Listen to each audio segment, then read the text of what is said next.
Hi everybody, I'm Tony E at Show IP Interface Brief, and today is day 53 of the 100 Days of Labbing Journey. Today is going to be something a little different I'm going to try. It's okay to try something new. It's okay to be different. It's okay to not stick to just one thing and move around. And so this weekend, this Sunday, it is now 8:34 a.m. here at the U.S. East Coast. And what I'm going to try a little different is I'm just going to be working through the INE workbook, which has been my plan, my revised plan for CCIE studies, because I want to make sure that I fully understand all of the foundational material. Even though they're called the Advanced Technologies Labs, and some of them are pretty advanced.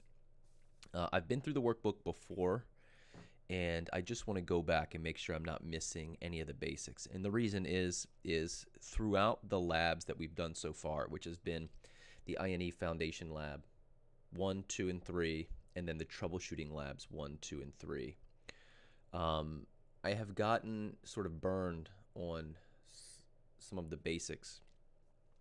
Some things that I should have known and I didn't, and so we've gone back to sort of hone that and study some of those topics specifically. However, I want to make sure that I have a strong foundation to build on, because after I go through this, I'm going to start introducing some of the Cisco 360 labs, and they do have some workbook material in the Cisco 360 labs that they offer online. I think it's ciscoexpertlevel.com. It might be, it might not be.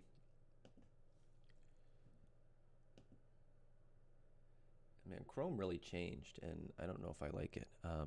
Cisco expert level. Let's see what the website is. Expertleveltraining.cisco.com with hyphens in between is where it is. Let's see if I can bring that over here. So this is the website, and in here they have a bunch of good labs, a lot of good material. I have a bunch of material from this. Let me zoom out.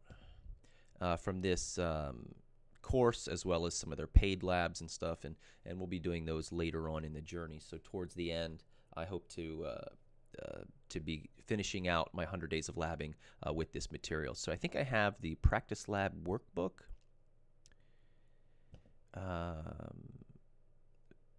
which should be 10 labs. Yeah, I have 10 labs here, the practice lab workbook, and I have 100 hours, so that allows you, yeah, here we are, labs 1 through 10. I have them. I don't think I have this advanced workbook, which is labs 11 through 25. And I have some troubleshooting labs as well as this pre-assessment lab. Guys, I've done this lab before. If anyone really wants to give the CCIE lab exam a try, and you really think you're ready, and you've studied other material, or if you're just starting out and you want to see how much you really need to know, I definitely recommend this pre-assessment lab from expert level training. It will actually grade you on a per section basis. Your score report comes back something like this. For example, in section 1, DMVPN and serial communication section, configure multi-point GRE tunnel interfaces, points allocated 3 out of 3. So this kind of gives you how many points you've earned for each section and subsection and what you did wrong. So for example, in this section number 2, configure VLAN's points withheld. Issue the on switch 1 VTP operation mode transparent is not found. So show VTP status, and they're looking for mode transparent. And you must not have done that step, or at least that's what this example screenshot is. Anyhow, this gives you an overall grade for the entire test per major section and per subsection, which really gives you a great breakdown, as well as gives you the correct answers. Gives you an answer key. You can see here you would be able to click these links. Gives you the answer key for what you should have done. I've taken this twice. Once I've gone all the way through it and really missed a lot. And that was about 8 months ago, about 8 months ago. And I've taken part of the way through this at Cisco Live. So at Cisco Live, I went ahead and did this graded assessment again. And it's a really fun experience. Some of it is difficult, some of it's not, some of it's pretty basic. You'd be amazed how many people who are really good get stuck on some of the most basic stuff. So I recommend this. However, I recommend it with a caveat. It does cost money. You have to buy this pre-assessment, and you can only take it once per purchase. So once you buy it, I forget how much it is. It was part of a package for me, so I don't know how much it is individually. But if you buy it and you take it, that's it. If you want to take it again down the road, you got to buy it again. So I have one of these sitting in my queue that I'm able to take, and I hope to do that towards the end of my 100 days to really see, to really gauge where I am instead of me grading myself, having someone else grade it. Okay. So I think I've sold enough products to you guys over this this journey, but I'm kind of just want to make sure everyone knows exactly what my plan is, exactly where I plan to be. And the materials that I use along the way. I think that's kind of important. So I'm going to be getting into the INE workbook. I have the workbook up here. I'm going to be keeping the workbook off to the side as this is the proprietary material from INE. I definitely recommend going and buying their workbook. I think it's really awesome. What I'm going to show you guys is actually the first few pages. I'm not going to show you, but what I'm going to be going through is the first couple of chapters, or sections rather. This is the layer 2 material. So I've only done this a couple of days, so I've gone through about 10 labs. I'm on page 60 right now, out of 2,300. So page 60 is still pretty early on. There's there's a ton of material to go through. I'm also going to bring up my spreadsheet, which I'm trying to pull up now, so we can sort of follow along. I'm going to bring it here on the main screen. This is the spreadsheet that I've been working with. So today is September 23rd, 2018. I hate when it does this. I am not an Excel wizard. In fact, sometimes I dislike Excel a lot. So let's see if I just paint this down like this.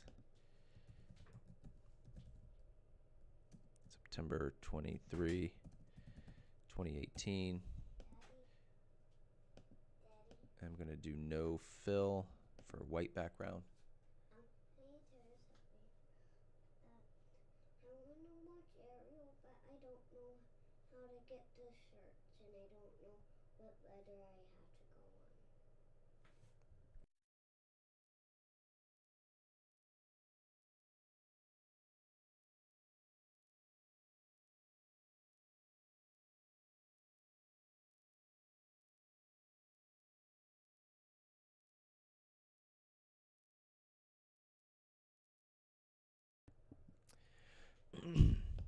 So as you can see here, I've done about 10 labs, I think, and we'll probably get through, I hope to get through about 10 or 15 labs today.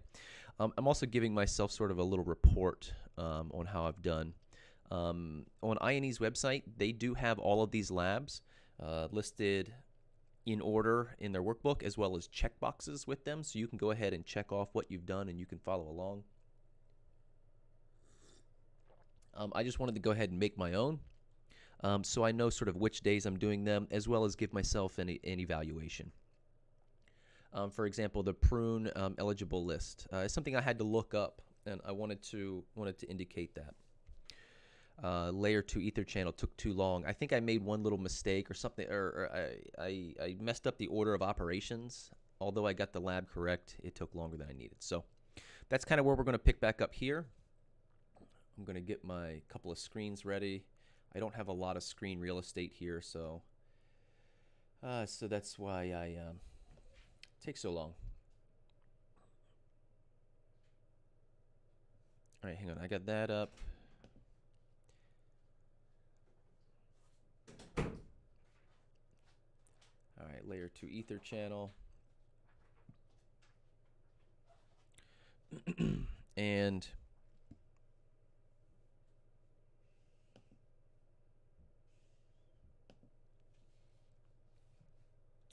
all right, and what I'm working with here is, let's see if I can do a screenshot.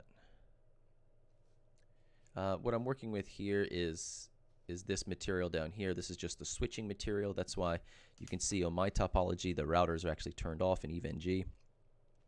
And it says, configure layer 2 ether channels between switch 1 and all other switches as follows. Do not use any negotiation protocols. Switch 1 should initiate 802.1q trunking negotiation. Use port channel numbers in the following format: 1Y, where Y is the switch number, for switches switch 2, switch 3, switch 4. So it essentially wants us to ether channel these interfaces.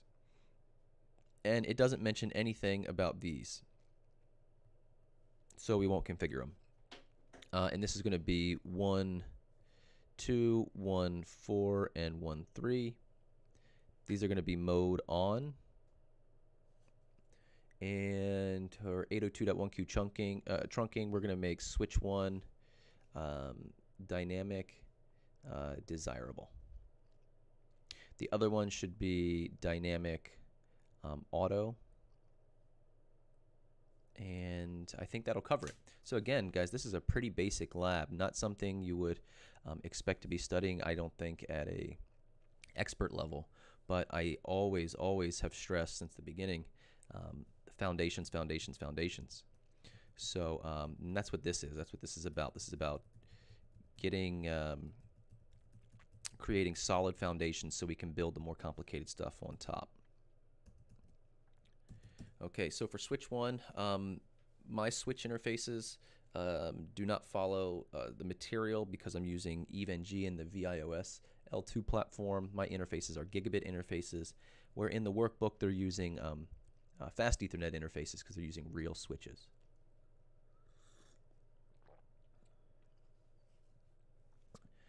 So without further ado, let's go ahead and get started. I'm going to turn some music on. I'm trying some new levels on the music, trying to get it honed in correctly. Let me know if it's too high or too low.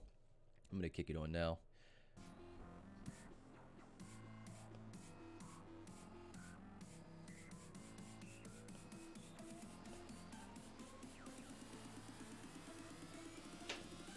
And if anyone wants to join me in the Discord server, there's a link below.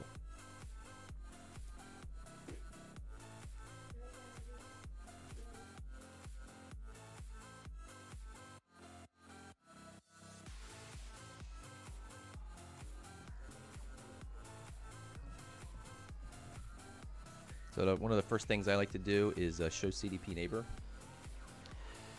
So I can go ahead and see what interfaces are connected to which neighbors.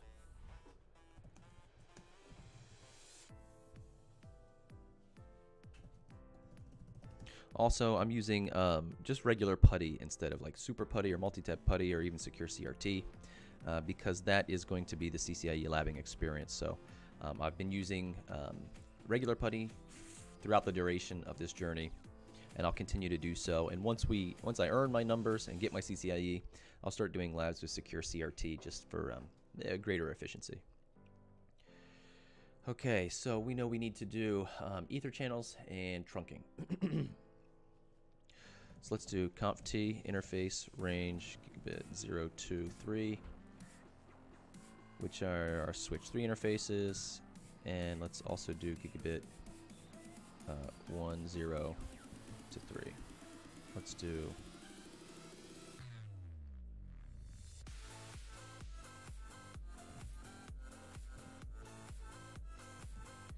channel group. Oh, I can't do channel group here. I have to do it on a per pair. Okay. Base range GI. Let's do switch 2. 2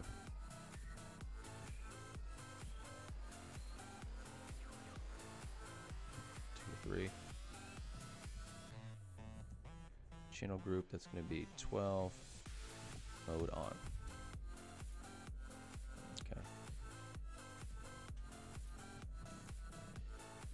interface range GI 0, 2 to 3. Channel group 13, mode on.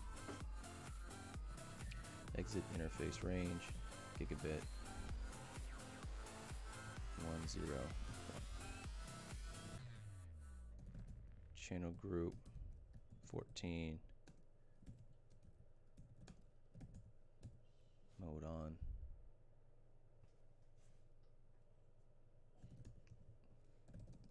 Okay, interface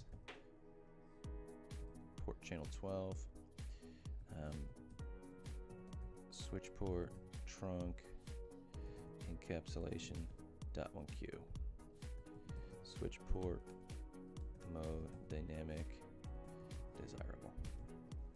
Interface port channel 13, switch port, trunk, encapsulation, .1Q, switch port, mode, dynamic, desirable.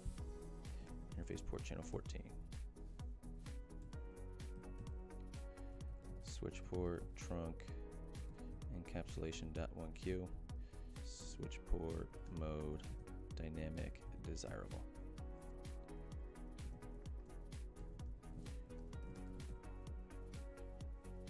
Just want to make sure our interfaces are up.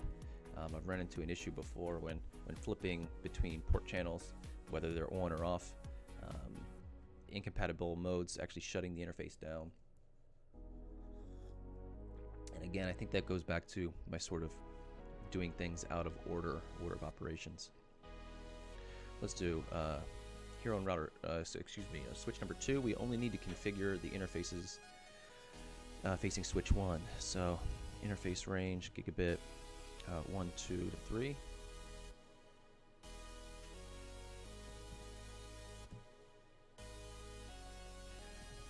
Channel group, and that's going to be 12, mode on, interface port channel 12, switch port, trunk, encapsulation, .1Q, switch port, mode, dynamic, auto.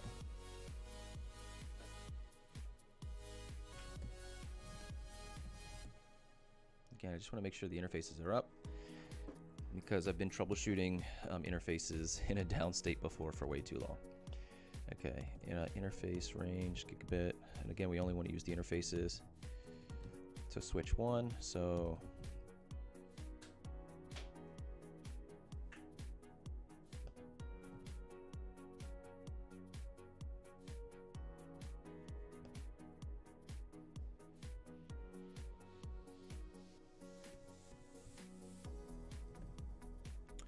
channel group 14, mode on. Interface port channel 14. Switch port, caps.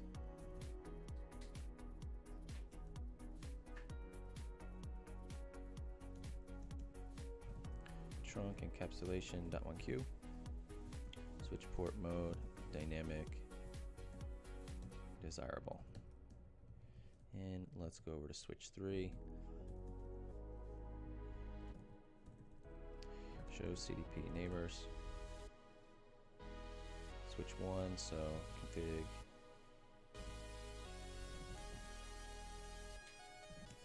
Interface range, gigabit 0, 2, 3. Switch port. No, not switch port, excuse me.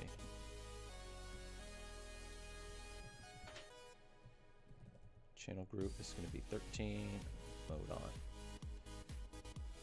Interface port channel 13. Switch port, trunk, encapsulation .1Q, switch port, mode, dynamic, auto.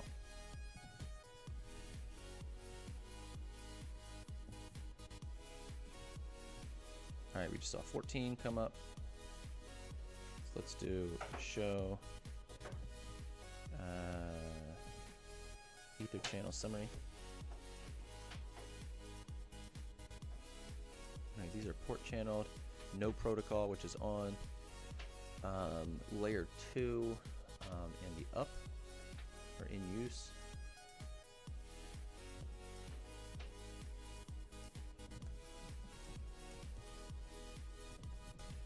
Show interface, port channel 13.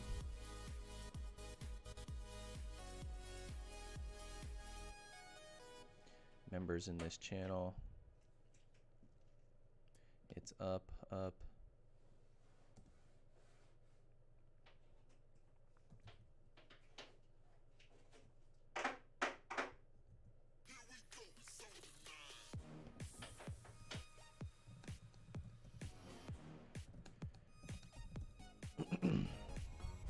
Just going to check our interfaces.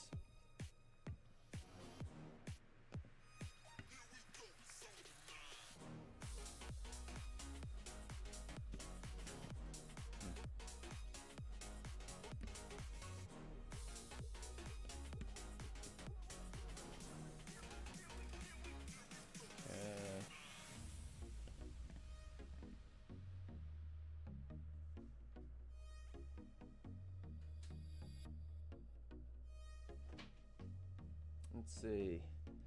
Krishna, great buddy, good luck. One question, having trouble understanding limitation of viral images to real switches. Another, how to really map to do INE CCNP like topology. LACP ether channel bounces or layer 3 LAC port channel, one of the interface bounces. Yeah, the interface does bounce. When you configure it, it goes to a down state and an up state as soon as it has a protocol. But yeah, as far as building the topologies, in the beginning of your workbook, if you're using the workbook, I don't know what the INE CCNP workbook looks like, but in the CCIE workbook, there is a topology that you can build either in Viral or EVNG or whichever modeling or emulation platform you choose, and that should enable you to be able to build the topology that you need to do your labs. In the case of my workbook, it's in there in the beginning, so it has like a physical to virtual layout.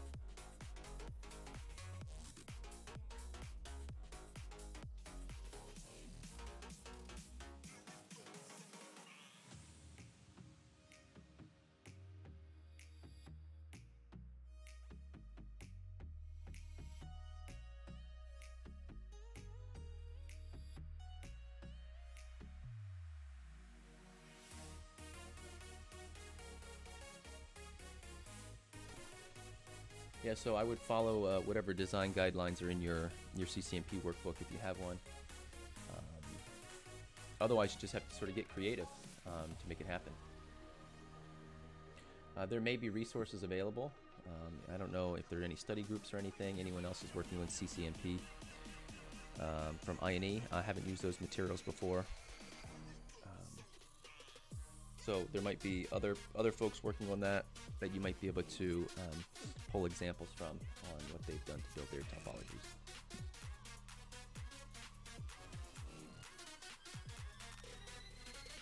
All right, moving over to the workbook. Just want to verify my work here. I think I have it configured. This was pretty basic, right? There's 3 easy bullet points. So let's see, channel group mode on for each one. Dynamic desirable for each one, and then on the receiving switches it just says no need to do dynamic mode auto.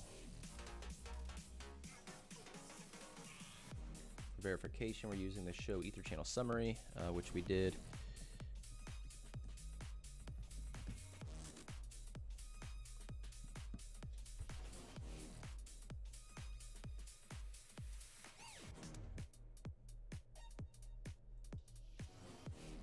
And I haven't seen that one before. Show ether channel protocol. Oh, I like that. I like that a lot.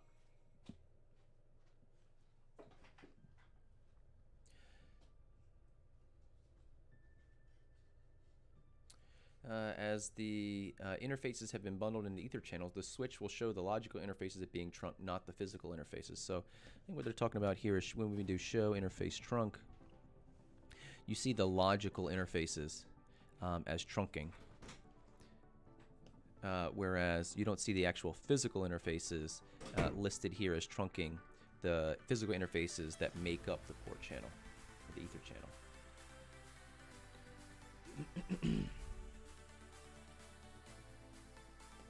So if we do show spanning tree, let's see if we can do interface, port channel 12. Yeah, we're designated forwarding for 13 and 14.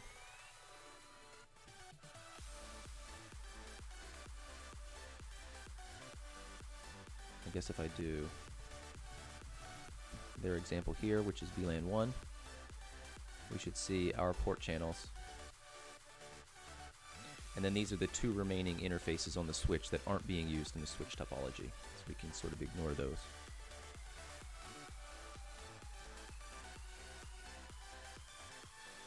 And one of the last verifications here is show interface. Let's do gig 02 switch port.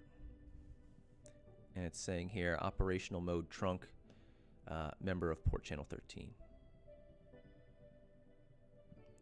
Administrative mode dynamic desirable. Administrative trunking .1q. Remember, I didn't actually configure the interface. I configured those commands, those features, under the port channel interface.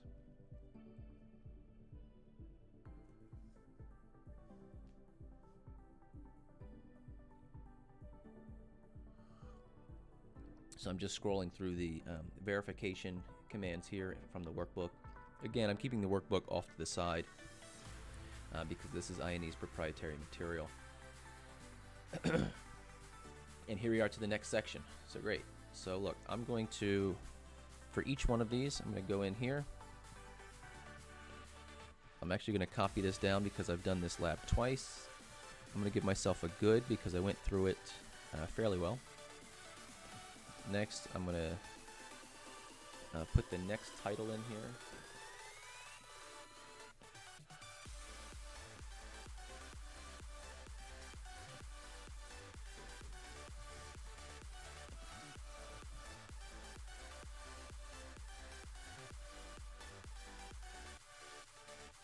And then I'll just drag the date down for all of them when I'm done.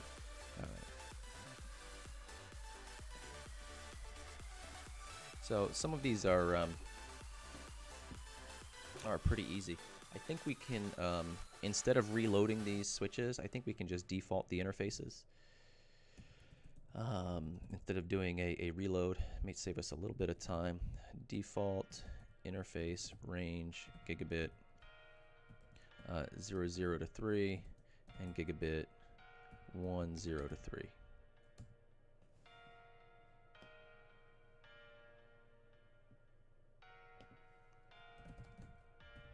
Let's do default interface range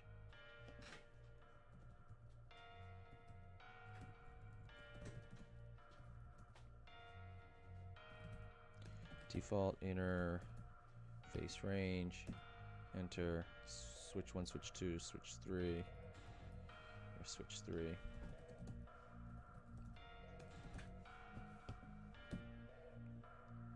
I'm just going to let all these interfaces bounce real quick. Should be a constant state here in just a moment.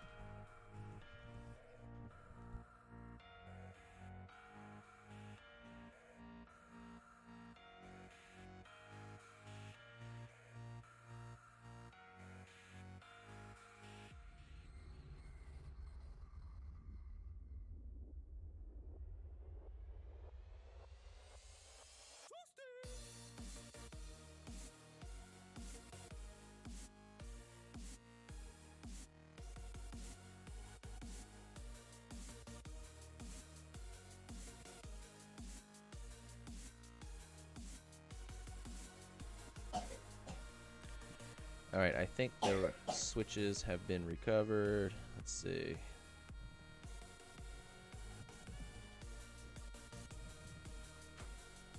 I'm just look at them real quick, make sure the interfaces don't have any configs on them. They should be back to normal. Oh, but I didn't remove those interfaces. Okay. Gotcha. All right, so no interface.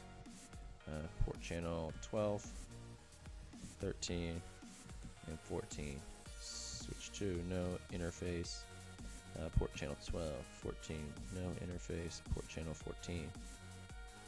And switch 3, no interface. Port channel 13. Yeah, reloading the switches takes a minute or two. And although that might have taken me a minute or two to actually default those interfaces, I thought it was just going to be a little quicker and a little easier on the box. Okay, the tasks here are configure layer 2 ether channels between switch 1 and all other switches as follows.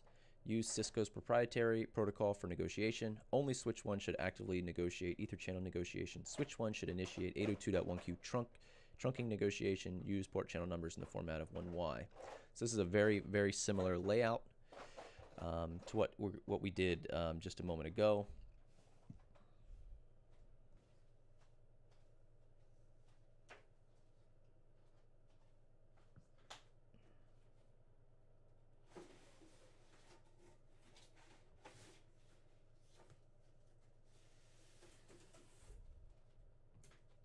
So this one is going to be, can I clear off the screen?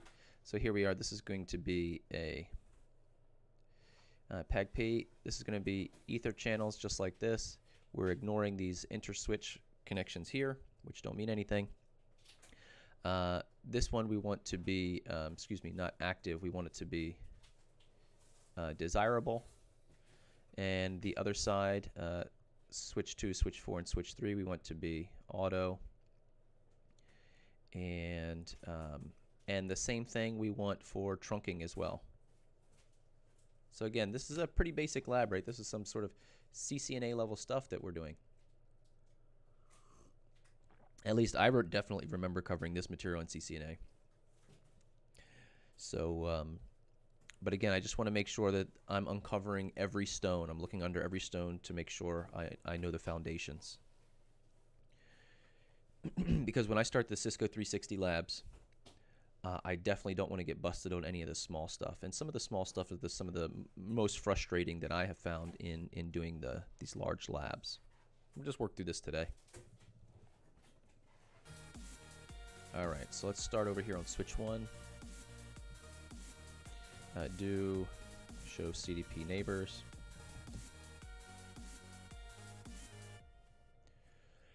So we need to make 3 port channels. So we're going to do a similar configuration.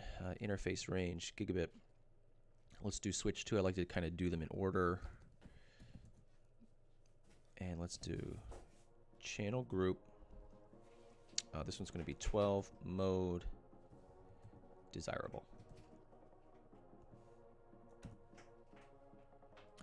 Okay, interface, port channel 12, switch port, trunk, encapsulation, .1q, switch port, mode, dynamic, desirable. Okay, interface range, gigabit, take a look. Let's do switch 3, which is 02 to 3.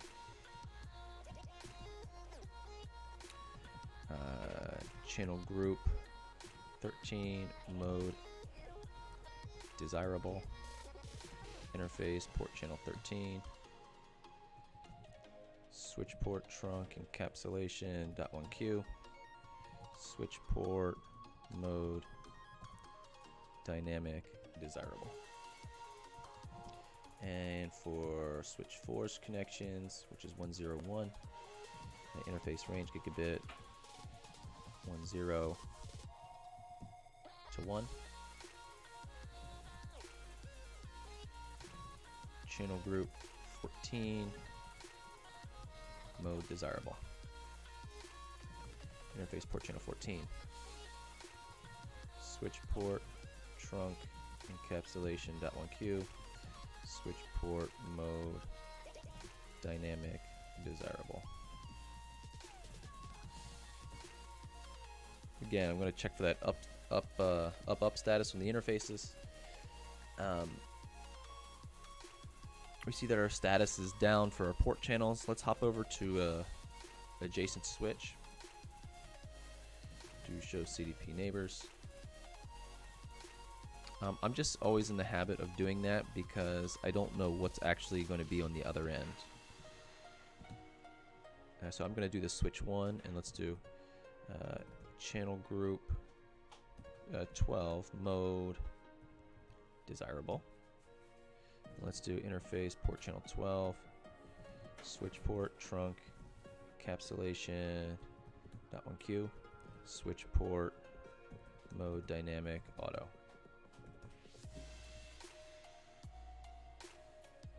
So we saw port channel change state to up, show IP interface brief, and we're up. So let's do show ether channel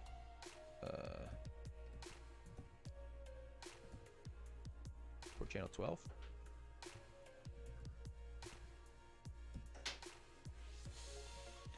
Group number 12.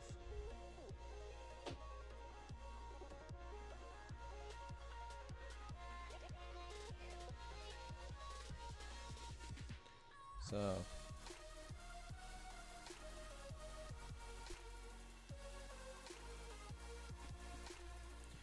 protocol is PAGP.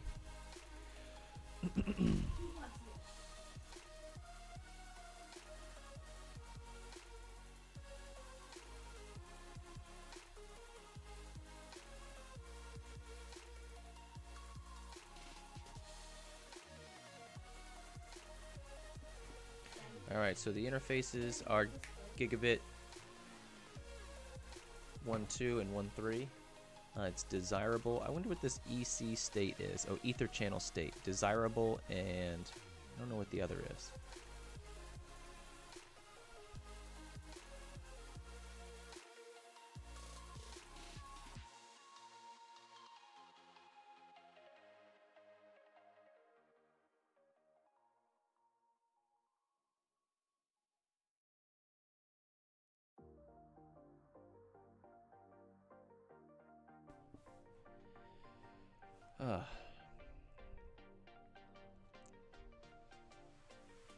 All right. I think we're good. I think that's a good enough verification here. I wonder what's this. The time since last port bundled. Gig 1.3. That has the time there in a trailing interface. Okay, do show CDP neighbors. I'm on switch 4, so I want to go to switch 1. So interface range gigabit 10 to 1. Channel group 14 mode auto. And interface port channel 14. Switch port trunk encapsulation.1q. Switch port mode dynamic auto. Okay, looks like we got a line protocol up here on switch 1. Also on switch 4. That's good. Let's go to switch 3. Do show CDP neighbors. We are looking for, I'm on switch 3. I'm looking for the ports connect to switch 1, which is 0 to interface range gigabit 02 to 3. Channel group 13 mode desirable. Interface port channel 13. Switch port trunk encapsulation.1q. Switch port mode dynamic auto.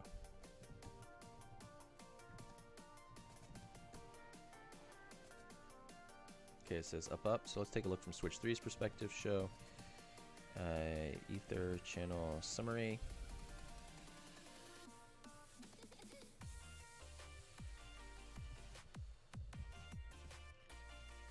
Oh, in fact, let's go over to switch 1. Let's do that. Show ether channel protocols. There we go.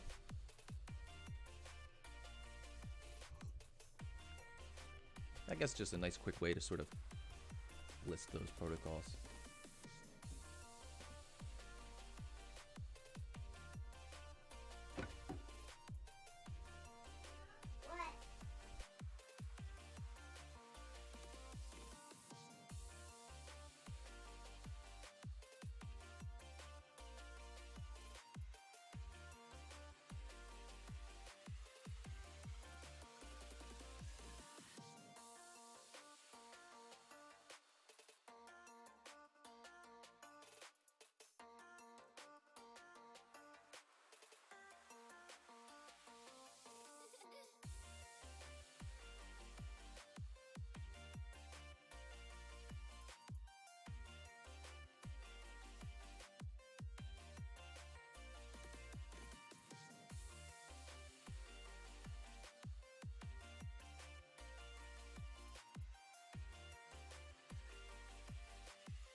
All right, I want to bring up the workbook again, and I think I've met the objectives. Again, this is the beginning of the workbooks. These are really the beginning chapters. They start you off with layer 2, then basic IP, and then it gets into routing and filtering and some of the more advanced topics. So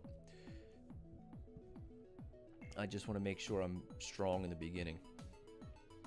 So I'm looking at the answer key now for the configuration on switch 1. Okay, channel group, mode desirable for each one of those, and then switch port trunk encapsulation and mode dynamic desirable. Perfect. On the connecting switches, they're simply doing mode auto and they're not doing anything with the trunking. I think that's because maybe the trunking defaults to dynamic auto on those interfaces. We certainly could check if we do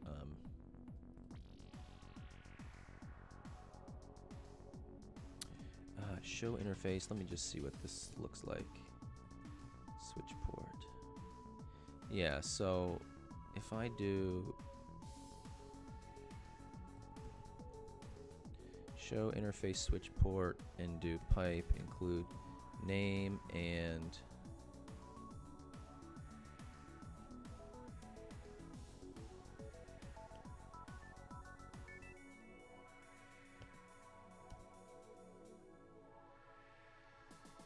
we're going to see that they are all dynamic auto by default, which is what I was configuring the port channel interface to. So I wonder if that even shows up. Show run interface port channel 12.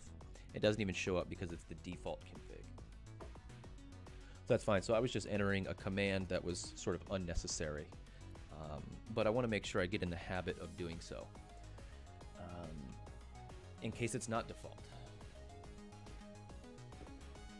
All right. PAGP is Cisco proprietary negotiation protocol for Ether channel links.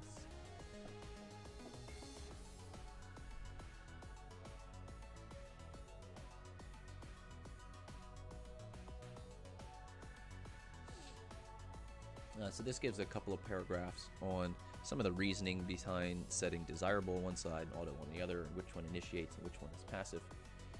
I shouldn't say passive, that can be confusing with LACP, but which one listens and which one initiates. Verify the Ether channel has been successfully negotiated, and we've done that. Verify switch 1 is configured with desirable mode and all other switches for auto. I show Ether channel. I did see desirable, so let me see here. Show Ether channel port channel.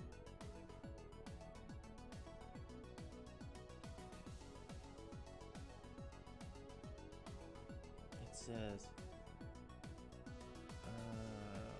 mean? Verify that switch 1 is configured for desirable mode and all other switches for auto mode. Okay.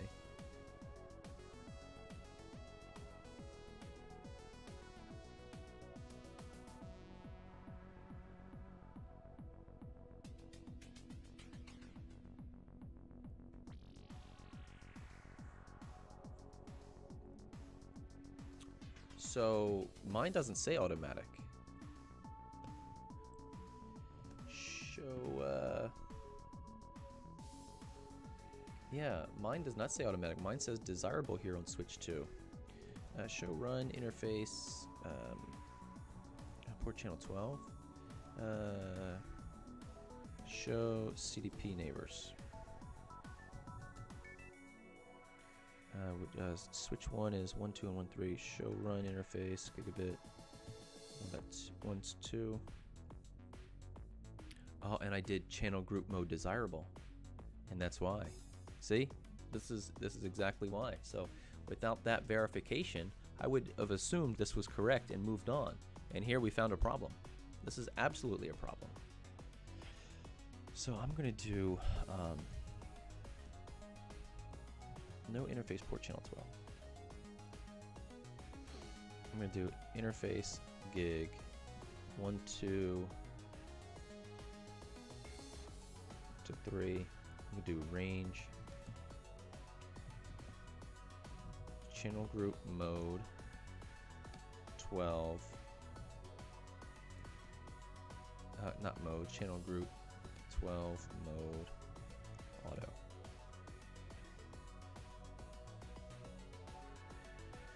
Now interface port channel, switch port trunk, encapsulation .1Q, switch port mode, dynamic auto.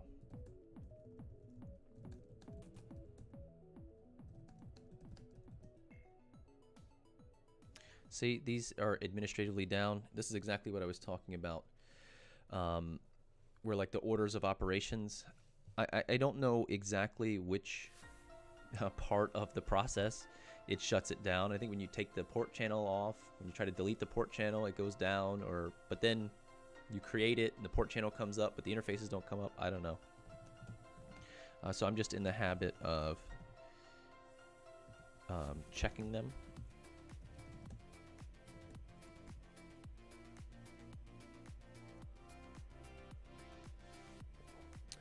In the meantime, show ether channel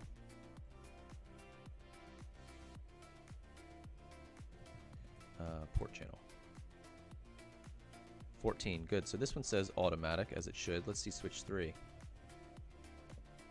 Show ether channel port channel, and this one says desirable also, so I've screwed this one up. Show run interface gig 02. Yep. And 3. I have screwed it up.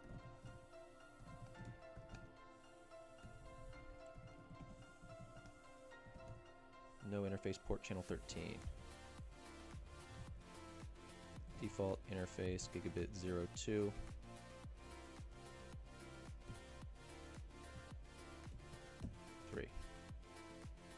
Okay, so now let's do interface range gigabit 02 to 3. Channel group 13 mode auto. Interface port channel 13. Switch port trunk encapsulation .1Q. Switch port mode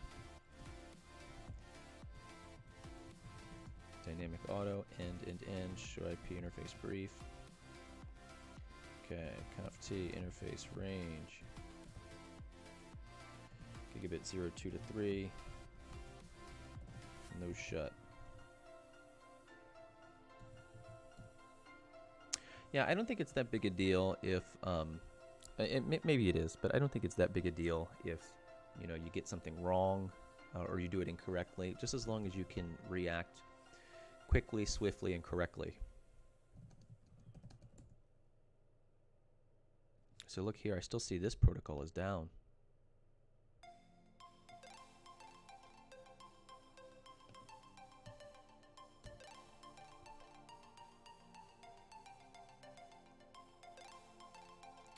compatible with port channel members.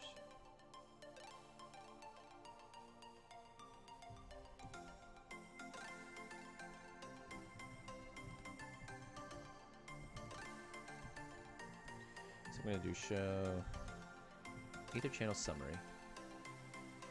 Oh, I see a W here. Look at that. What does W mean? I don't think I've seen that before.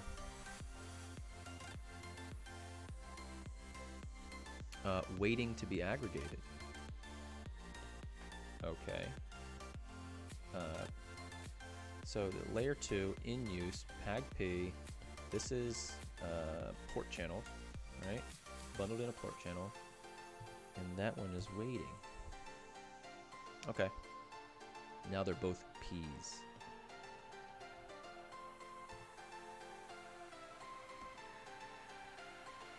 Show Ether channel, port channel,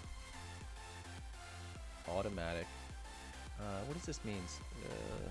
Since last port bundled, since unbundled.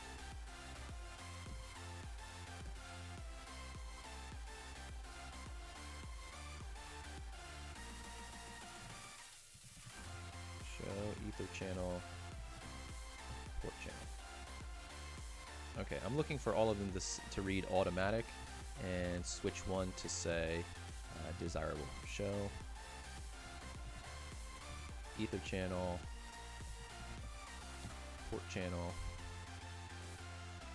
desirable, desirable, desirable, show Ether channel, protocol, PAG-P for all of them.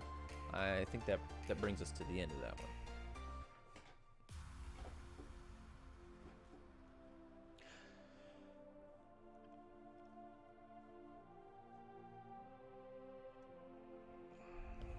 Show interfaces trunk. So we want to read desirable 802.1q and trunking for hour 3 and show spanning tree VLAN 1.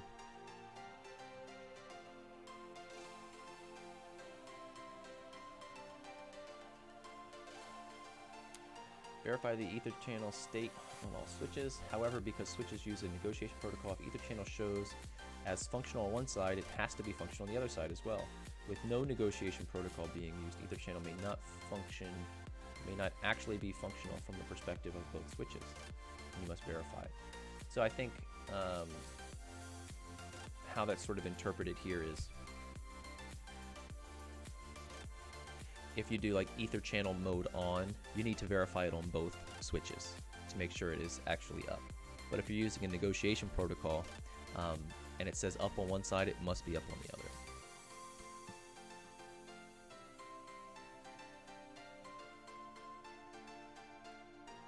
Verify the interfaces have, the physical interfaces have inherited the configuration from the logical interface.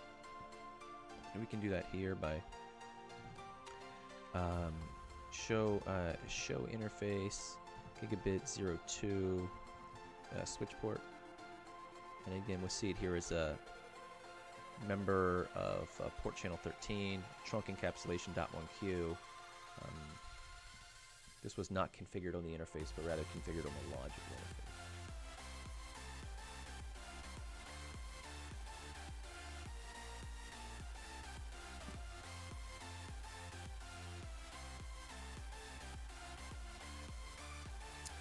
Configuration is done on only one side of the Ether channel only. For example, and they'll switch one.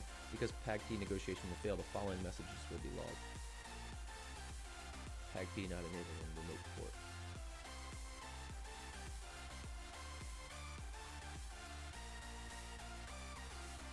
To avoid any problems in the network, physical interfaces will be logically disabled at layer 2 and will appear in a suspended state for Ether channel.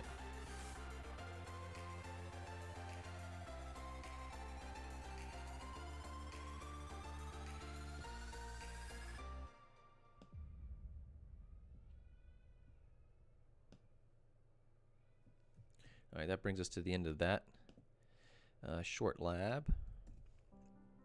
Next one is LACP. This one was good. Just going to kind of keep track as we go along here.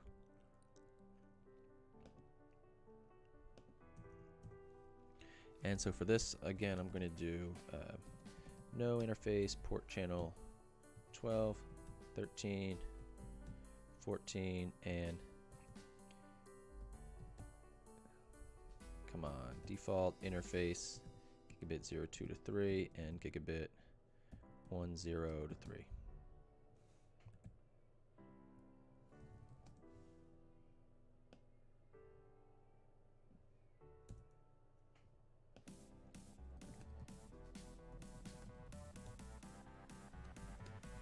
No interface port channel 12. No interface port channel 14. Damn it. No. No interface port channel 14 and switch 3. T. No interface port channel 13. I'm going to paste this little line in.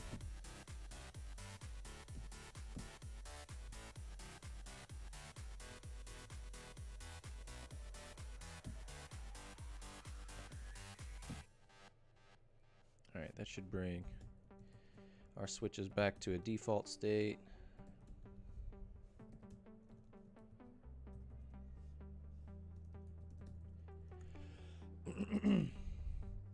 Okay, I assume this one is going to be following along the same lines of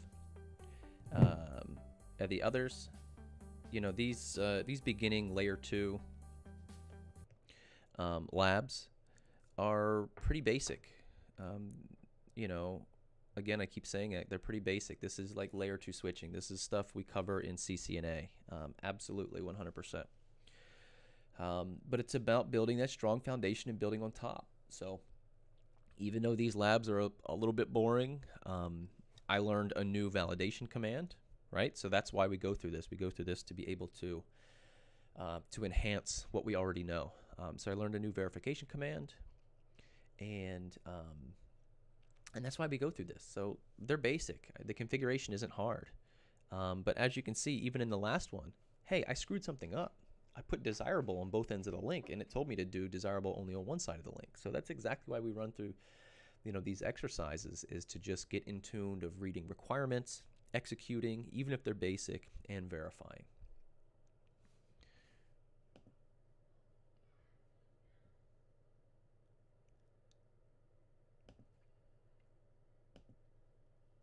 All right, so let's get back at it. This one says configure layer 2 ether channels between switch 1 and all other switches as follows. Use industry standard protocol for negotiation. Only switch 1 should actively initiate ether channel negotiation. Switch 1 should initiate 802.1q trunk negotiation. Use port channel numbers in the following format, same format we've been using. So again, this is going to be the same lab, but now we're using LACP. So do show CDP neighbors. I don't have any neighbors. That's a shame. Do show CDP neighbors. Nada.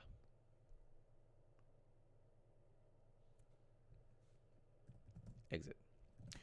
Show IP interface brief. Show IP interface brief. All right, all of our interfaces are down. So let's turn them up.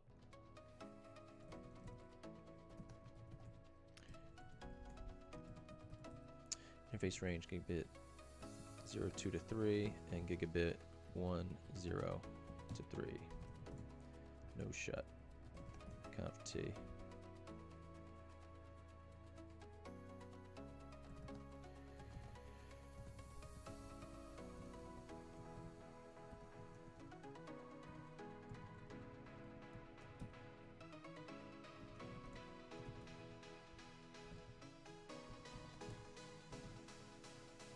Interface gigabit 02 to 3, gigabit 10 to 3.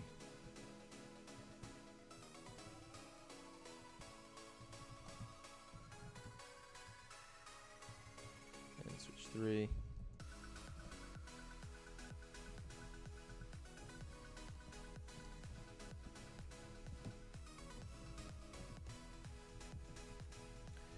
All switch 1. Now let's try this again. Show CDP neighbor.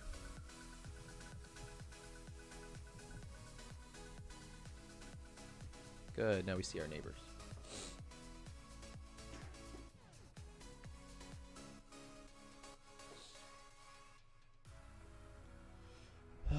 Okay, this is LACP lab, so let's see. Show CDP neighbors. Let's start with switch number 2. Config, interface, range gigabit 1, 2 to 3. 1, 2, gigabit 1, 2 to 3. Channel group, this is going to be 12, mode active. Interface port channel 12. Switch port, trunk, encapsulation, .1Q, switch port, mode, dynamic, desirable. Okay, the next range for switch 3 is 0, 2 to 3. Interface range gigabit 0, 2 to 3.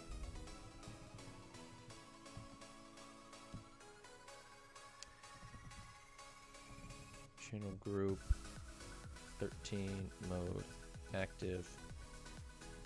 Interface port channel 13, switch port, trunk, encapsulation, .1Q, switch port, mode, dynamic, desirable.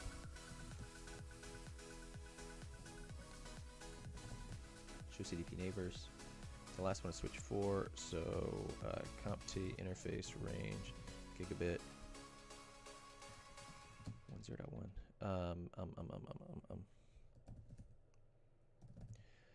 Channel group 14, mode active. Interface port channel 14. Switch port, trunk, encapsulation, .1Q.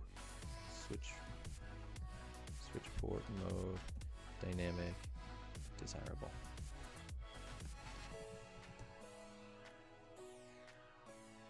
Okay, those interfaces are logically down.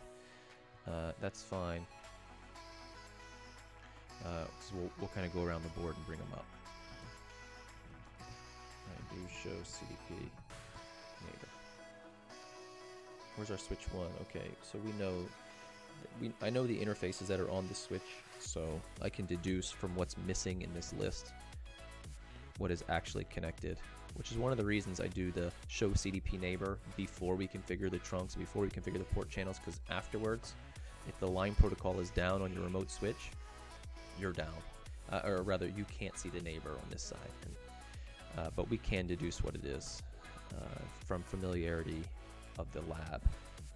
So this is going to be 1, 2 to 3 for this list here, interface range.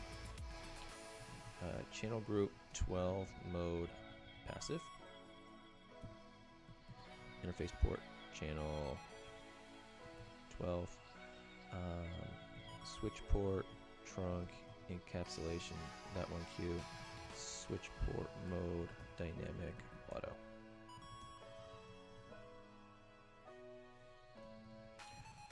So now we do show CDP neighbors. Yeah, and we see the switch 1 again. Alright, next one we'll do switch 4, jump down to switch 4. To show CDP neighbors, again, it's probably going to be missing from the list. So let's do interface range gigabit 10 to 1. Channel group 14, mode passive. Interface port channel 14. Switch port, trunk, encapsulation, .1Q. Switch port, mode, dynamic, auto. And switch 3. Show CDP neighbors. CompT interface range gigabit 0, 2, 3. 0, 2 to 3. Channel group 13, mode passive, interface port channel 13. Switch port, trunk, encapsulation, .1Q, switch port, mode, dynamic auto. switch 1. IP interface brief. Okay, everything is up. Show ether channel summary. We see our 3 port channels here in the second column. Protocol is LACP, and our interfaces are all in the bundled group indicated by the P. So show ether channel protocol LACP. And if we try to do port channel here, we get a little more information. For us, we should see everything is active, active, and active. And for example, on the neighboring switch, show ether channel port channel. This should be passive passive. Show ether channel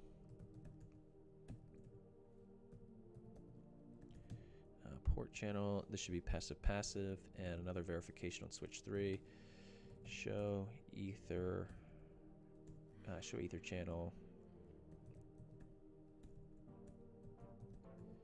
port channel passive passive. Excellent. Switch 1 show. We only have one VLAN. Show spanning tree VLAN 1.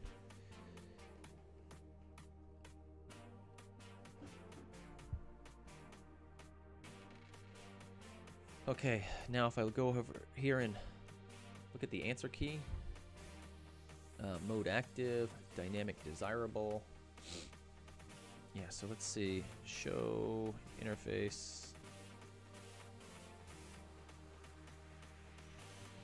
Switch port, include name, and I just want to go back. let's just grab these. Paste that sucker in. So this is just making sure that our port channels here are dynamic desirable and that our physical interfaces inherited that. So if we use that same command,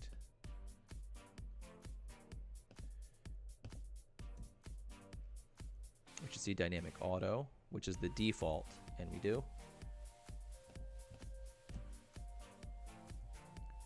Because last time I think I made the mistake of doing desirable.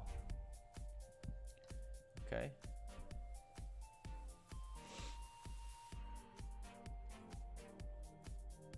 All right, similar to the previous LACP from switch 1.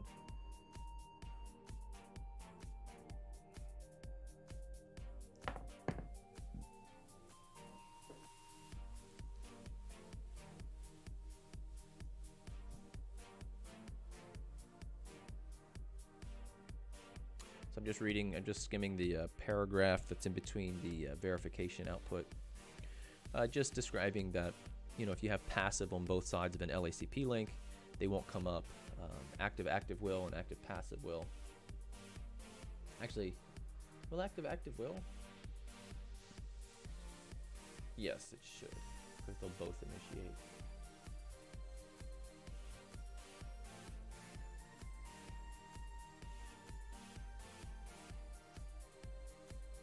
And the verification commands again are the same that we just used.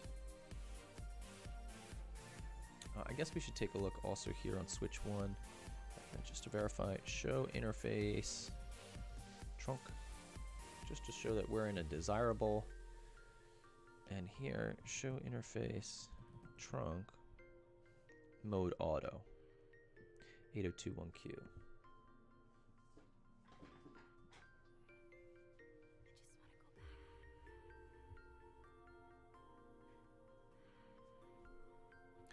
Again, this is saying if ether channel shows as functional on one side, it has to be functional on the other as well, because it's a negotiated protocol, which means the underlying protocol connectivity must be up.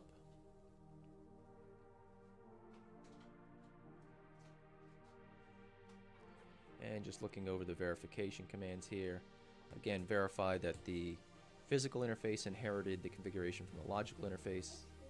We did that.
So you won't believe what just happened. I had my earphones in like this, and I just swung it out like this to take it off my ear, and the other one that wasn't in my ear landed in my coffee cup. Unbelievable. I don't know if that's terribly lucky or unlucky.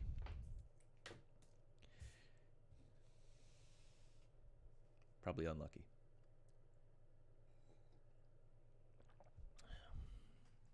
Well, I'm not going to waste perfectly good coffee, and I'm not going to waste perfectly good headphones. So I'll continue to use the dry one, which is silly. It's so silly. All right, let's go through the procedure of cleaning up. So conf t, no interface, port channel. In fact, since we do this so often, and I don't know how many times, this might be the last time, could be. I don't really know. Let me see here. Let's just no interface, port channel 12. No interface, port channel 13. No interface, port channel 14. Default interface range gigabit 0, 0 to 3, and gigabit 1, 0 to 3.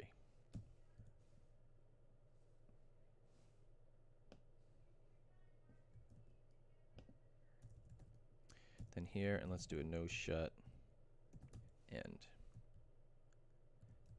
That should take care of it all.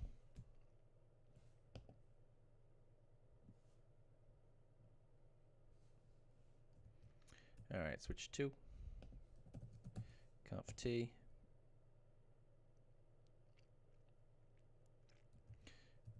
switch 3, conf t, switch 4.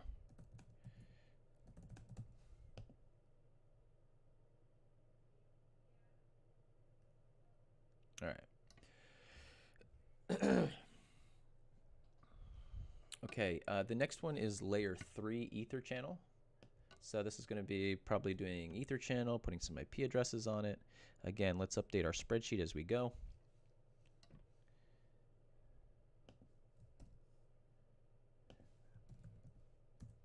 So for the last one, we'll give ourselves a good. We worked through it, no problem. We understood. So how I'm sort of the metric I'm using for this is, do I understand the requirements? A. Do I understand the bullet points of what they're asking? B, do I know what the configuration is? And C, do I know how to verify? You know, if I'm confident in all three of these, I give myself a good rating on the spreadsheet. If I make any sort of notes, like if I had to do something twice, had to look it up, or if I took too long, if I'm completely clueless, then I might give myself a bad. Or if I understand all or some of the bullet points, or maybe I know how to configure but I don't know how to verify, I give myself a medium. Which kind of just tells me I can go back through and easily find the ones that are yellow or red here in the list, and know that maybe I just need to do them once more, just to become completely familiar with it. So.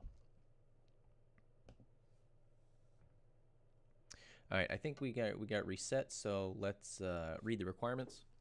Configure layer 3 ether channels between switch 2 and switch 4 as follows.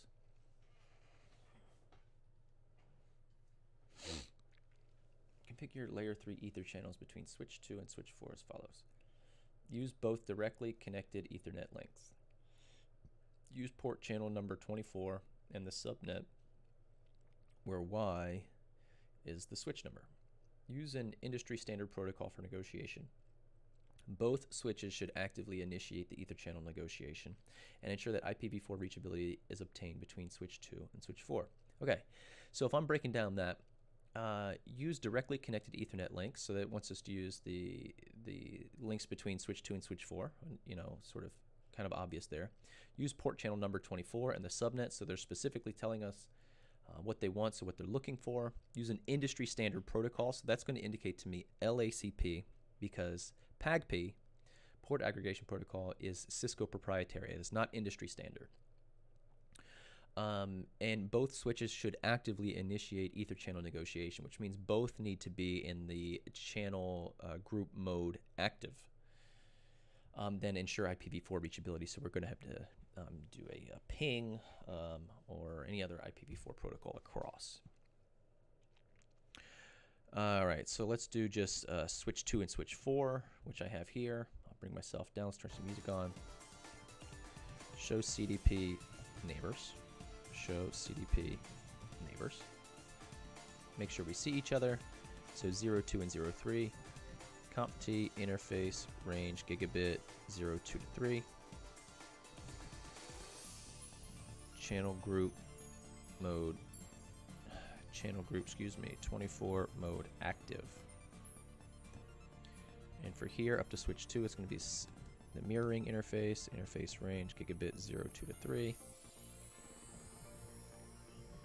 Channel group 24 mode active.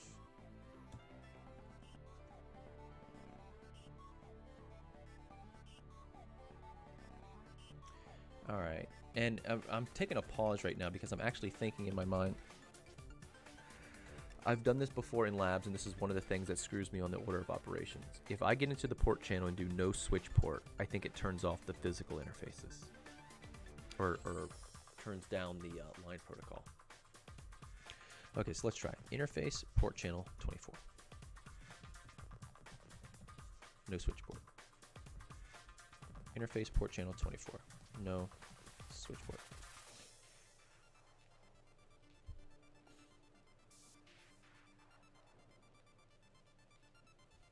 Do show IP interface brief. Do show IP interface brief. Yeah, see the physical interfaces are turned down.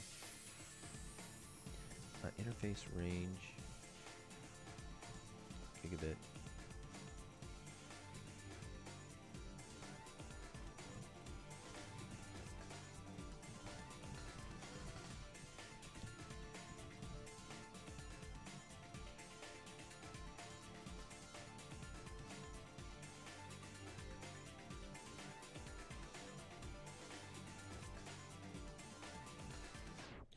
Alright, do show IP interface brief. Let's just see what our output looks like.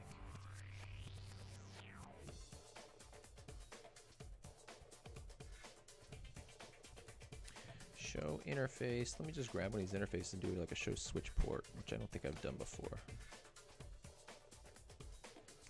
Switch port enabled.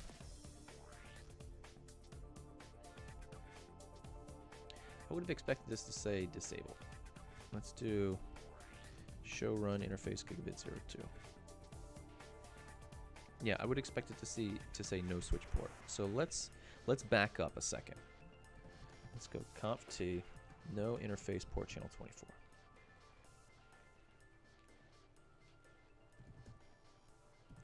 No interface port channel 24. Okay, so I want to do interface range gigabit 02 to 3, and I want to do no switch port. Interface range gigabit 02 to 3, no switch port.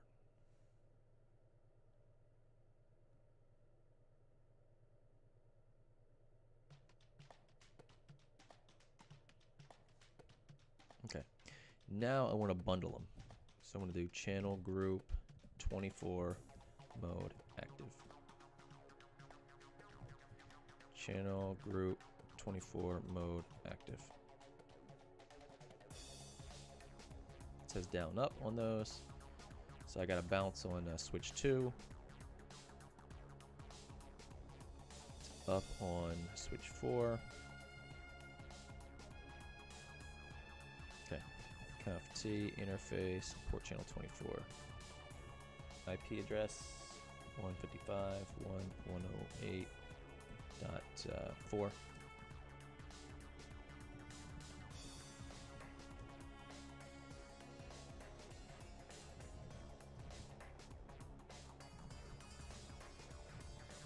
155.108.2.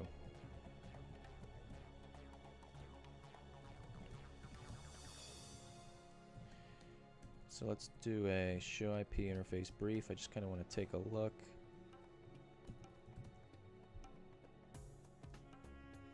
Okay, port channel 24 has an IP address. Everything is in the up state.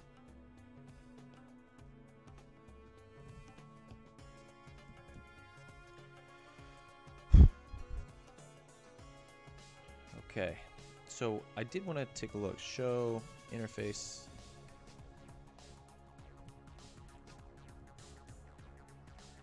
Switch port disabled. That's what I wanted to see. Something I wasn't sure about is if you do the show interface switch port. What does it say?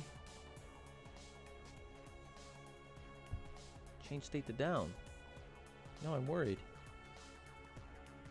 Show run interface gigabit 02. No switch port.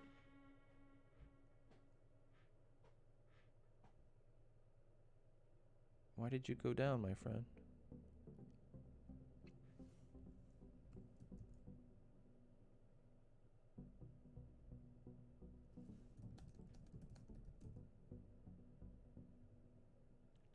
Is it because I ran that command?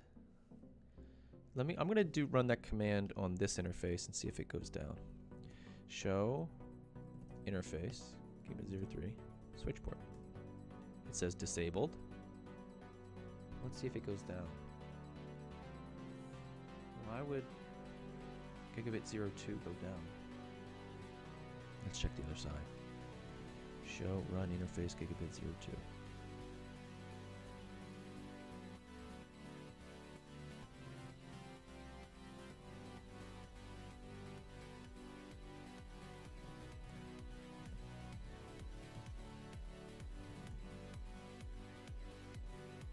Wait, I just did a shut on that, and then,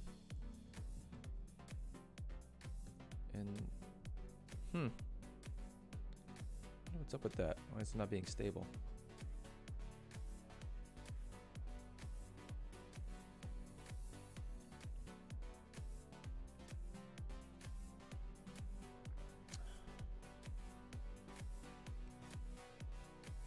I'm gonna let that ride just for a minute.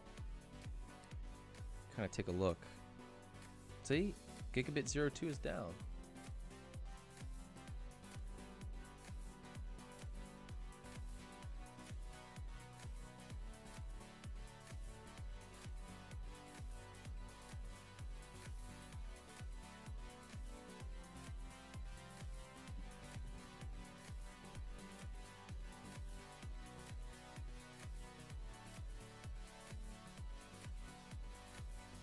What do you suppose that is?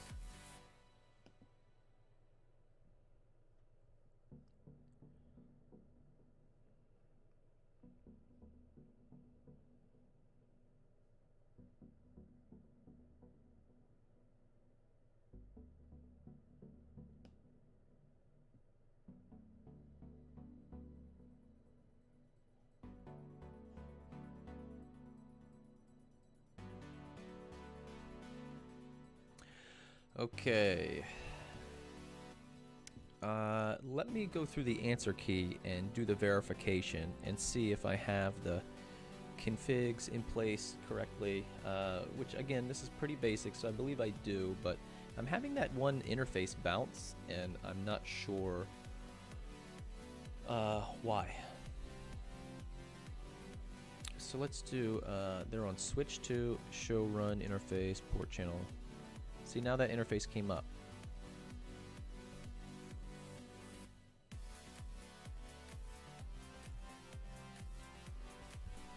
Alright, I got the IP address. No switch port.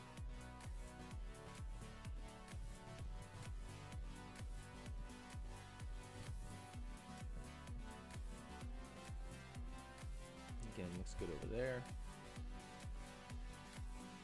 And then the physical interfaces.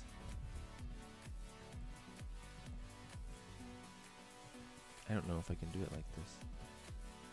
No.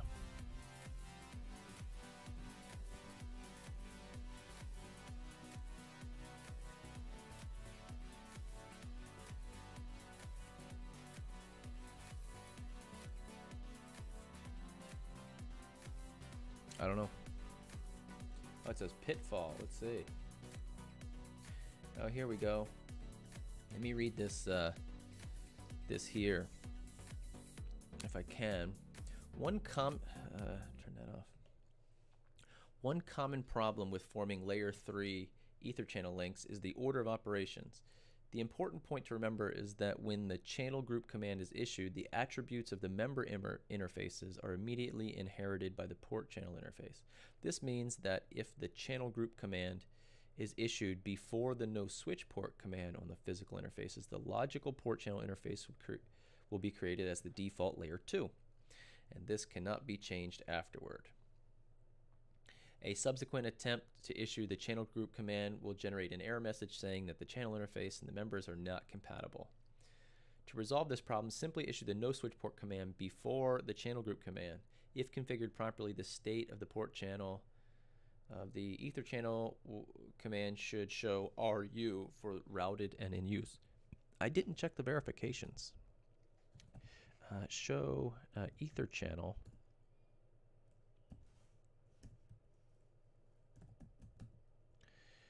Ether channel summary, yeah, RU for routed and in use. LACP is our protocol in both interfaces.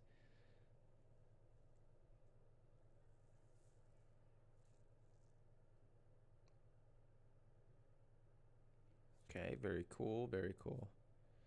We did the ping. The port channel interface should appear as a normal layer 3 routed interface in the IPv4 routing table. Yeah, I guess we didn't show that either. Show IP route. Yeah, we see it as our local interface and connected route.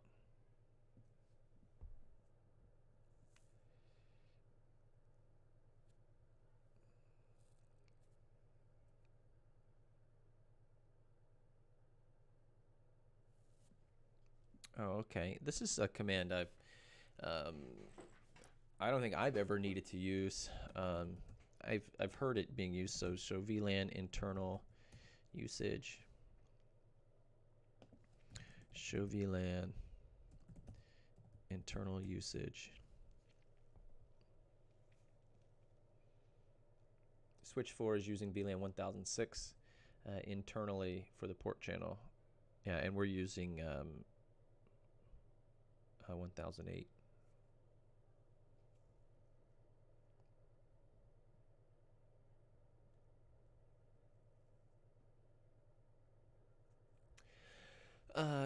This is not just for port channels, but also for any layer 2 port on the switch that is converted to a layer 3 port by using the no switch port command.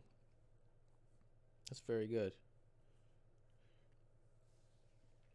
Cannot be used for anything else. The policy that controls how the VLAN numbers are assigned is managed by the following command: VLAN internal allocation policy ascending. Yeah, which we typically see when we do like the show run. We typically see that sort of at the top of the switch config, which is here. VLAN internal allocation policy ascending. And I think the example here is to actually try and create one of those VLANs. So if I do VLAN 1008, it says failed to create VLAN 1008. VLAN's not available in port manager. Failed to commit extended VLAN ranges. And this is extended VLAN in use, VLAN 1008, currently in use by port channel 24. Failed to create VLANs 1008. VLAN not available in port manager. That's sort of the example here. And I had seen that too. I don't know if that was in an INE video or CBT Nuggets video or another vendor's video, but about the VLAN internal and what that actually was. Actually, it might have been in the OCG book, because I think I do remember that being in the OCG book as well, which is pretty cool. All right, so let's go through and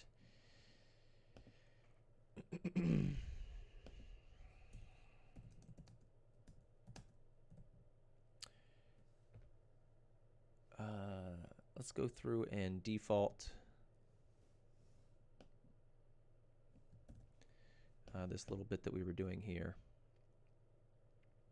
and then we'll do the next lap.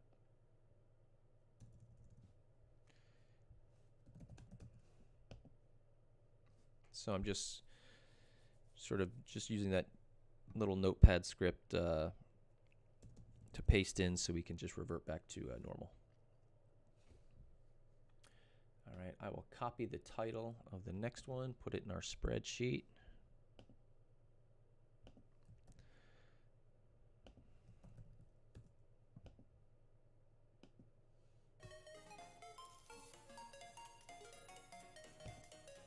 So spanning tree, admittedly, is probably one of my worst topics. I don't think it's funny, and I don't think it's fun.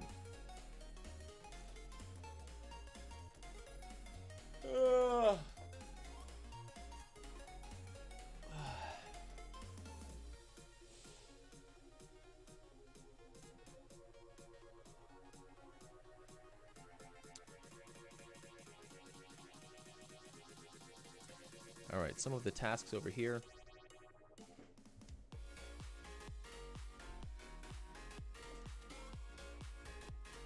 Configure the interswitch links between switch 1 and all other switches as static 802.1q trunk links. Disable all other interswitch links. Configure VLAN 2 on all switches and configure switch 4 as the spanning tree root bridge for VLAN 2 using the lowest possible priority. If switch 4 goes down, switch 1 should take over the spanning tree root bridge role for VLAN 2 using the second lowest possible priority. Okay, I think this one is pretty basic, again. Even with that said, I still struggle with spanning tree. So let's get to it. Switch 1.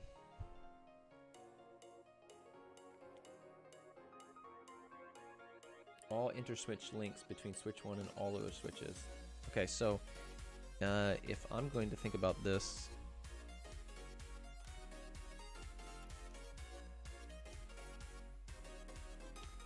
it's going to look like this. Let's clear the screen. And again, we are only talking about the switches down here. So configure the interswitch links between switch 1 and all other switches as 802.1q trunk links. So that means it's this one, and it's these two. We're not going to be configuring these, and we're not going to be doing port channels.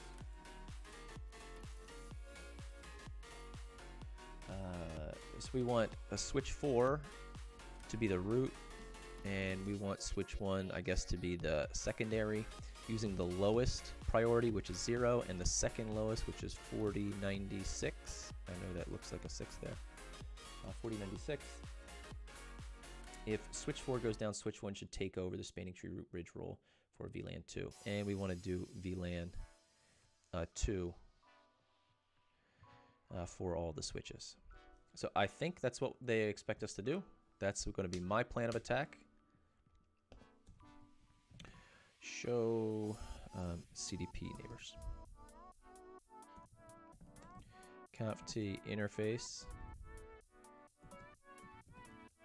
Conft interface range gigabit 0, 2 to 3 and gigabit 1, 0 to 3. Switch port trunk encapsulation .1q, switch port mode trunk. No shut end.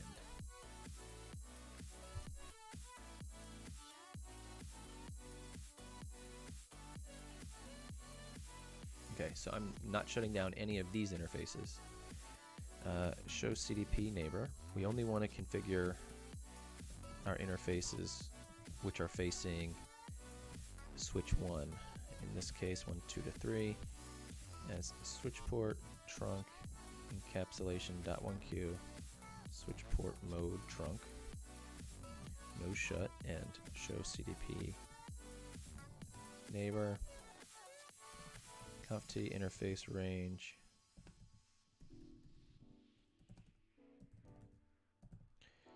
gigabit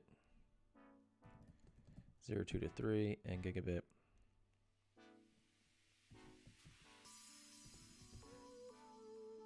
and let's shut down these interfaces.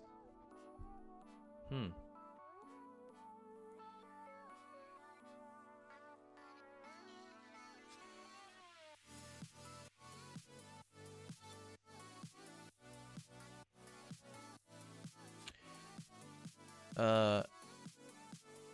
I have never seen that output before, and I don't know if that output is on an actual router. But when I see man iOS sh, that looks like a man page to me. So let's just go on a journey here and take a look what's happening. Hang on, let's shut these interfaces down.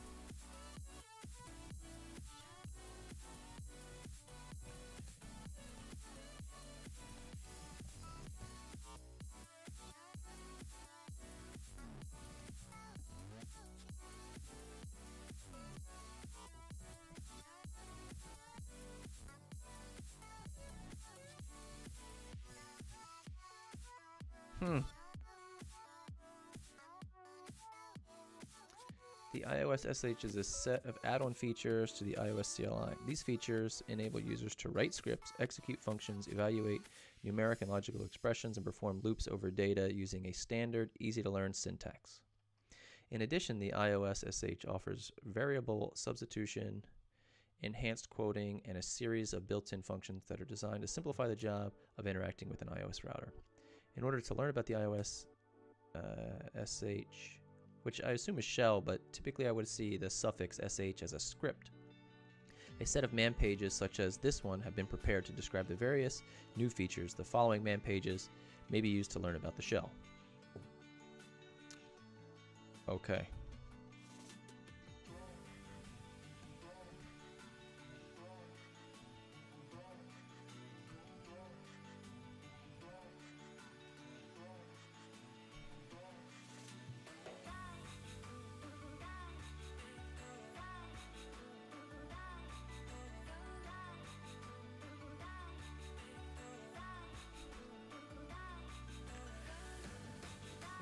Well,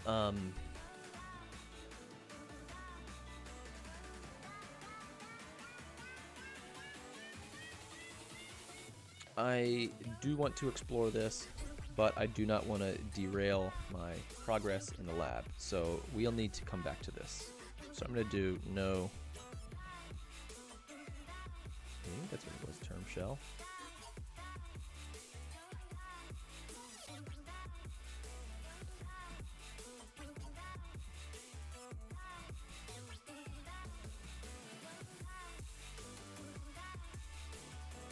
There's the term shell. Set shell environment for current terminal. It's pretty cool. I didn't know what that is or even how to use it yet. We will have to dive into that a separate time. We wanted to show CDP neighbors. Switch 1 is 10. Config T, interface, range gigabit 10 to 1. Switch port, trunk, encapsulation, .1Q, switch port, mode trunk, no shut, end, and then interface, range, gigabit.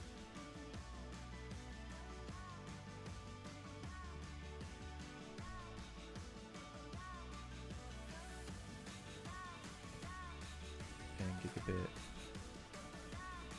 003. So I'm shutting down the unused interfaces. Show IP, interface brief. Leaving only the switch 1 interfaces up. Switch 1, everything is up, and we need to go over to switch 3. Show CDP neighbors.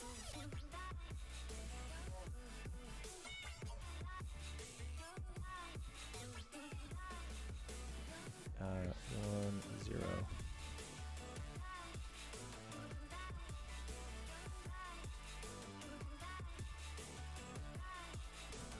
Shut. Interface range 0, 2 to 3.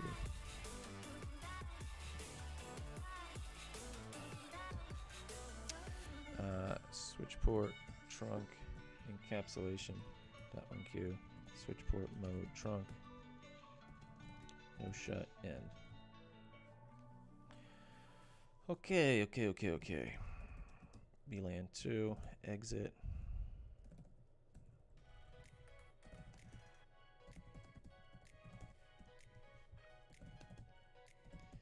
Just hopping around each one. And switch 1. Alright, they all have VLAN 2. Switch 4. Configure inner switch links between switch 1 and as static 802.1Q trunk links. Disable all other inner switch links. So do show interface trunk. Mode is on. And do show interface trunk. Do show interface trunk. Do show interface trunk. Configure VLAN 2 on all switches and configure switch 4 as the SDP root bridge for VLAN 2. So spanning tree, VLAN 2, priority 0. Switch 1.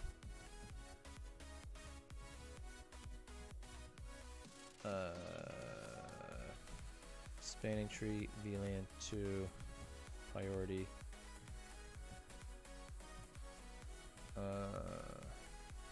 Yeah, I just wanted to see if it was going to give me that list, just so I made sure I had the increments correct. Using the lowest possible priority, if switch 4 goes down, switch 1 should take over the SDP root bridge role for VLAN 2 using the second lowest possible priority. Okay. Show spanning tree.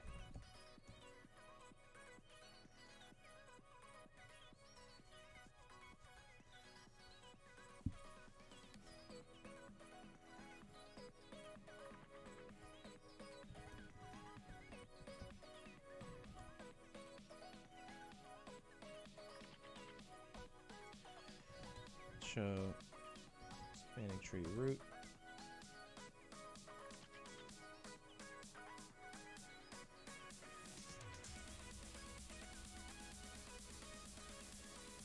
I'm going to say everything at so if we sort of look at what we've created here,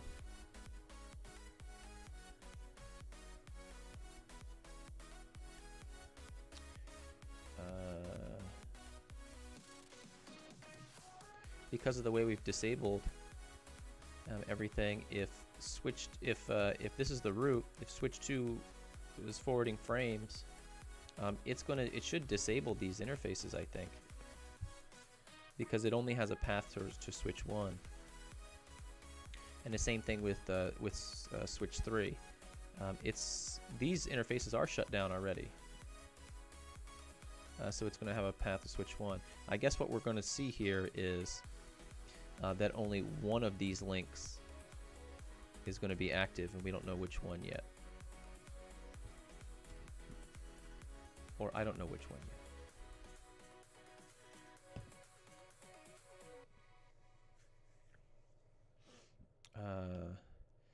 So it looks like our root port here. All right, this is our interface to switch 4. This is our interface to switch 1.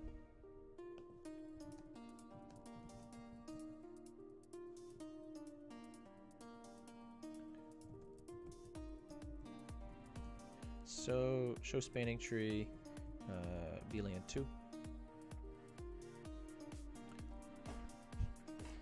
So gigabit 1.2 is my root port and is in a forwarding state. Gigabit 1.3 is an alternate port and is in a blocking state. So switch 1, show spanning tree VLAN 2. This is all of its interfaces.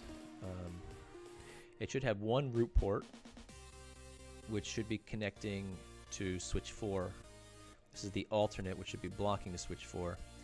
The rest of these interfaces I would expect to be designated and forwarding as well. So this is going to be going to switch 2, and this is going to switch 3, these two interfaces. And just because we haven't seen it yet, I'm going to go over to switch 3.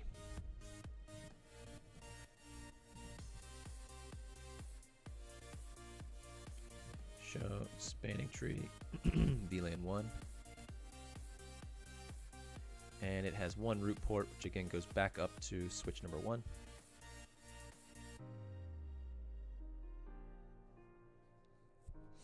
So if switch 4 goes down, let's see who they have as the root ID.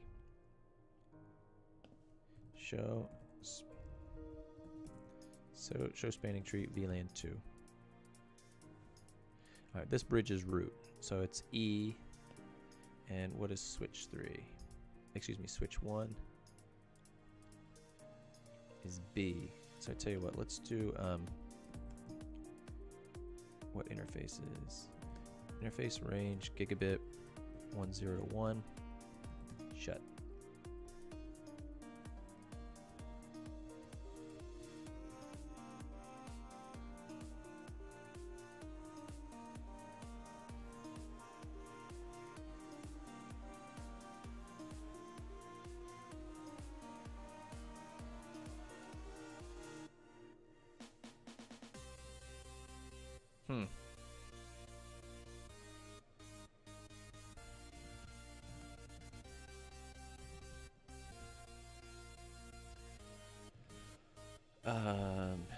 I want to see myself for the root. Show spanning tree VLAN 2. This bridge is the root.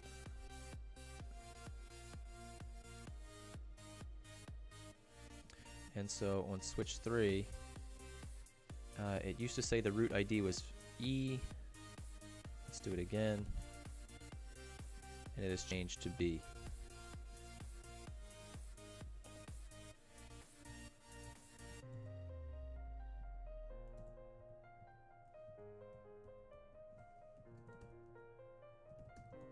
Okay.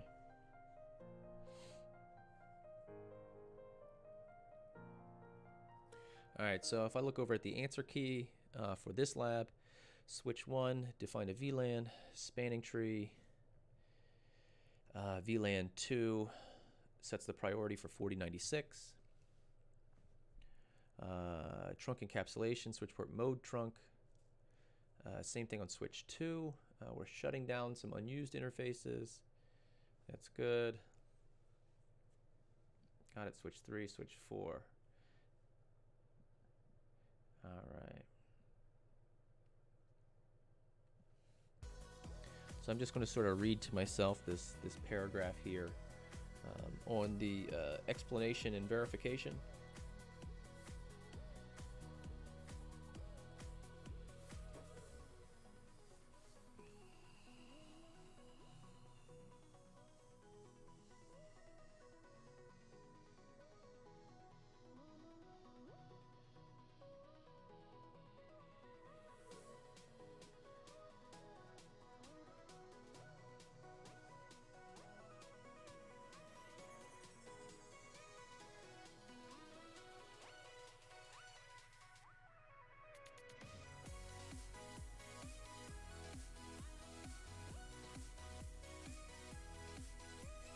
So on switch 4, show spanning tree VLAN 2.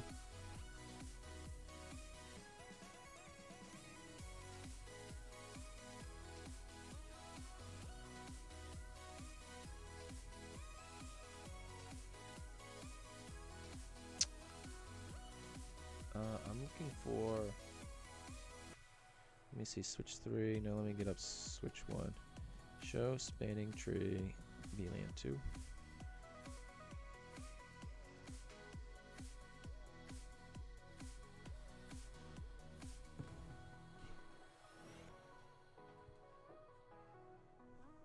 Okay, sorry, that's what I was looking at here.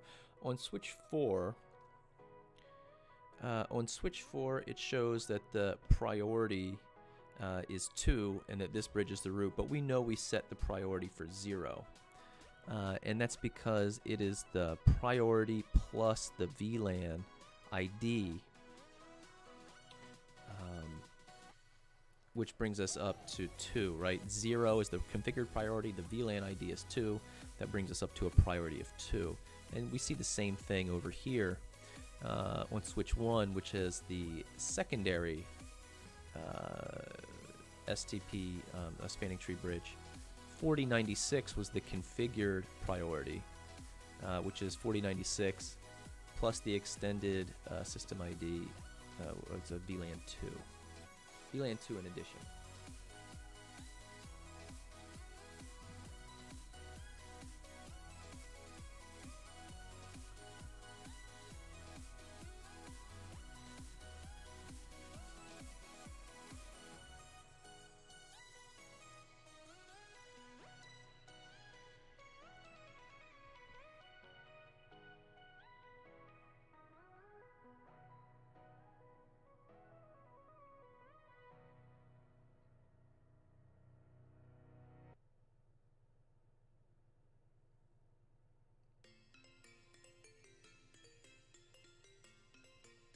Let's see, because switch 1's interfaces have the same cost as the lowest port priority of the upstream neighbor.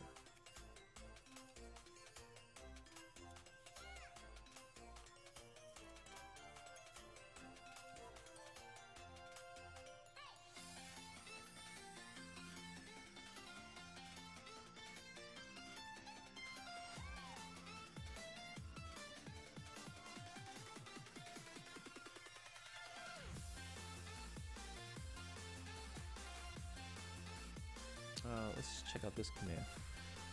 Show spanning tree VLAN to root detail.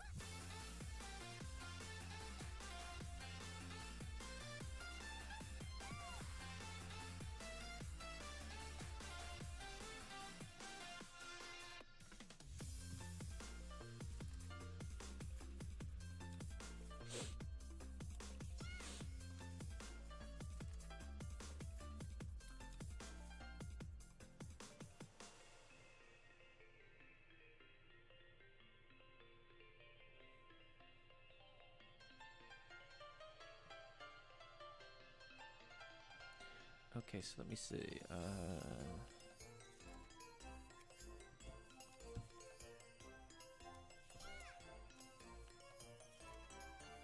5. 7. Where's my switch 3?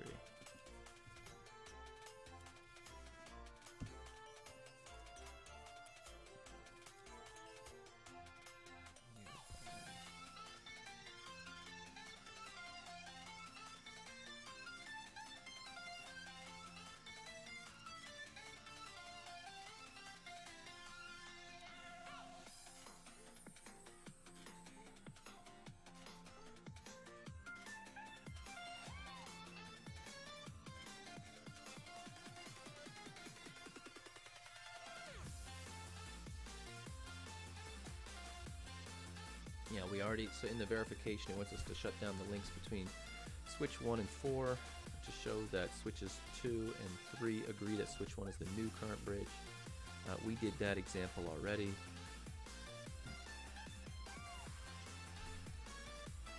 Okay.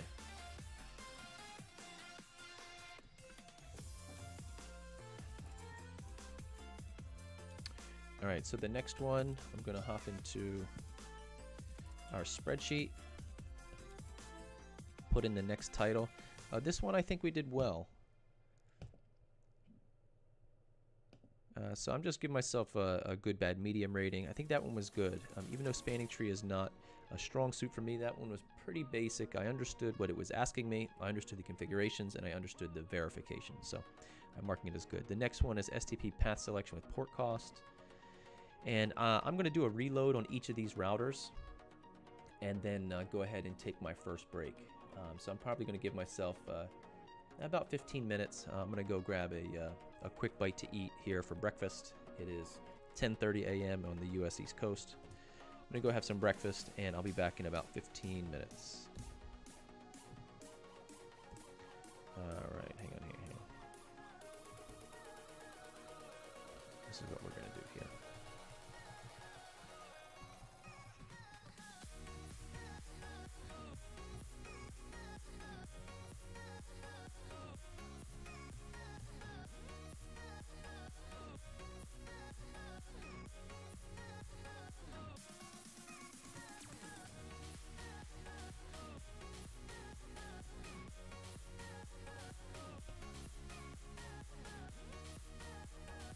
Alright, that was what? Switch 3. Here's switch 2.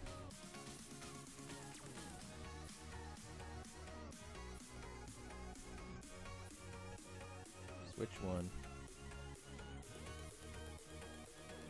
And switch 4.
Ah,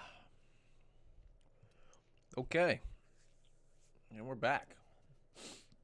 Um, uh, it's really hard. In case anyone wants to know, studying for your CCIE is not just an all technical journey. It's also it is very much a journey of self, you know, to really see sort of what you're made of as far as being able to keep up with the pace of studying and the rate of studying and making sure it's effective and making sure you don't quit. It's very easy to start a journey like this, especially a marathon, which takes a long time to train for, and it's very easy to sort of run out of time to do it. So it's very much a journey of self, not just a technical journey. Excuse me. And even with that, it's very much a journey of the entire family. I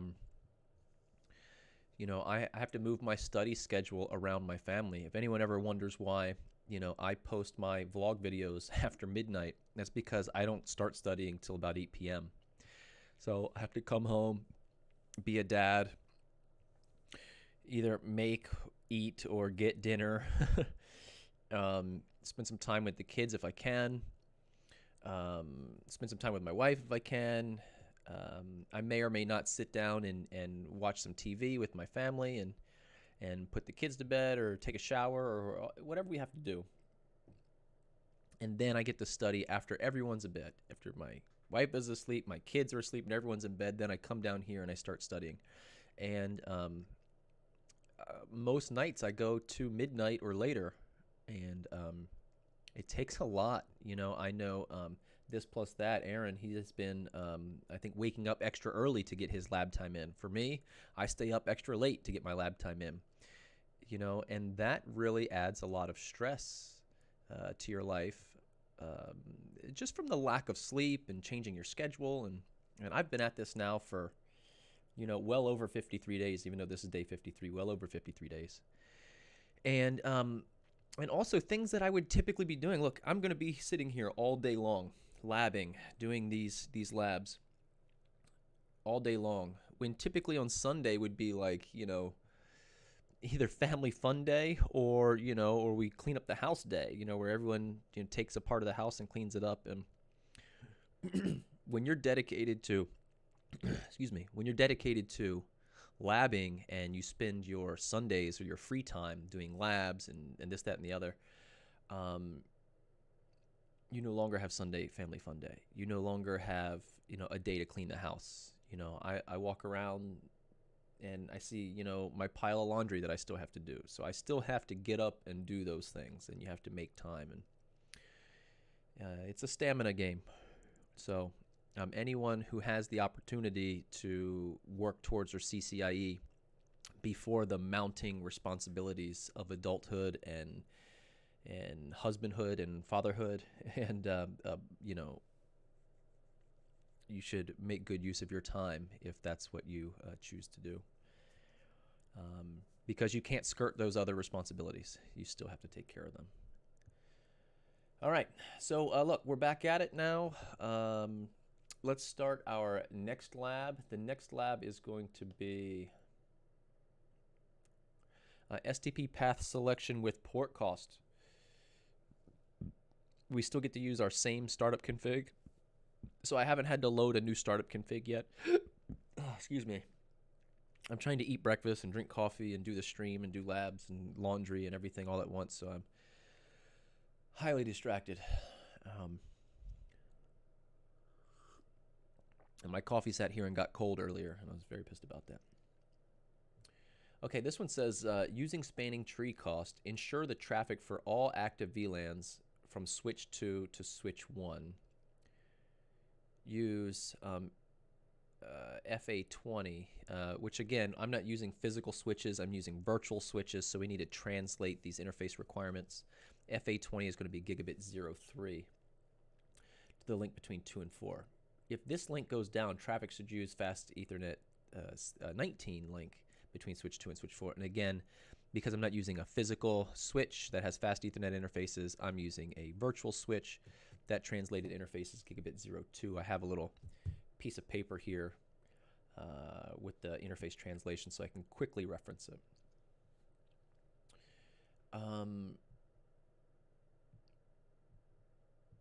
So I actually, you know what? I think I have made a mistake. This is going to require a new startup config. So I'm going to need to do that. So I need to close down my terminals, load a new, close down my lab, and load a new startup config. So something I definitely should have done before the break, maybe, and did not.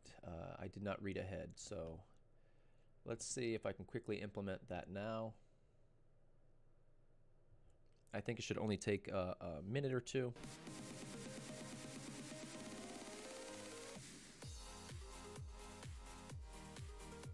It's only 4 config. Let's see. This one is going to be called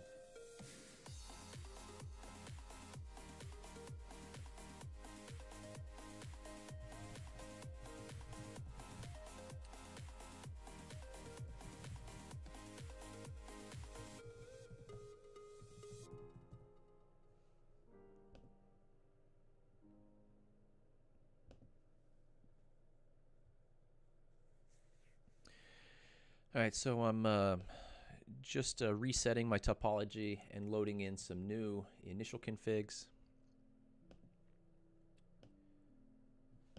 It's just going to take me a minute or two to do this, I hope.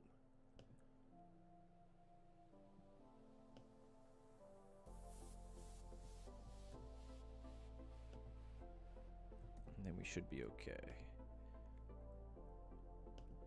So a lot of labs in the INE workbook use, you know, so you might have 10 labs that all use the same startup config before you need to reload a new one.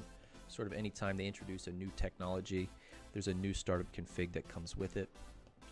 And I don't have all of the startup configs pre-staged, so I'm going to have to I'd like to pre-stage them all, but I just don't have the time. It takes just a little bit. Like I've done this, but it takes just a few minutes. So first I'm going to do a wipe all nodes.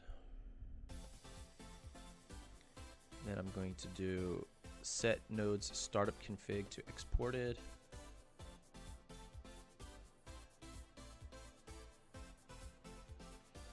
Okay.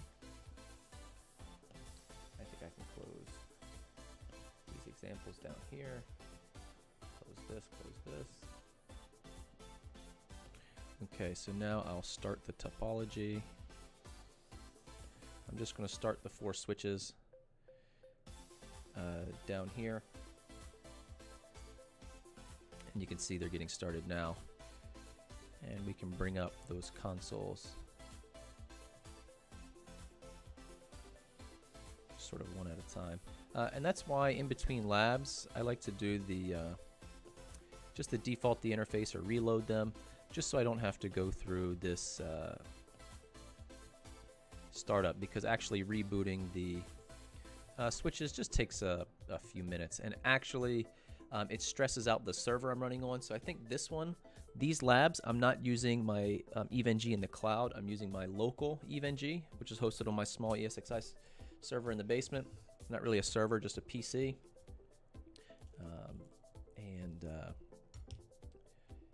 And so loading these, rebooting all the switches at once, it just takes a few minutes and adds some additional load to that. But if you just do a quick reload, it doesn't add any additional load to the server itself and just takes a moment.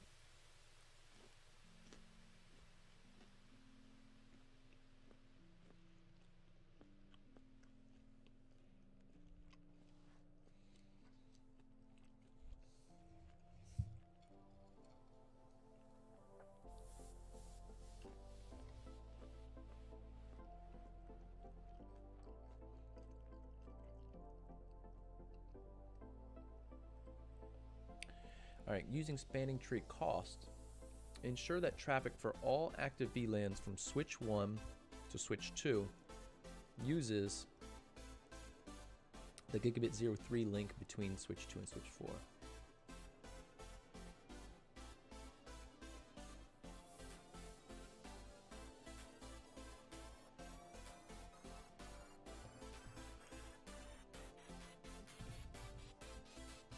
And I'm using the VIOS platform, or images rather, on EVE-NG here. And switch 3. So now we should have the new startup config for this lab loaded.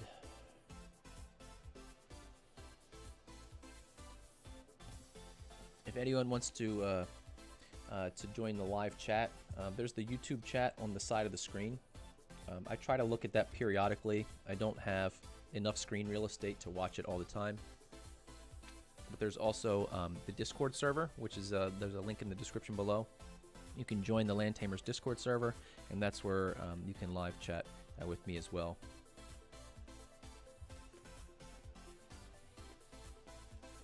It's a really good community of people in there. Most people are studying for some sort of certification, whether it's Cisco or Juniper or OSCP, and we all try to help each other as much as we can.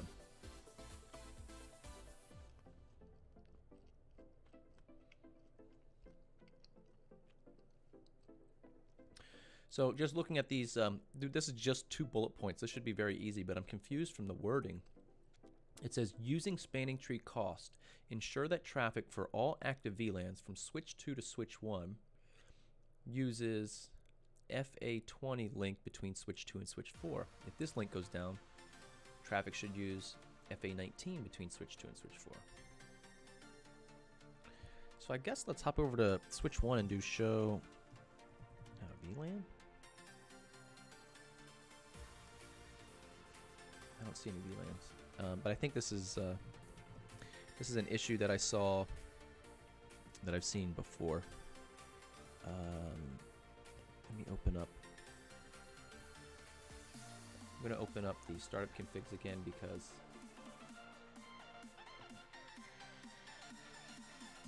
when there are VLANs defined in here, typically, I don't know why, but they don't get configured. Part of the startup config. Switch 3, switch 4.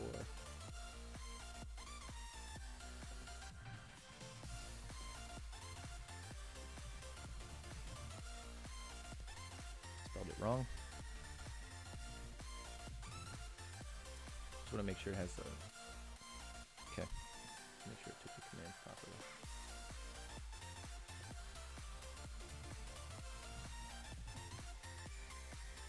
Okay, let's make sure switch 2 sees the same VLANs. Okay, what are we doing here? Let's take a look again.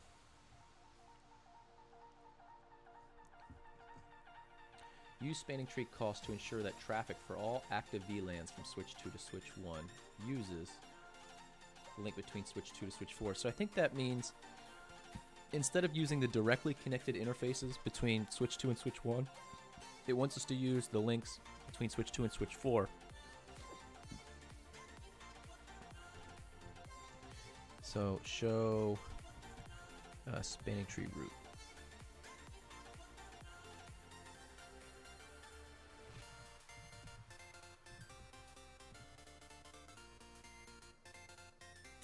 Okay, so switch 1 is the root for all of the VLANs.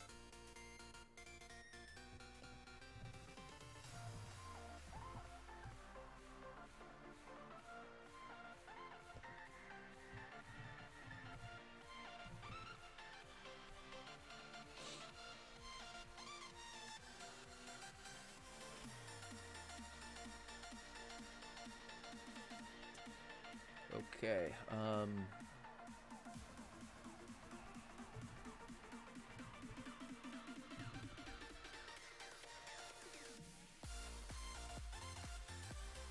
Okay, so I only have a link between switch 1 and switch 4. Wonder why I don't have the links. Show IP interface brief. To switch 3 are shut down. Okay. Show CDP. So 2 to 3.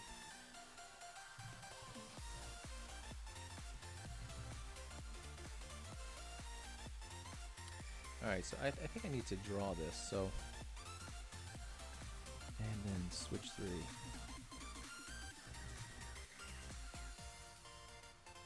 Okay.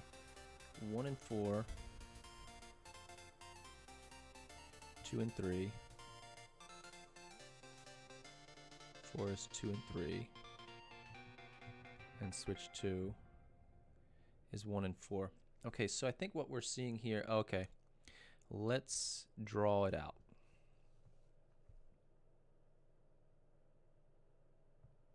So what we're seeing here is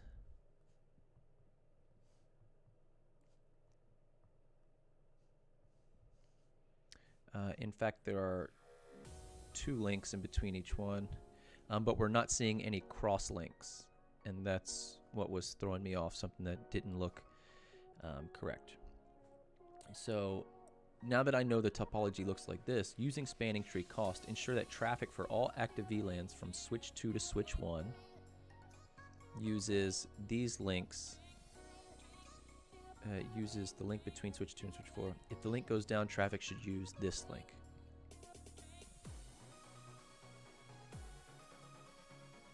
Port cost. Path selection with port cost. Okay.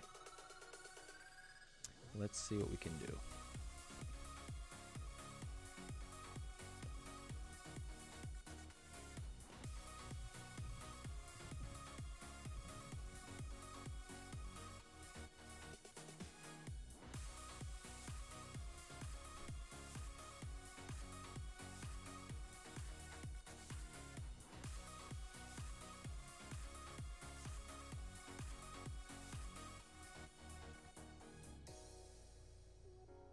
Using spanning tree cost, ensure that traffic for all active VLANs from switch 2 to switch 1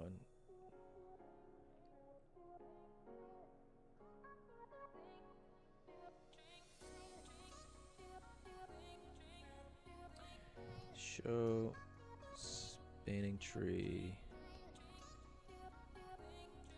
Can I do interface?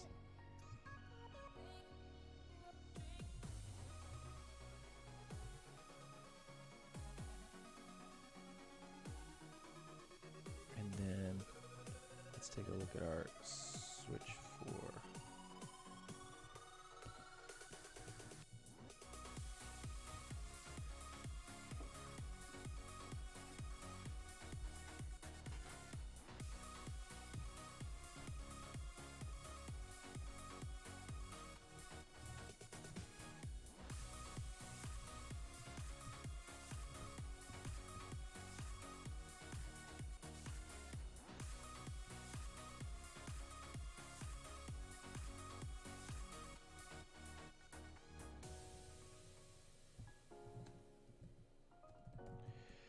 So I'm just trying to figure out what does this how does switch 4 flow its traffic.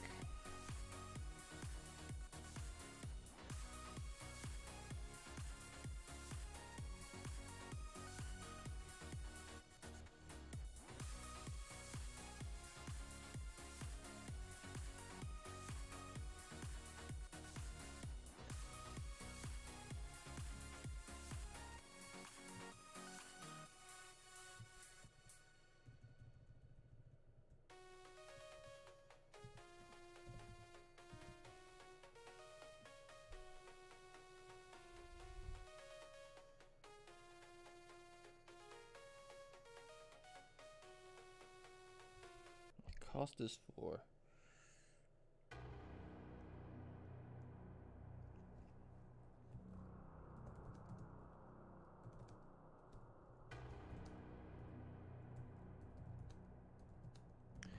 I'm just going to try and sort of screw around and see if I can figure out a way to up the cost on those interfaces here.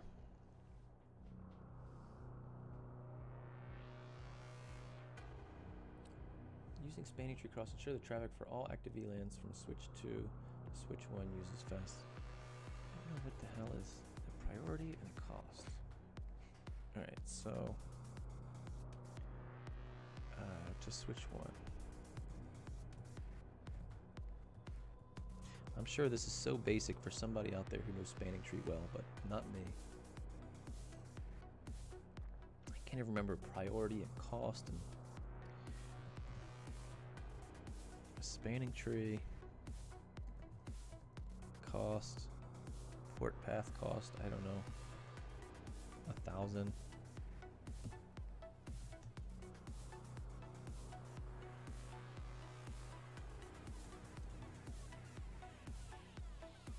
No. Show CDP neighbor.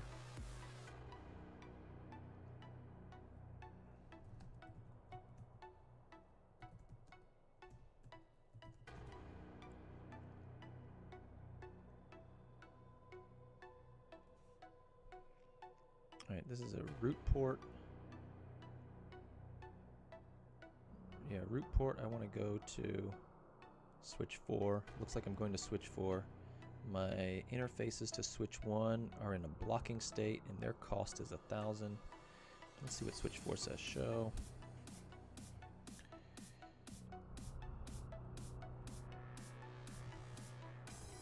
Just taking a look at one VLAN and show CDP. I'll never spell neighbors right.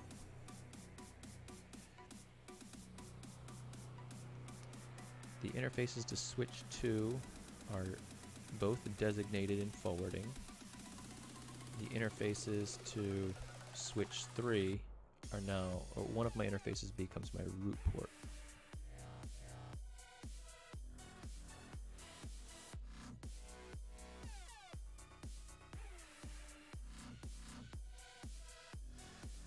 I wonder if that's all it was, but I think I definitely need to read the description to myself.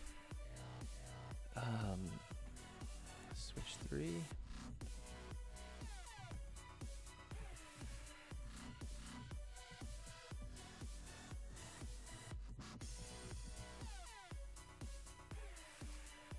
Okay. So switch 1 is 0 and 2, 0 and 2. It's my root port, okay, and then 1, 3, and 1, 2 should be the switch 4. Okay, I think that's exactly what we want. All right, I'm going to review the answer key and configuration.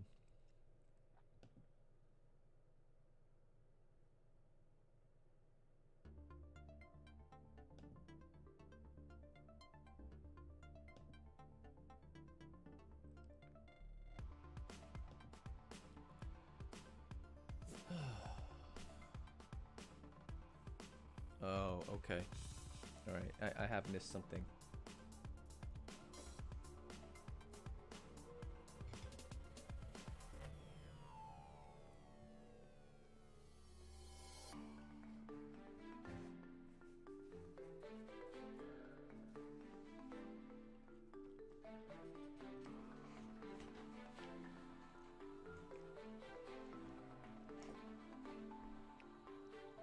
I have missed something from Switch 2's perspective, which was, although we raised the cost on the two interfaces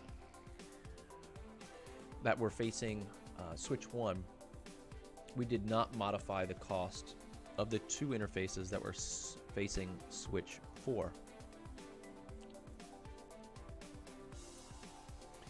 And in fact, it's choosing the wrong interface. So let's get back in there and do interface gigabit 02. I have to do a translation because I'm not using the physical switches. Spanning tree cost of 2.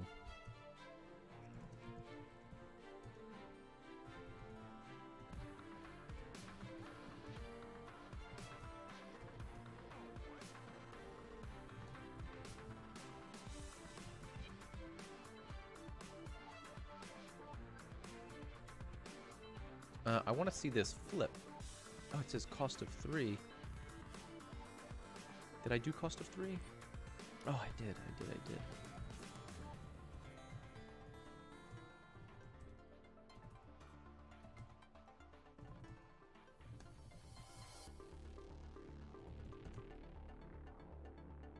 All right.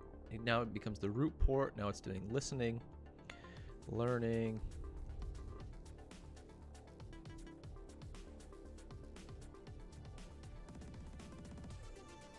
Learning.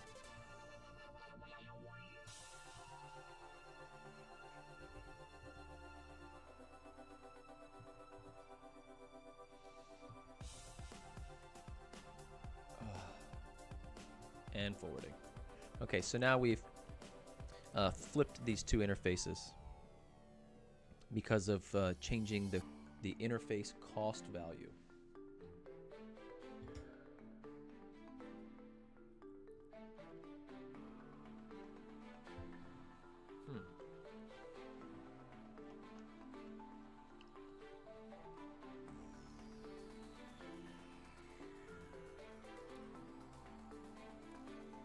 So I guess if the interfaces are equal cost, I'm just trying to formulate sort of what is the rule here. If the interfaces, both egress interfaces, have an equal cost, you'll use the lowest neighbor priority, or port priority, which would have been 3. But if the egress interfaces are unequal cost, you'll use the lowest cost value. I think that's going to be the rule here. Let's see.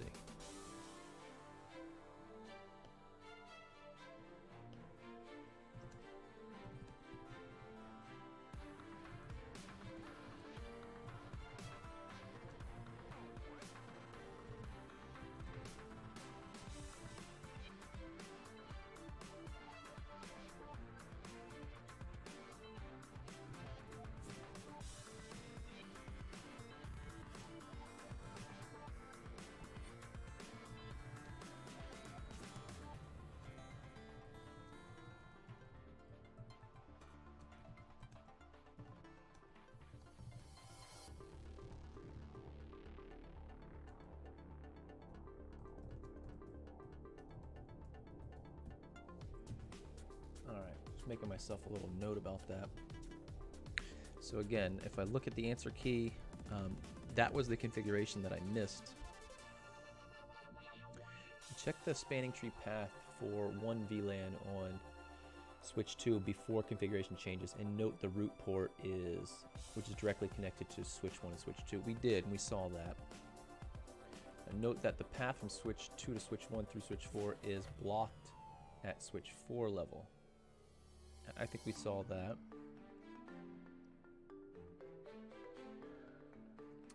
The spanning tree cost to the root bridge from switch 2 before configuration changes is 19. Changing the links to switch 1 to a cost of 1,000, which just so happens to be the exact number that I chose, makes them the least preferred path by changing the last link to switch 4 to a cost of 1. The end-to-end path cost on that link becomes 39, which is the most preferred. 1 to switch 4, 19 from switch 4 to switch 3, and 19 from switch 3 to switch 1. Okay, well that's using the default cost and fast Ethernet interfaces in this example. And I'm not using fast Ethernet. With the second to the last link having a cost of 2, the end-to-end path cost would be 40, and will therefore be the second most preferred link.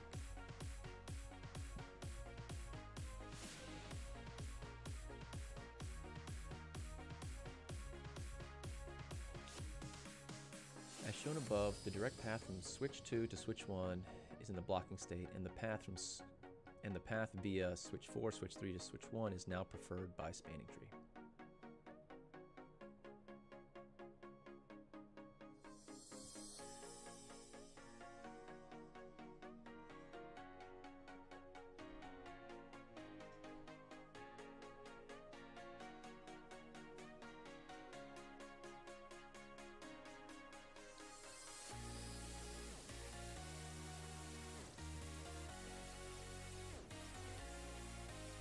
Alright, so here's, I think, sort of obviously the next lab in succession is we just did port cost, so now it's going to ask us to do port priority.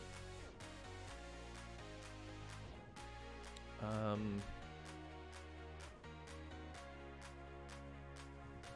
going to do port cost and question mark that one because that's what I was questioning. And I'm going to mark it with medium because I did complete the lab. However, I definitely need to review the rules of port cost and probably the next lab too, which is going to be port priority. I need to review those rules and make sure I understand them. Now, the last one, I did miss that configuration element of changing that other interface of port cost. I'll try to do these labs again sometime. Like once I get enough that I need to review, then I'll go back and try to just review those labs. So I see, a couple on here that I need to redo. So once we get about 5 or 6, then we'll go back and redo them at some date in the future. All right, so let's do a, let's see, what did we change? We only changed switch 2. Let's just do a reload on switch 2. While we wait for that, I'm going to read the requirements. Using spanning tree priority, ensure that traffic for all active VLANs from switch 4 to switch 1 uses the link between switch 2 and switch 4. If this link goes down, traffic should use the interface 19 link between switch 2 and switch 4. So again, we need to translate those interfaces to our virtual lab. And this says, the title says with port priority, but the task says spanning tree priority, which I believe are two different things.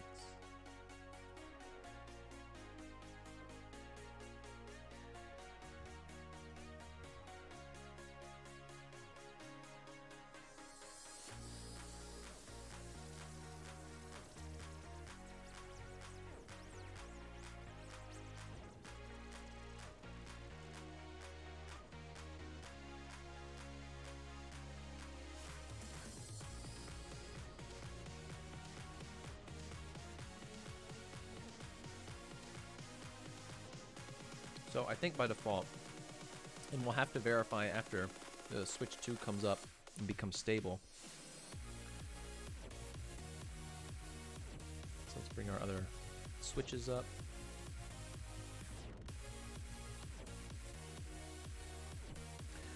We need to verify which links traffic from switch 4 will egress.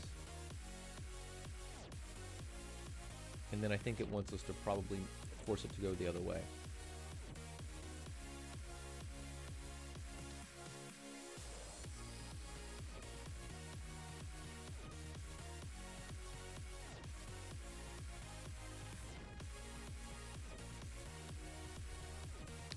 For all of you out there who have mastered spanning tree, I applaud you. I have always applauded the people who can just draw out a switch topology and map out exactly how spanning tree would operate. It has just been, something that I don't have a lot of experience at, sort of layer 2 technologies and spanning tree instances. Most of the switching topologies that I deal with, I call them just daisy chain switches, where it's just one switch connected to another switch, connected to another switch, connected to another switch, with not a lot of link redundancy, and where we can sort of ignore spanning tree for the most part. All right, so let's see if we are stable now.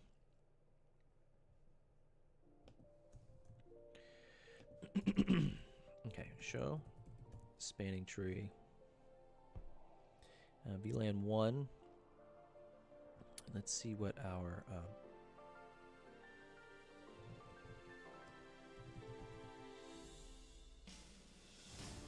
so again, we're just sort of making the perimeter of the block with none of the interconnects in the middle of our switching block.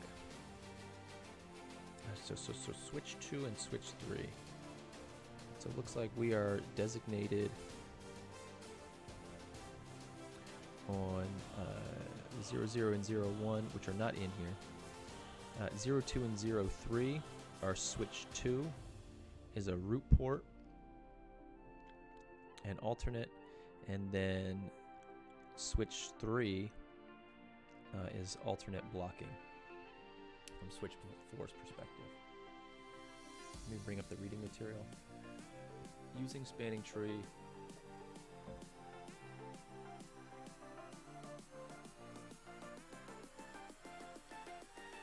ensure that traffic for all active VLANs from switch 4 to switch 1 uses the 20 link, which is 03.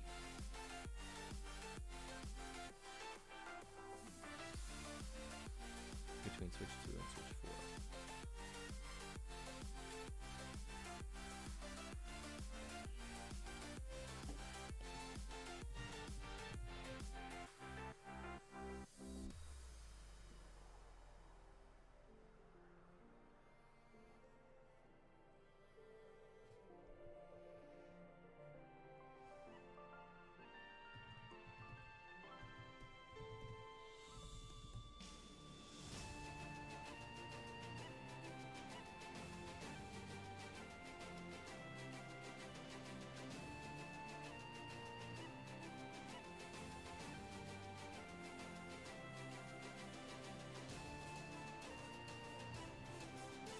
Okay, so I have to translate the interfaces from fast Ethernet to gigabit. And I think what we want to do is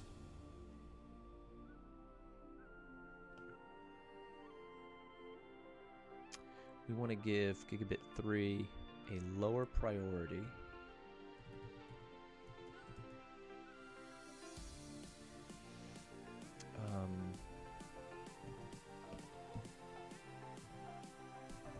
Spanning tree. I'm going to say port priority.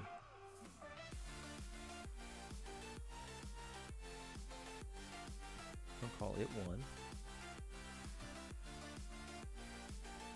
Oh, and increments of 32 is required.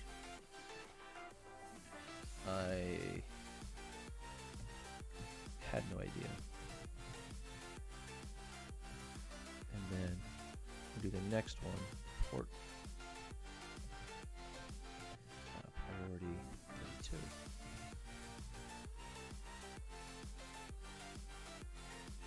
So now let's do the same thing.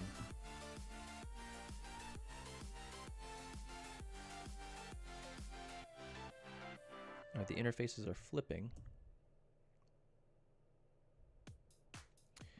It went from now it's root learning and root forwarding. So let's see ours. Show spanning tree VLAN 2.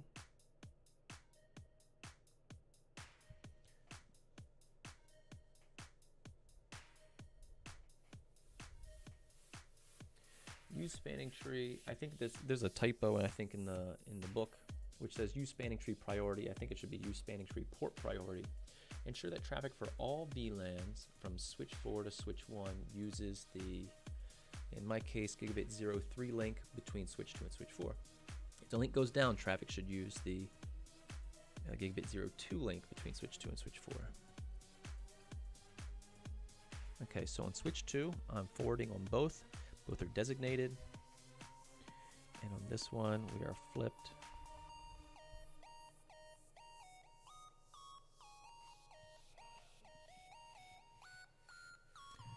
So I thought that show spanning tree interface.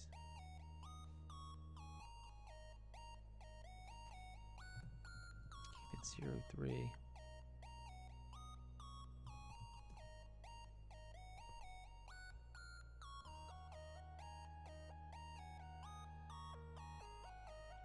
Okay, so we're taking a look at VLAN 2. VLAN 2, the root is forwarding. Port path cost is 4. Port priority is 128. Port identifier is 128. 4.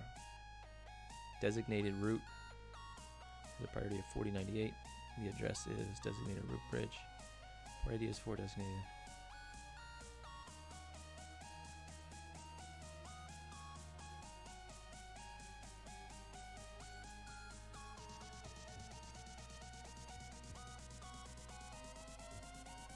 So I'm trying to understand what is the difference between cost and priority.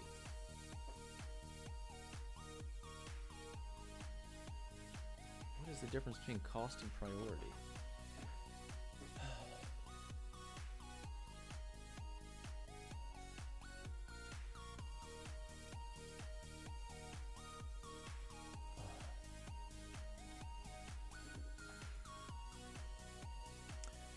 All right, I'm going to take a peek at the configuration and see if I can read the explanation, and maybe I can write my own summary or understanding of how this is actually supposed to work.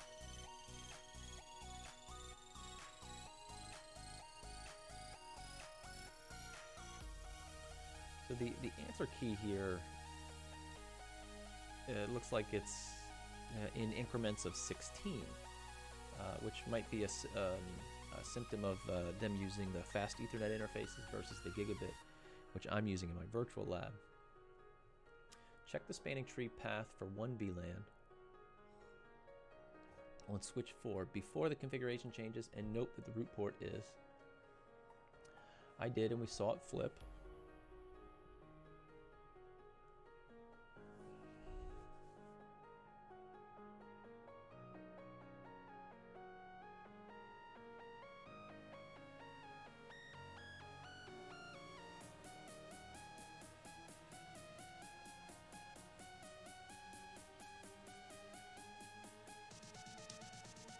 Designated cost is 19. Okay.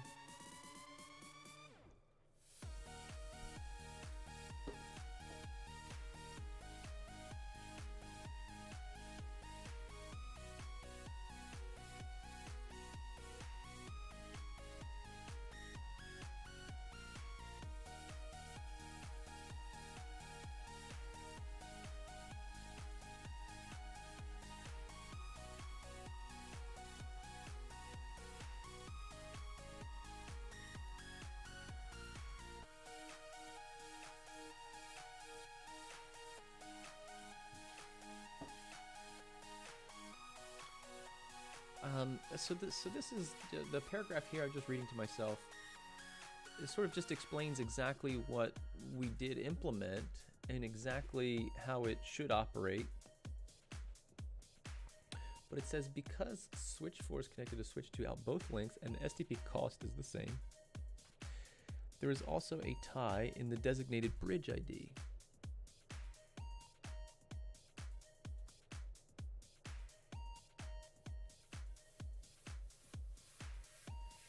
The designated upstream port priority is compared.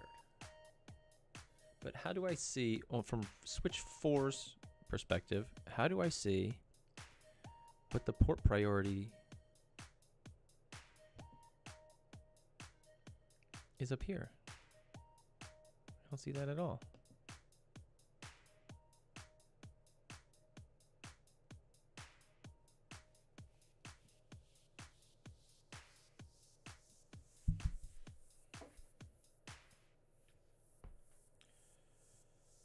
Okay.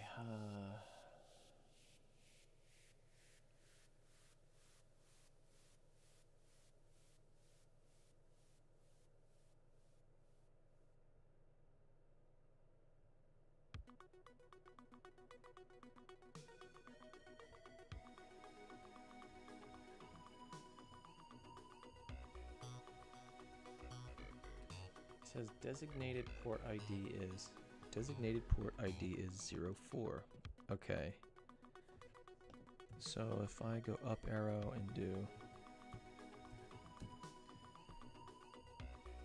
for VLAN 2, my designated port ID is 32. So that matches my priority.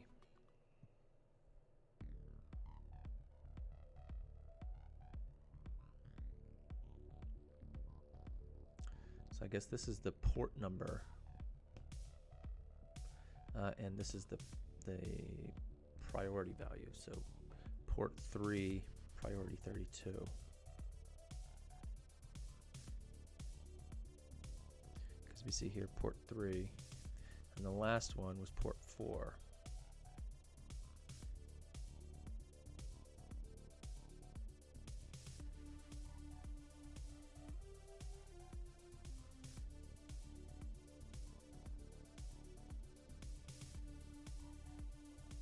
All right, so let me review my notes just then, because I made some notes.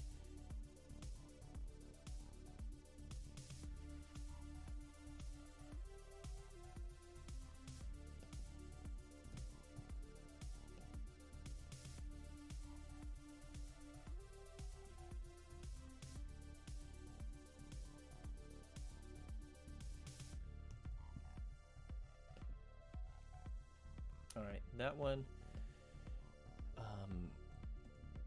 I'm going to need to review as well, because so I'm going to do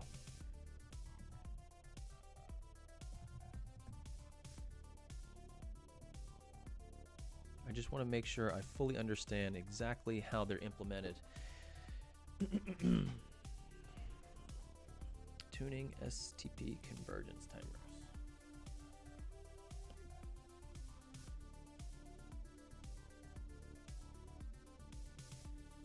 Okay, a bunch of requirements on this one.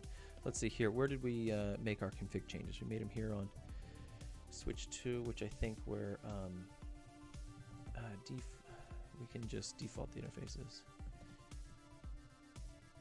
Default interface range gigabit 013, gigabit 103.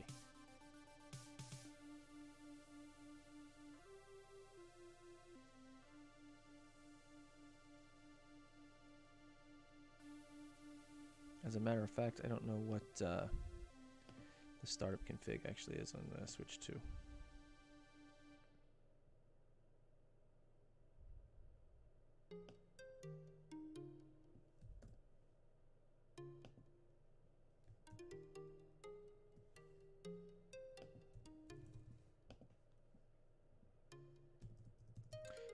Because when I defaulted those interfaces, I probably removed the trunking configs.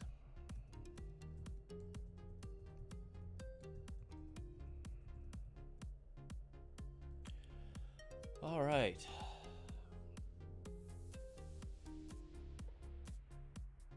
Oh. I have a little fan in this room that I put in front of me, and when I turn the fan off, even though it's pretty quiet, when I turn the fan off, it just completely makes the room silent, and it's like turning off a headache.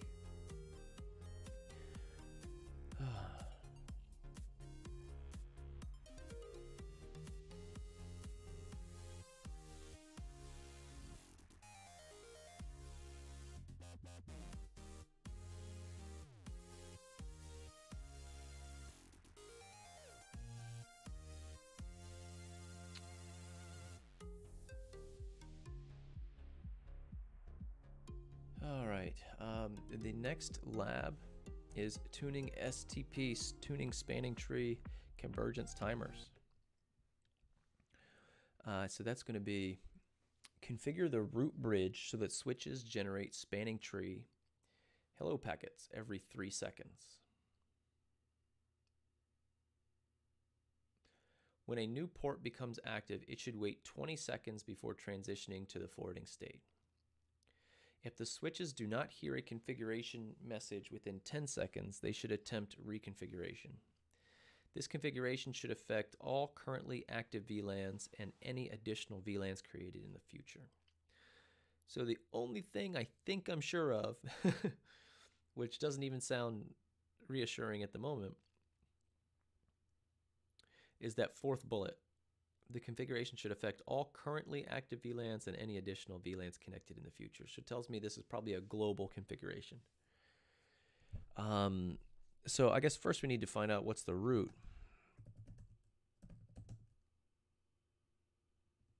Okay, the root for all the VLANs is B.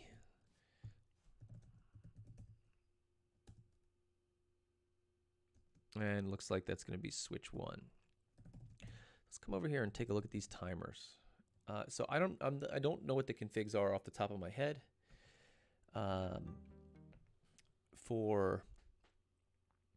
To achieve these couple of bullet points, I'm just going to kind of use context-sensitive help and kind of see if I can find them out. Again, spanning tree is a weak muscle for me, and I need to work it out a little bit.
All right, let's start with the first bullet.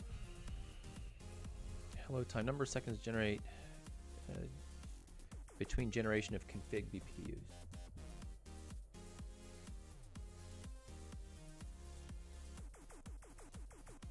3. I think the default is 2.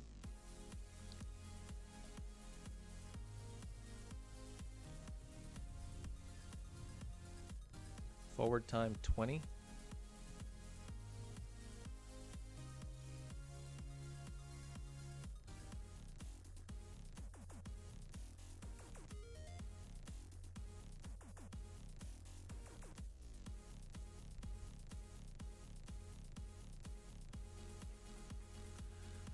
If the switches do not hear a configuration message within 10 seconds, they should attempt reconfiguration. I'm wondering, is that the max age?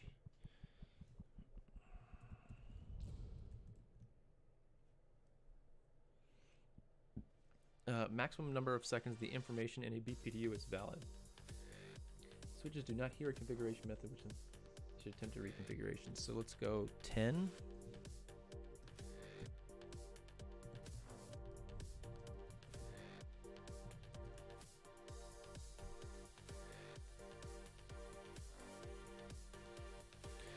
So it looks like it got changed for all except VLAN 1, which I did not include.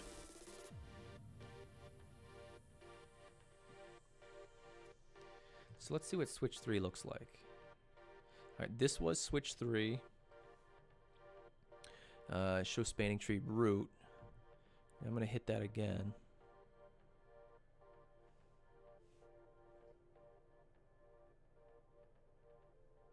And those timers have changed.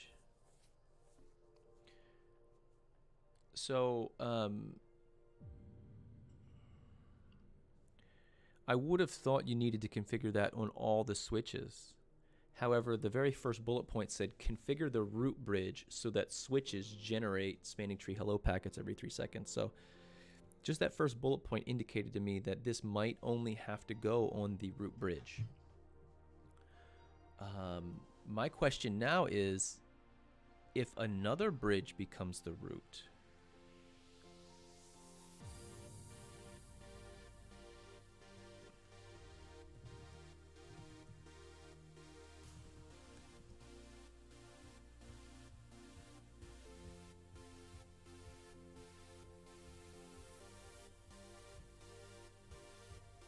If another bridge becomes the root and has different timers, will these timers change? So show spanning tree root. Now I'm going to try and do config t spanning tree.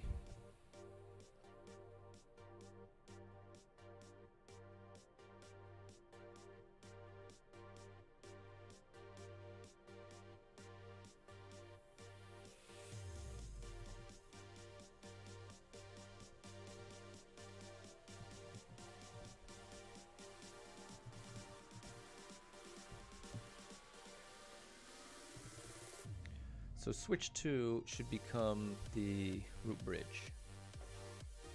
And switch 2's timers, I did not change. They should have the default timers. So let's see if the timers change on switch 3.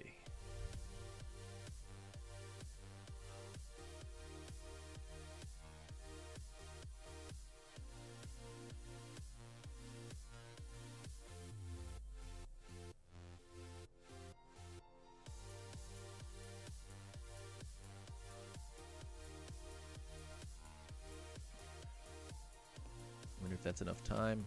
Spanning tree root. Yeah, they did. Look, if we compare the two tables from the top, the hello time, max age, and forward delay is 3, 10, and 20, and here it's 2, 20, 15.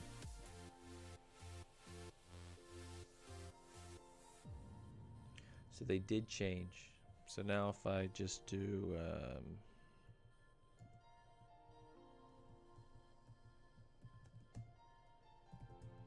it should change back on switch 3. So now switch 1 should become the root bridge for all VLANs again. And let's see if it changes back. Not yet.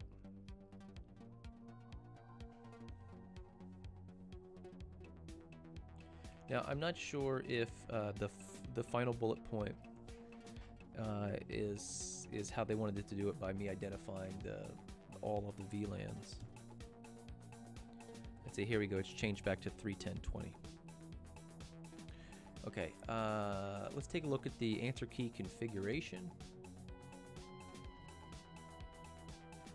Yeah, so how I achieved it was how they intended, which was configuring it for a range of VLANs. However, I did 2 through 4094 and they did 1 through 4094. And you know what? The other day I went through a lab and it wouldn't let me include VLAN 1 in something, which is why I skipped it.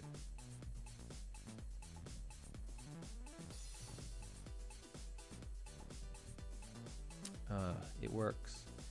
I think it was VLAN pruning. I think I was trying to prune VLAN 1 and it wouldn't let me. And it just, you know, I think I knew that, but I was trying to meet a lab requirement. So now, oh, you know what? Now I just did it for switch 3. Okay.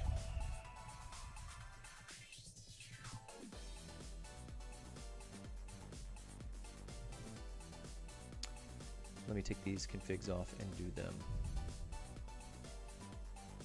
on switch 1.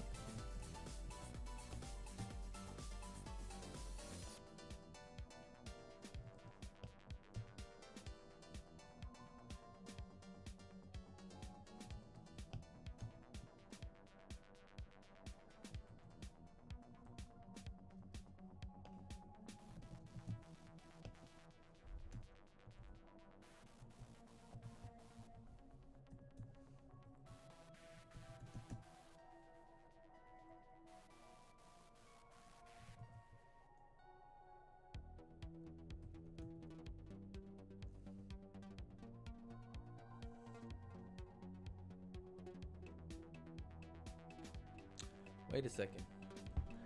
I have made a mistake. I did make a mistake.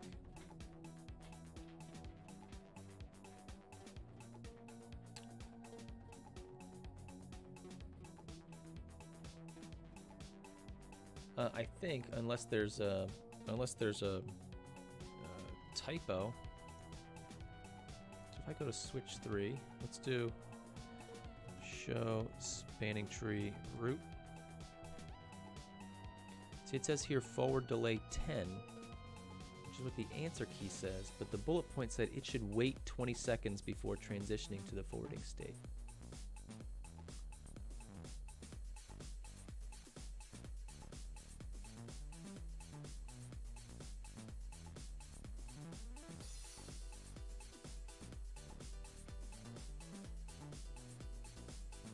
So again, it's having us look at VLAN before we make the changes.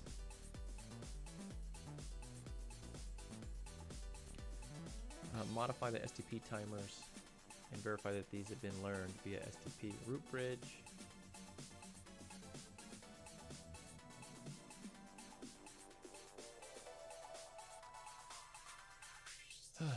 Okay, downstream devices from the root bridge inherit timers configured in the root. With a forward delay of 10 seconds configured on switch 1, downstream switches should take 10 seconds in each of the listening and learning phases during convergence.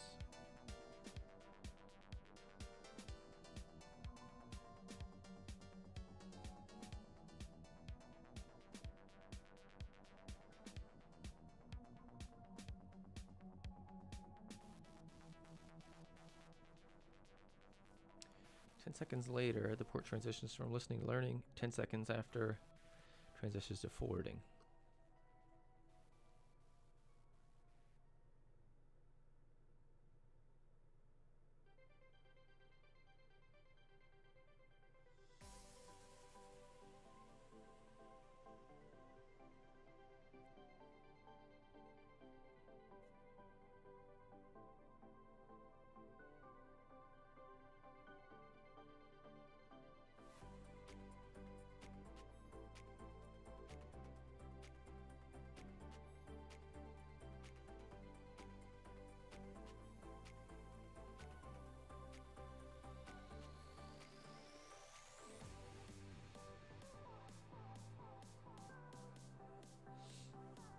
So it wants us to add the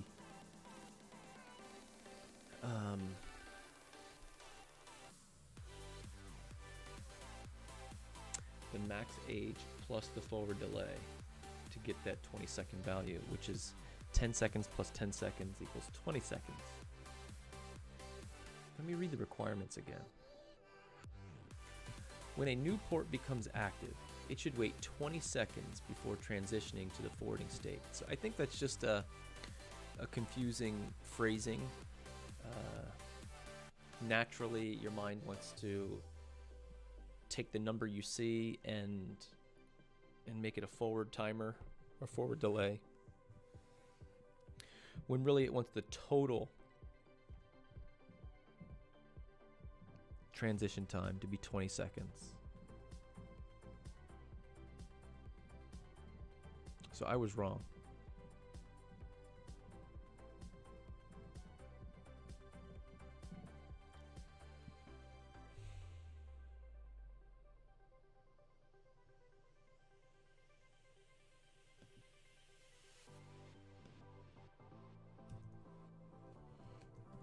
I'm going to try and make myself a note here. Sometimes it helps just to write things out. So I just have a notepad up here. I'm just going to write it out.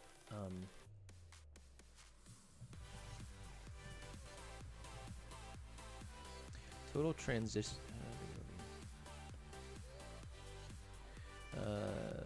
total transition time for an interface is the max age plus forward delay.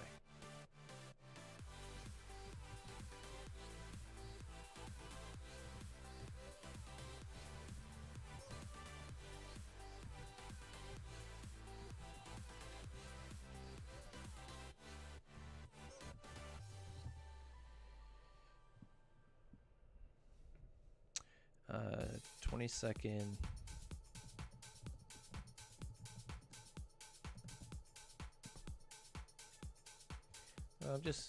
sometimes it just helps just to write it out. So make myself some notes about that.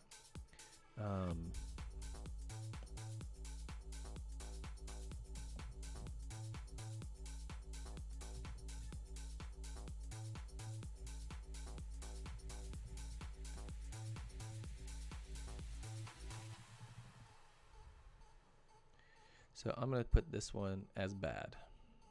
Miscalculated the timers. That most certainly would have. I would have failed a requirement in the lab, definitely. At least based on my my graded assessment that I did a long time ago. It was things like this that, well, frankly, they're wrong, and when they're wrong, they're wrong. You know, there is no sort of middle ground here. It was wrong. It didn't meet the requirement, and it's just sort of based on the wording of the requirements, the bullet points that you read, the requirements, the tasks. They're not all out to get you. You know, they're not all out to trick you and make you think that, you know, but they are, some of them are written in a way that if you take them at face value, you'll be wrong. And it takes an understanding of the entire task group to understand exactly what's needed. At least I've come across that many times in my journey, and still I'm learning it. Obviously, here, look, I'm doing basic labs. We're talking spanning tree here, right? This is CCNA level stuff. And I'm getting stuck on some of these tasks. Because it's not just, some of these tasks, and especially in the CCIE lab, are not just configure X, Y, and Z, you know, protocol on this interface, you know, which is very straightforward. Instead, it leaves some of the task to interpretation. You know, in order to do X, Y, and Z, you also need to do A, B, and C, and D, E, and F. And you need to do them in a specific order. So it's a learning experience, guys. I've learned a lot through this journey. And it's a personal goal of mine to achieve CCIE. And I hope that all my efforts will prove fruitful. Even sort of stepping backwards and going back to basics, this approach that I'm doing now. And it, you know, maybe this doesn't work for the entire path. What I don't want to do is I don't want to forget everything that I've learned so far by not doing large labs, by just doing these sort of foundation these aren't the foundation labs, these are the advanced technology labs. But going back and studying the foundations independently doesn't stitch all of the technologies together. So I want to keep tuned up on some large labs. So I think maybe next weekend, maybe I'll do one of my first Cisco 360 labs. We'll see. We'll see how it goes. When is the next lab day? What's today? The 23rd? The next lab day is September 30th. So maybe September 30th we do a Cisco lab. Okay. I'm going to leave this lab marked as bad because I didn't calculate the timers properly. And the next lab here is spanning tree port fast, so I'll copy it, add it to the spreadsheet. And I wish there was a lab at the end that sort of stitched together all of these technologies. Like I say, you know, by the time we work through the entire workbook, I'm going to be missing a lot of this stuff. The integration of these layered technologies. All right, so I think we made changes on switch 1. So let's get here, show run, include spanning, and see if we can just back out these configs.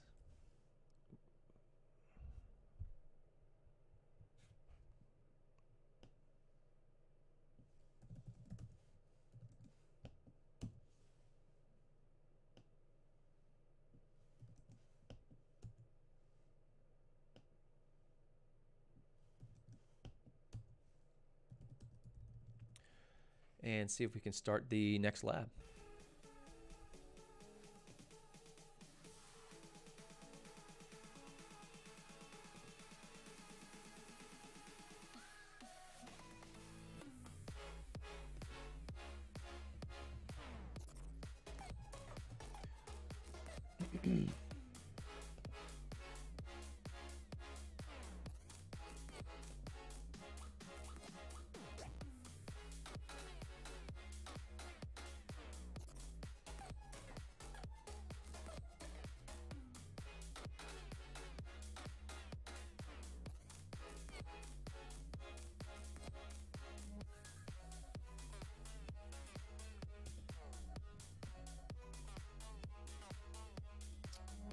I'm just chatting over here on the Discord server.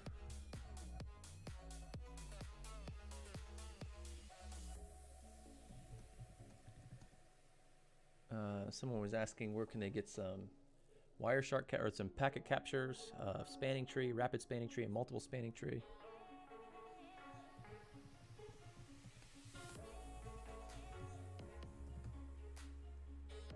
And I'm recommending over there at packetlife.net. He's got a good collection of captures there, which really just single out each individual protocol. Not all protocols, but a lot of the common ones that you want to take a look at for reference. Okay. Next lab, spanning tree port fast.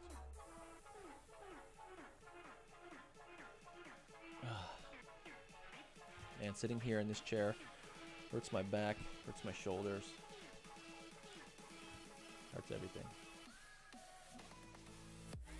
Configure spanning tree port fast on switch 1 so that the port fast Ethernet 01 does not have to wait. Let me see which. And switching initial spanning tree. Just want to make sure I'm using the correct startup config for this one. All right, the requirement. Configure spanning tree port fast on switch 1 so that the port Ethernet 01 does not have to wait for spanning tree listening and learning phases to begin forwarding.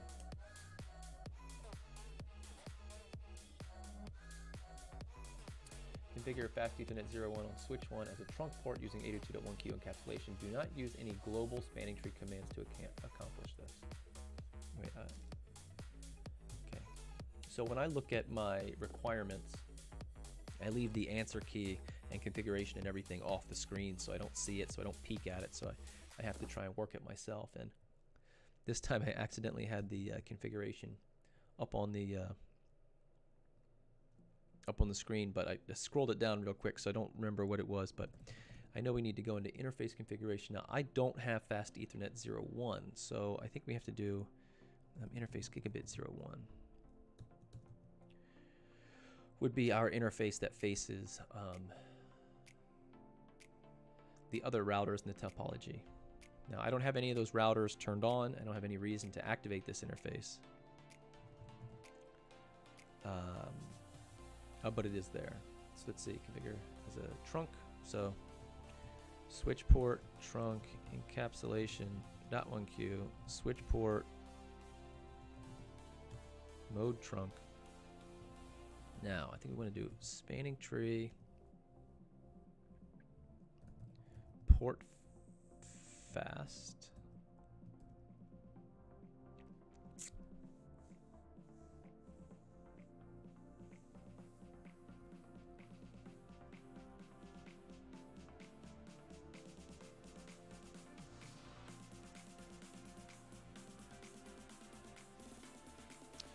So when I do spanning tree port fast, use the context sensitive help, I have 3 options, which is disabled, edge, and network. I don't remember what is the difference between edge and network. Network, I think, is shared interface. And edge is point-to-point interface.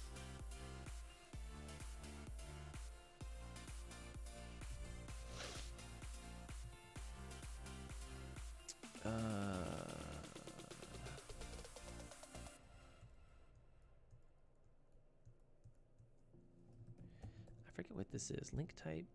Yeah, shared and point-to-point.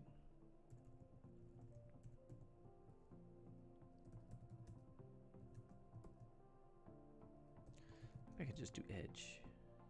Oh, edge trunk. Enable port fast edge on the interface even in trunk mode. Yeah. Warning, should only be enabled on ports connected to a single host.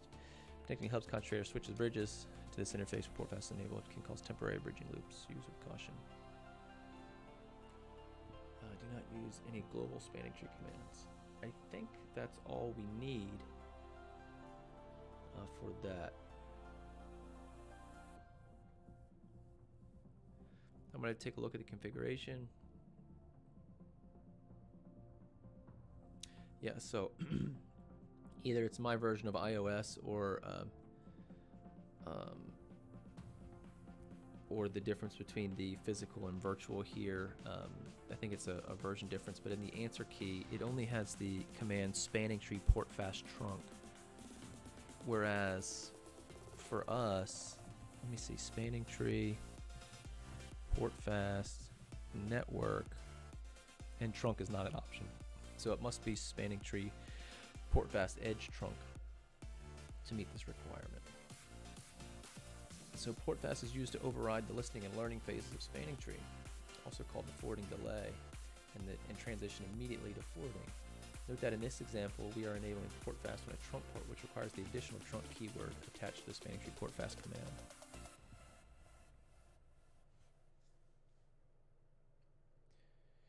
This is used when you have a trunk port connected to a server, such as a hypervisor that is running multiple virtual machines, using a virtual switch with multiple VLANs.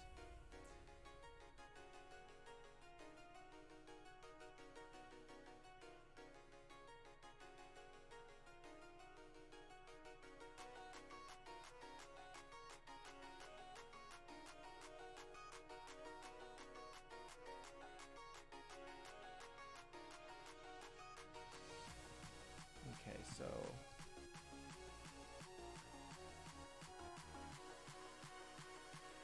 let's take a look at the verification commands, which I did not do.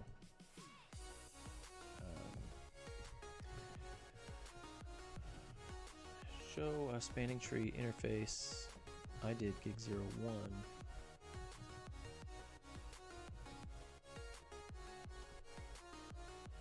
Port fast is enabled for the VLANs, for all the VLANs that we have configured.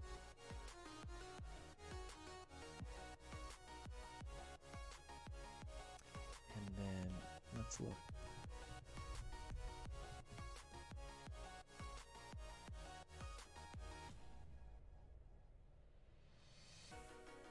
Show spanning tree, interface, detail. So this is what it's saying here. The port is in port fast edge trunk mode.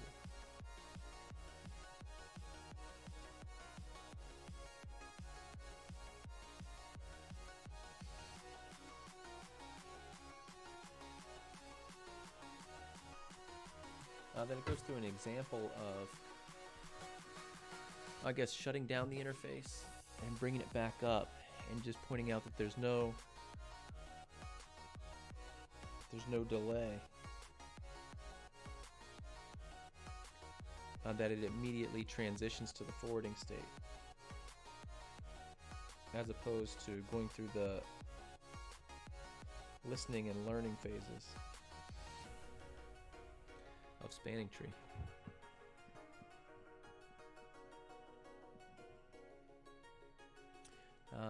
And I'm just looking at the show output here from the answer key, and they have some debug information here, which hops through a couple of VLANs. It shows each one jump from forwarding to blocking, jump from forwarding to blocking, jump to forwarding from blocking. Excuse me, I'm reading that wrong. Jump to forwarding from blocking. So was it a blocking state? Immediately jumps to the forwarding state. So I think we can do that if we do just sort of follow their example, which is, let's see, let me get the right stuff here. Let's see.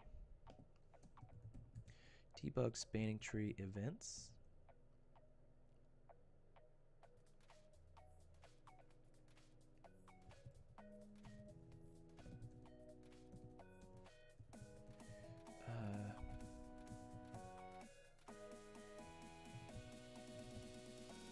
Service timestamps, debug, date time, IMSEC. This is the example. Logging 7, which is going to give us everything. Logging. Console 7 is going to give us everything. Now let's do interface gigabit 01, which I did. And shut it down.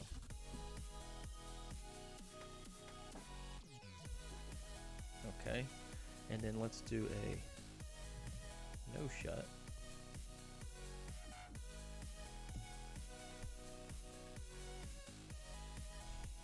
You should see everything come up. Yeah,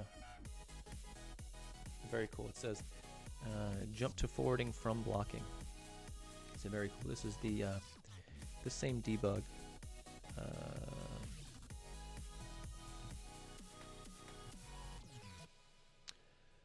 That was the example in the workbook. I'm telling you, the workbook is just a wealth of information. You know, I'm sure all other vendors' workbooks are as well, but I really enjoy the explanations and the examples in the INE workbook, and that's why I highly recommend it.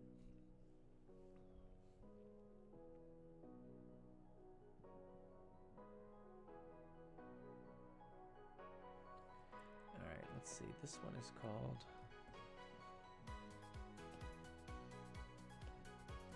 And I hate spanning tree so much. I can't wait to get through it.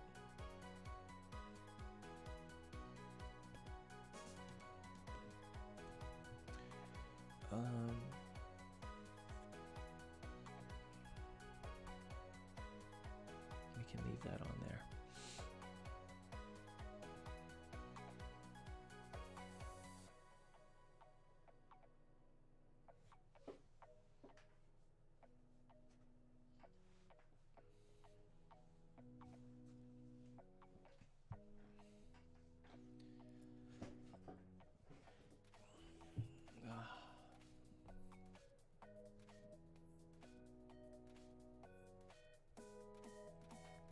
All right, this one, let's see, we didn't do any configuration changes on switches 2, 3, and 4. We did only that router facing interface on switch 1. So we don't have to reload anything. I'm just going to leave it all just like it is and hop right into the next lab, assuming it is using the same startup config. It looks like it is. So we'll just leave everything sit just the way it is and jump right on to the next lab.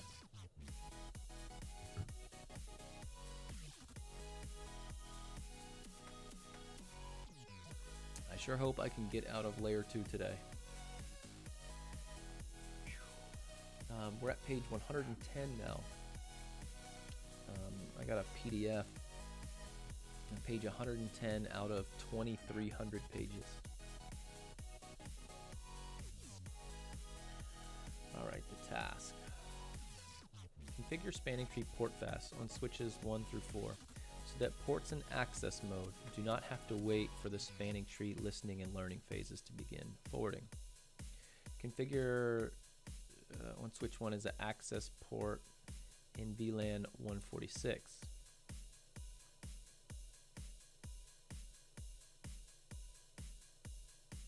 Do not use any interface level spanning tree commands to accomplish this.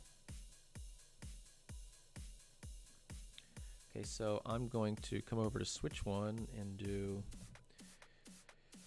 interface gigabit 01. I'm going to use gigabit 01 instead of fast 01. And switch port mode access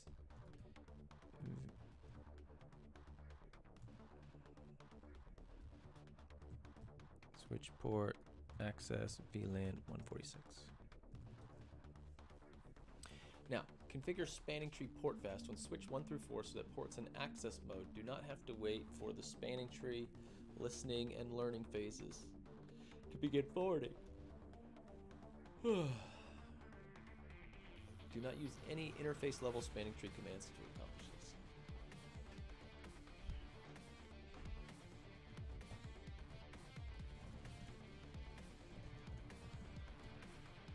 No interface level commands, so let's do spanning tree, port fast.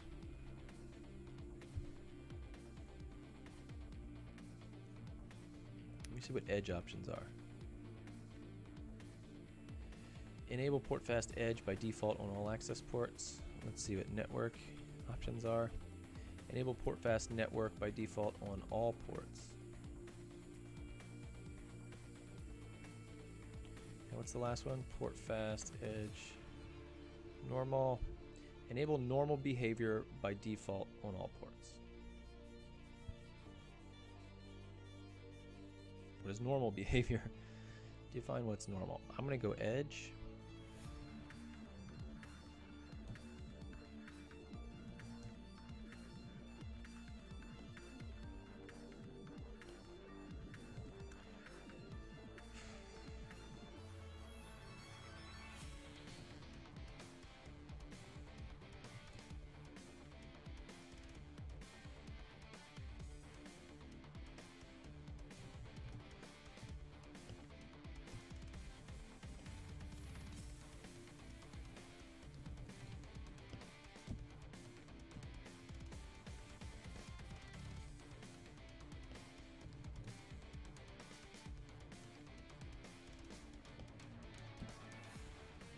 Alright, just sort of pasting that around the board. Come back to switch 1.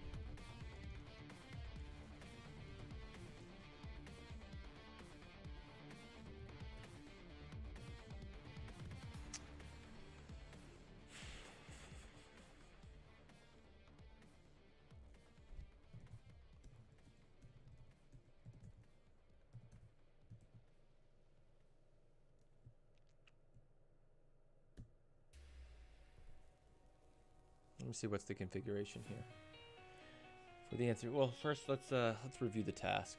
I'm just sort of, I think I need to take a break is what I need. Configuring spanning tree port fast on switches 1 so that ports in access mode do not have to wait for spanning tree listening and learning phases to begin forwarding. Okay, I think I did that with the command spanning tree port fast edge default. Configure fast Ethernet 01. I did gigs on switch 1 as an access port and Ethernet 146. Do not use any interface level spanning tree command to accomplish this. Okay.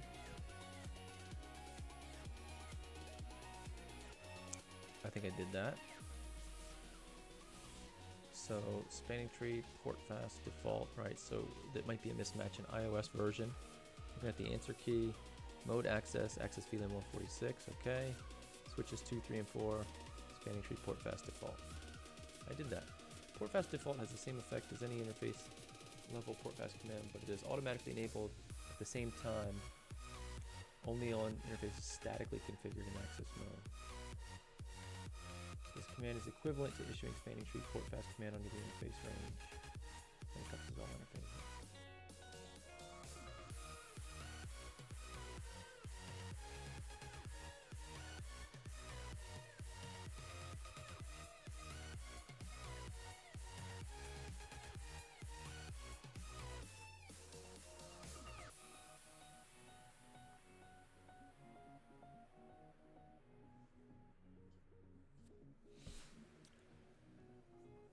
Verify that port fast is enabled at the global level. That's by default, okay. Yeah.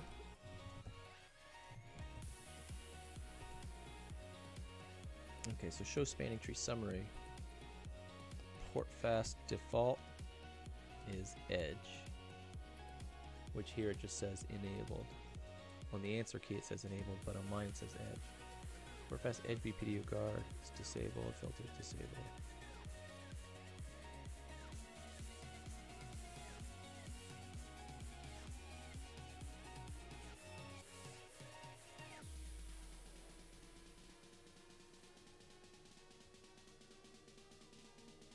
Alright, so let's do the other verification command, which is show spanning tree.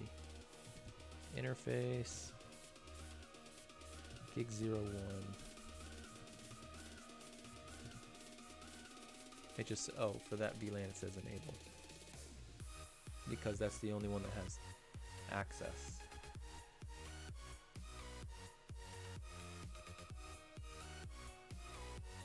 That's cool. And then,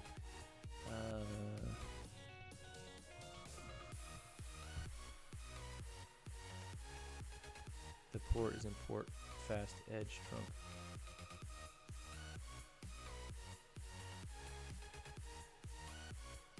The port is in port fast mode by default, and mine says the port is in port fast edge trunk mode.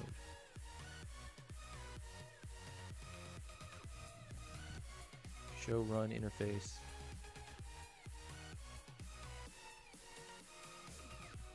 Gig 01. I'm gonna turn that sucker off.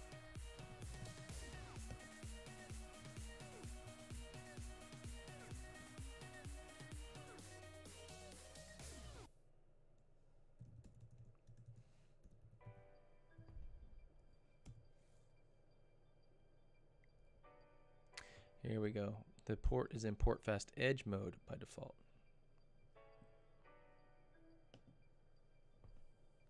Enable spanning tree debugging by verifying the port transition to the forwarding state on link up.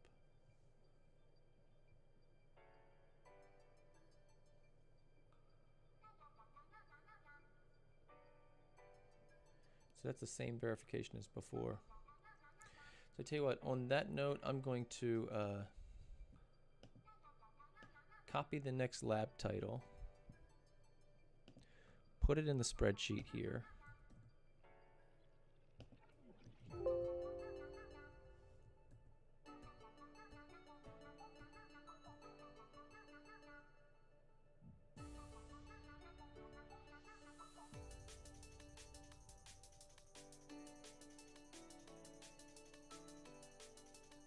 What in the hell?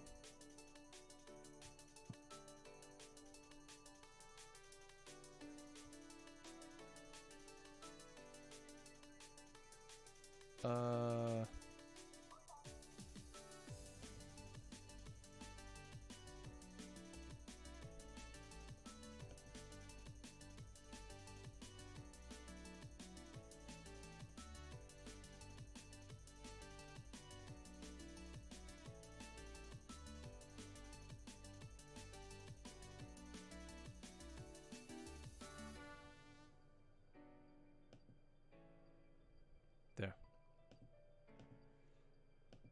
No, what the heck happened there? Okay.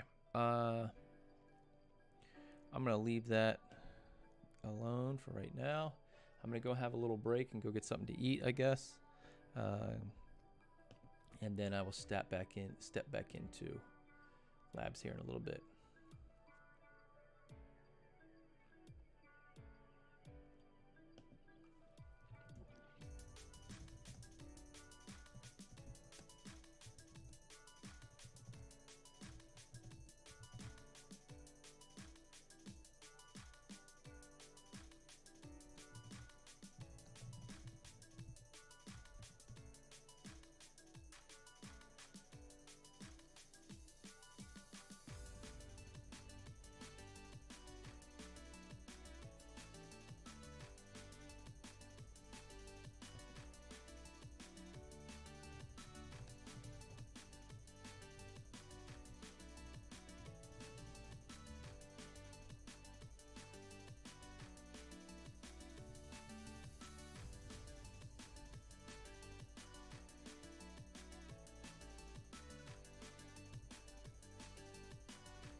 All right.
Okay, where were we? I tell you what, I think we're always learning something about ourselves.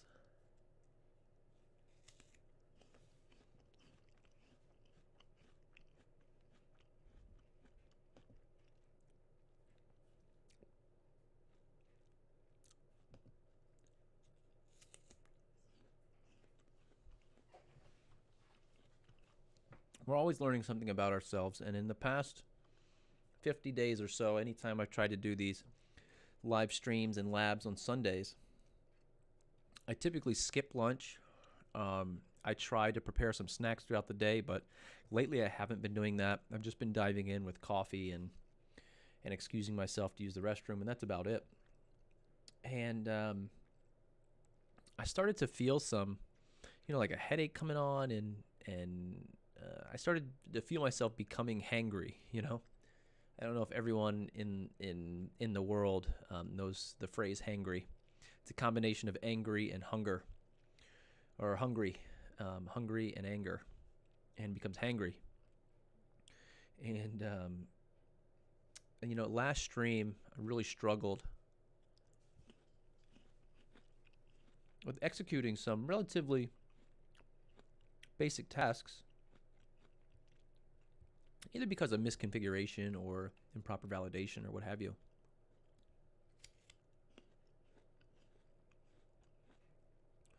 But and I didn't eat a lunch, and I kind of felt that coming on today, just a little while ago. So I went and sliced myself up a couple of apples, and I have them here. And I did some chores around the house too for a couple of moments. Like I said, just because you're sitting around studying does not mean the rest of the world stops and waits for you. You still have to get laundry through. You still have to feed yourself. If you have family that counts on you, you still have to feed your family. You still have to take care of the house. If there's an emergency or something, you have to take care of these things.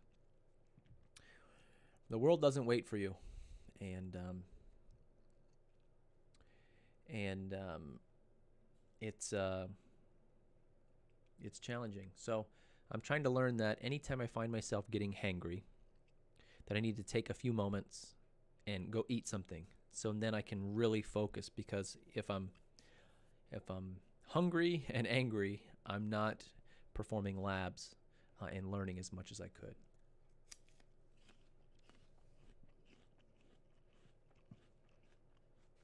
So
all right, so we're going to get into spanning tree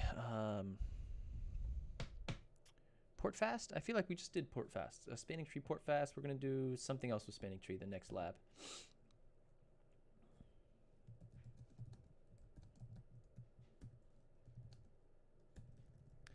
I'm just writing a message here over in the Discord server. If anyone wants to join the chat, you can go over to the Discord server. There's a link in the video description below.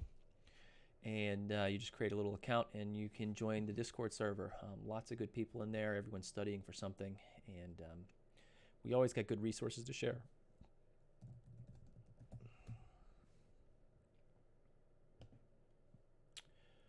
Okay, jumping back in. STP uplink fast. So, I must have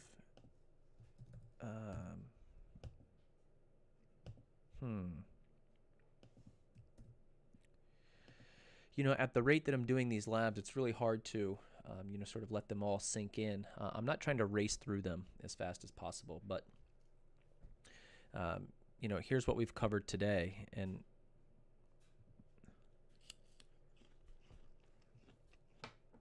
it's a lot to cover, and we still have more to cover throughout the day. I'll probably be at this another, you know, 3 hours or so. I hope to get out of layer 2 completely. I want to get out of layer 2. I want to start some layer 3 stuff.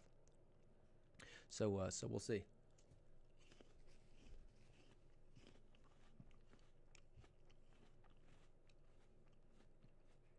Okay, so for this lab, we're going to use the same startup config.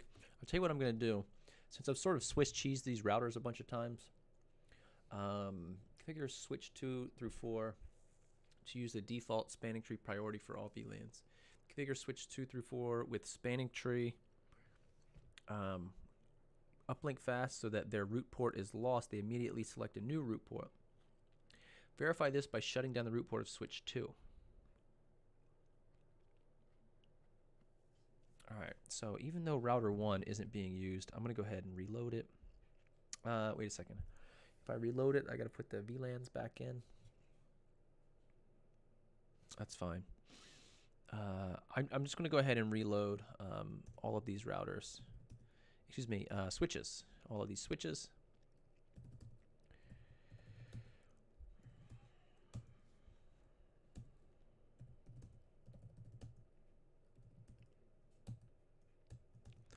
And do switch 3. Just to kind of give a fresh start. We've kind of used these routers a whole bunch recently. And let me grab those VLANs from switch 1.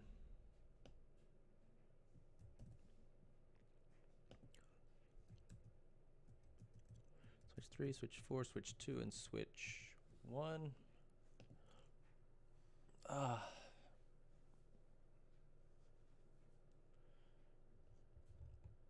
Another thing that's sort of a lesson learned about myself throughout this journey is that sitting here in this, I have a terrible, terrible office chair. Definitely go get yourself a decent office chair. My setup here is not very good. I always find myself hunched over and like looking down at the monitor. And maybe you can't sort of see this or understand it coming from the stream, but I need to raise my monitors up so it gives my, so I'm not hunched over and my neck isn't looking down. The chair I'm using is crap. Get yourself a nice office setup. If you're going to be labbing for CCIE or anything else long term, you know, something more than 30 days. So the investment becomes worth it. But invest in, get yourself a nice monitor if you can. It doesn't have to be expensive, but something that's the right size and the right height that you can use. Get yourself a nice chair. Get your desk at the right height. And something that you can comfortably work at. I've been at this now, you know, for a long time. And I wish I took the time to go get some, you know, a decent office chair so that my back isn't sore from sitting here for 6 hours.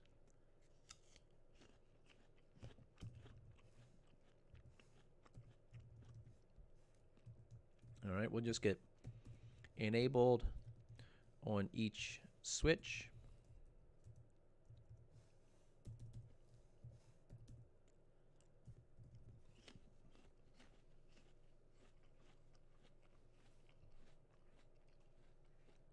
All right, now the requirement.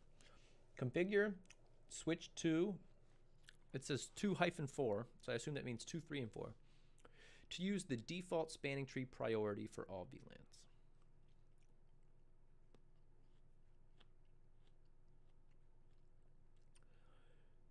Well, if it's not configured to use something other than the default, wouldn't it use the default priority?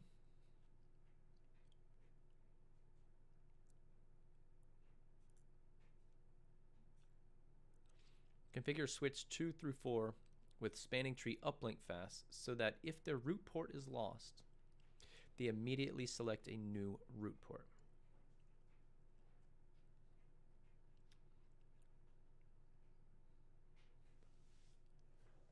And it doesn't want us to touch switch 1.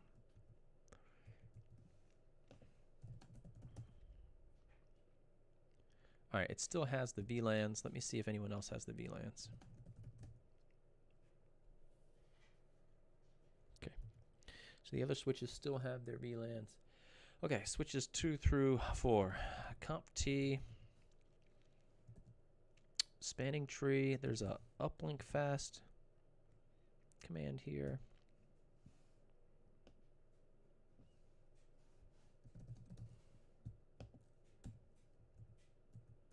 Switch 3, CompT.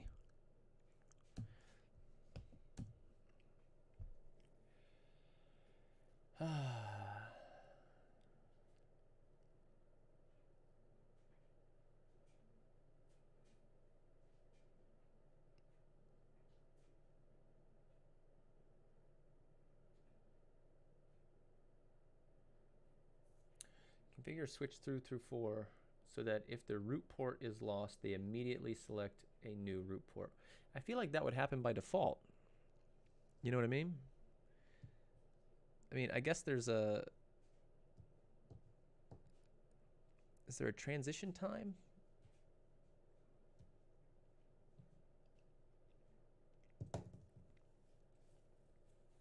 Okay.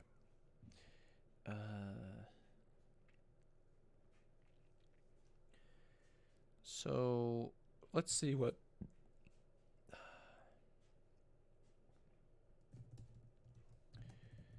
Show spanning tree. All right, the root port is 1, 2. The root port is 1, 2. The root port is 1, 2. The root port is 1, 2. Now let's see what CDP neighbors is switch 1. Everything's going to switch 1. Configure switch 2 through 4 so that if their root port is lost, they immediately select a new root port. Verify this by shutting down the root port of switch 2. Okay. Interface gig 1, 2. Shut and show spanning tree. It says root listening 1, 3. Root listening on 1, 3. Root listening.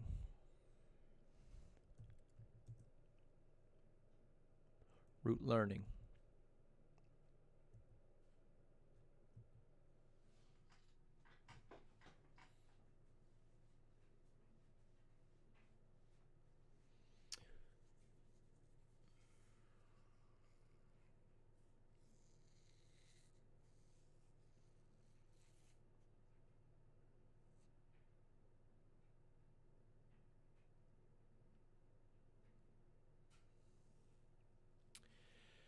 So I think we got to turn on port fast.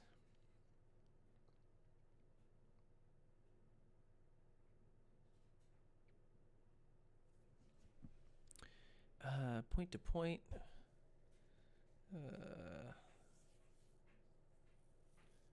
Port fast.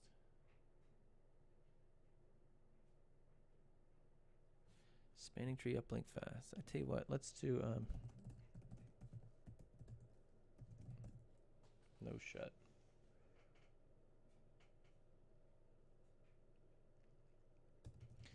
And then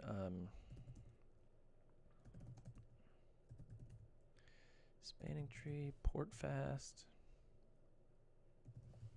network.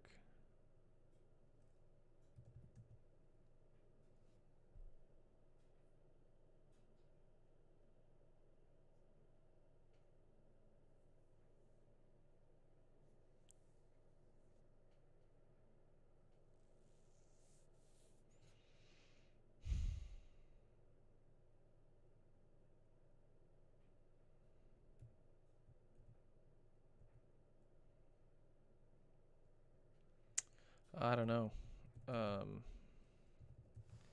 Edge. I mean, do I have access ports? Let me do show interface trunk. Okay, I have trunks.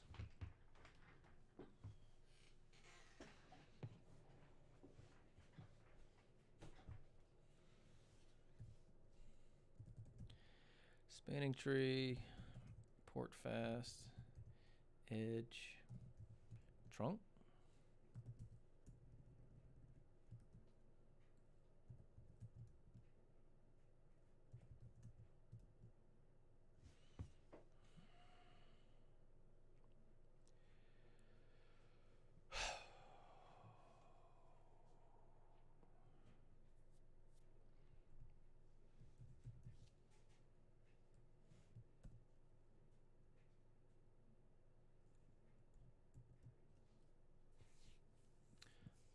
How the hell do we want me to do this?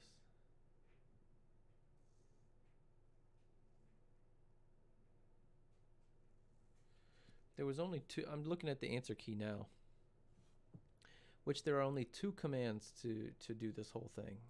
One of which I've configured. The other, I just didn't.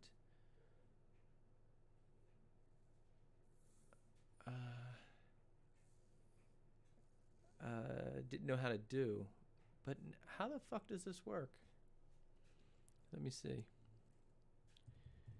Default.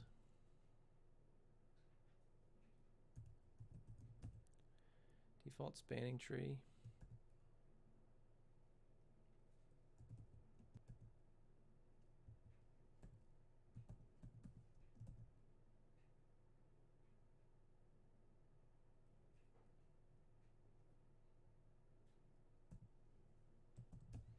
What was the requirement? Use the default spanning tree priority for all VLANs.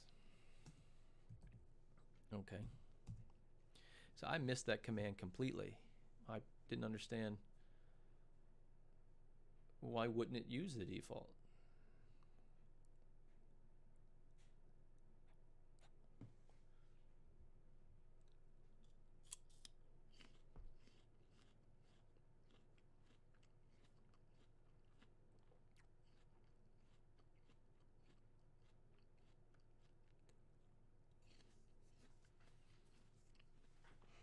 Now, I did not see it immediately choose a root port.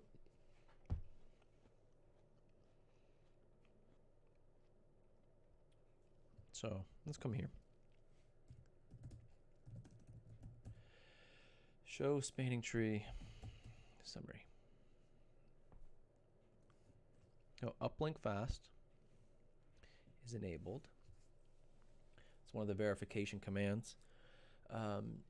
The Cisco proprietary uplink fast feature is used to speed up convergence time when the direct failure of a local root port occurs. This feature can be used only if the switch runs legacy 8021D because functionality is built into the rapid spanning tree. To ensure that the switch with uplink fast configured does not become a transit switch, its bridge priority will automatically be increased to 49,152 and its port cost increased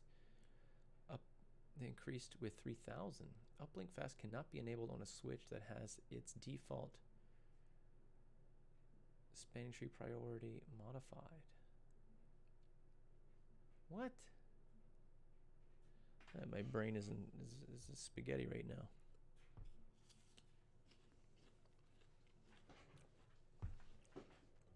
Verify switch 2's spanning tree bridge priority, port costs, and port states after configuring the default spanning tree priority, but before configuring uplink fast. For example,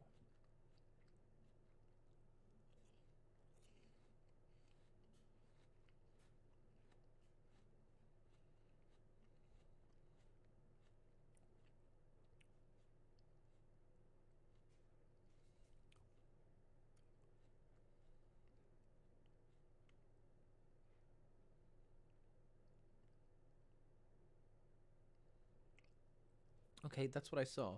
Enable spanning tree event debugging only for VLAN 2. Shut down the root port. And notice that the other transitions to listening and learning before forwarding, so it is not automatically selected as the new root port.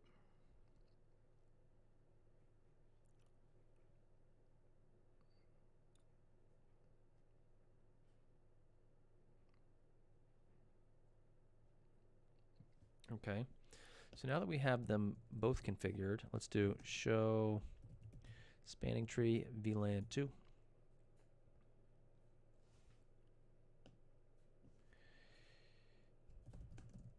Interface commit 2. Shut. Forwarding to uplink fast. What?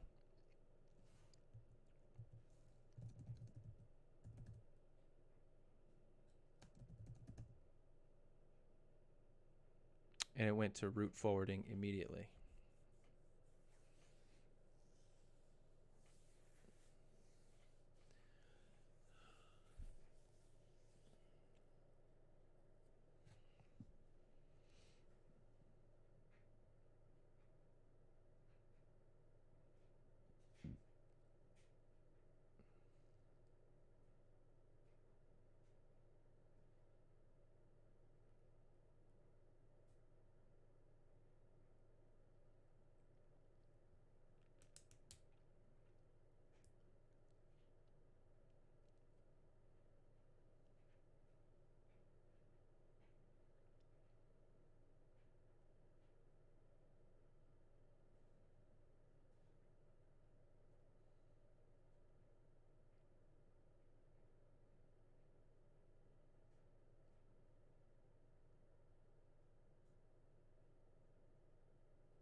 Okay, well, we saw it now.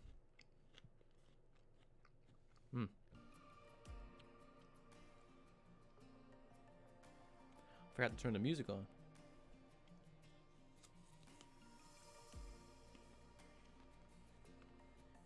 I'm looking over at the answer key, which has some show output.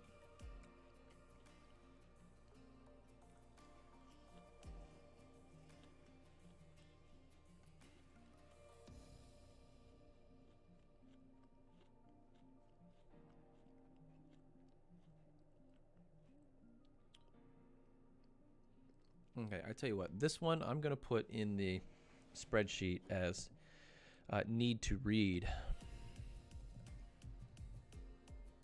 I need to read up on that. So I'm going to put it as neutral or as medium because the configuration elements aren't confusing.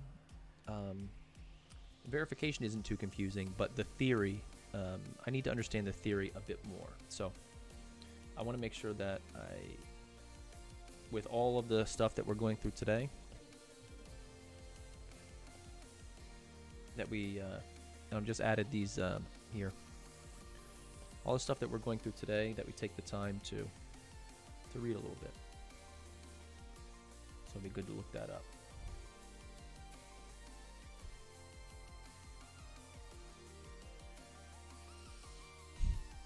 Okay. No spanning tree, uplink fast.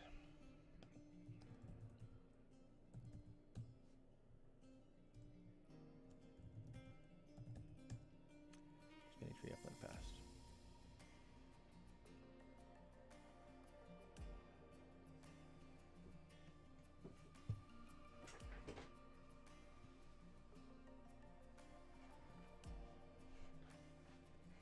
So I accidentally just scrolled down to the next lab, which has a single bullet point, which is backbone fast. And the task is a single bullet, which says configure spanning tree backbone fast so that if the link between switch 1 and switch 2 goes down, switch 4 immediately expires its max age timer and begins spanning tree reconvergence. And it's a single one-line config, which is spanning tree backbone fast. Now, I don't know what that's actually doing in the background, so I'm going to immediately mark this as a need to read. And I am just going to read through the explanation here on INE in the workbook. It's just so I can understand kind of, you know, why this is even a thing.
Huh.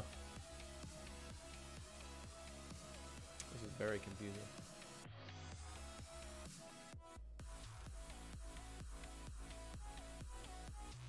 Or at least the explanation here is confusing for me.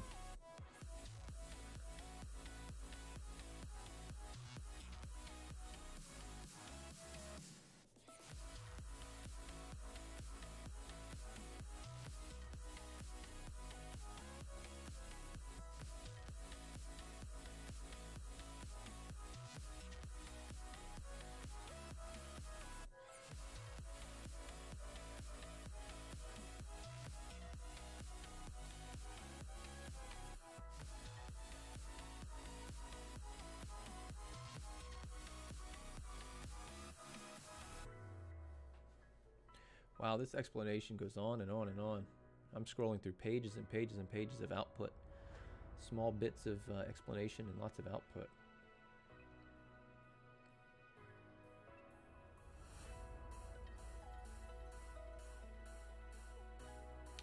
Like, what did they call it? Root link query messages?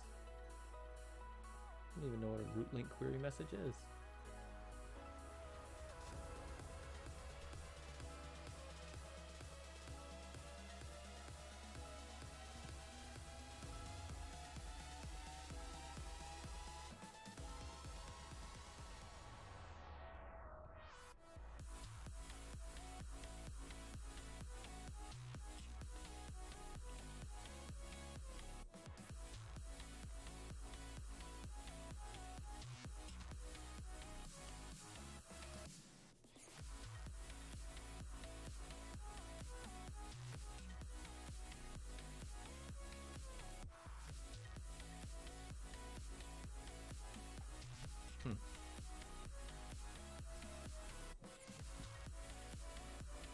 Wow, that was a long explanation for that one.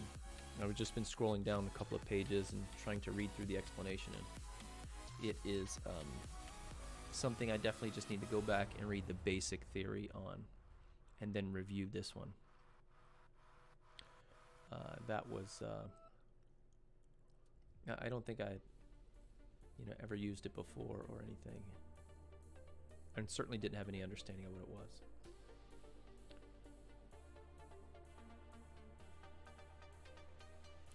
So with that said, I'm going to essentially skip that one. I'm not going to try and execute that. That was a single command.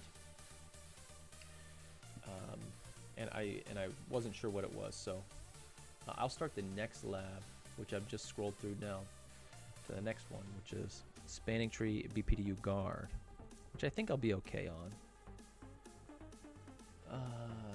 Making sure...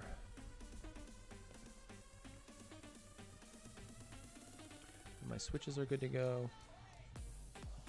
We only had one. Oh, and then do show run section. there was a default. Oh, we did the default. Let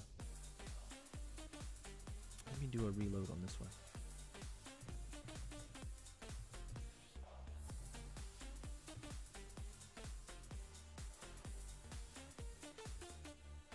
I'm just going to do a reload on that switch number 2. And let me read the tasks for this one. Where's my backpack?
Oh.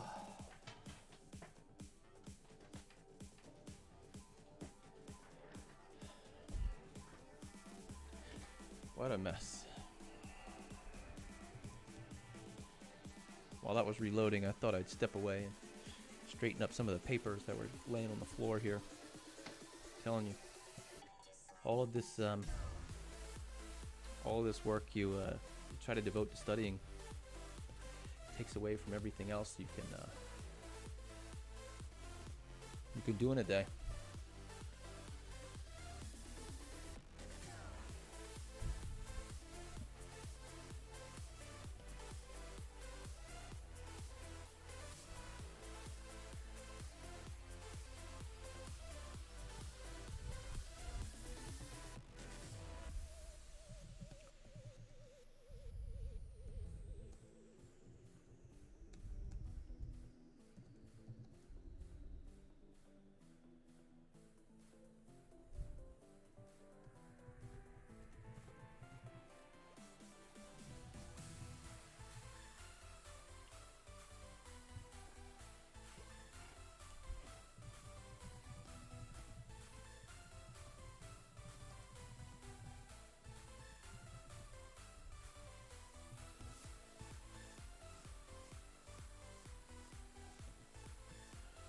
Alright, STP, spanning tree, BPDU guard.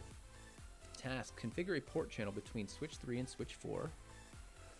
As follows, switch 3 side should be a layer 3 port channel with the IP address of, okay. Switch 4 side should be a layer 2 port channel in VLAN 10. Both switches should actively negotiate using a standard protocol. Configure spanning tree BPDU guard on switch 4. Configure spanning tree BPDU guard so that the ether channel is disabled if a BPDU is detected. Switch 4 should attempt to re-enable the ether channel after 2 minutes. Do not use the global port fast command to accomplish this.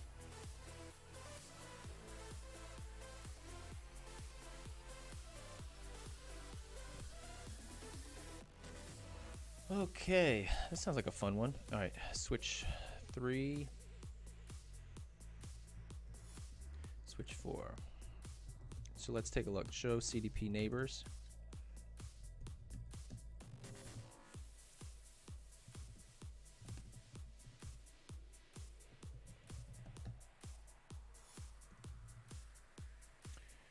Okay, so for switch 3, we need to do comp T interface range gigabit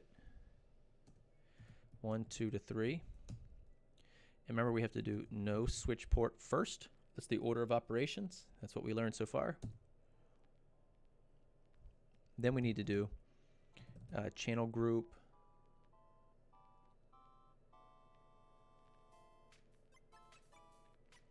It actually doesn't give us a channel group number for anything, so we'll do mode active.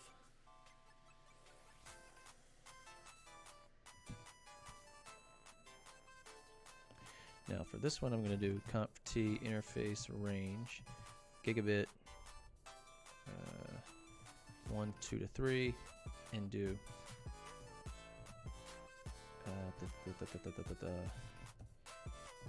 channel group 34 mode active.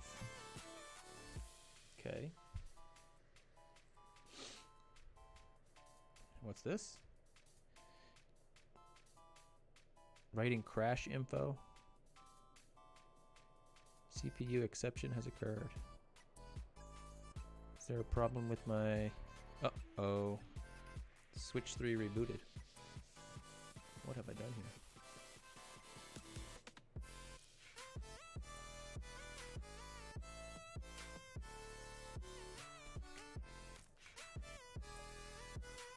Well, that was interesting. Switch 3 just restarted. It may have been because of a configuration error.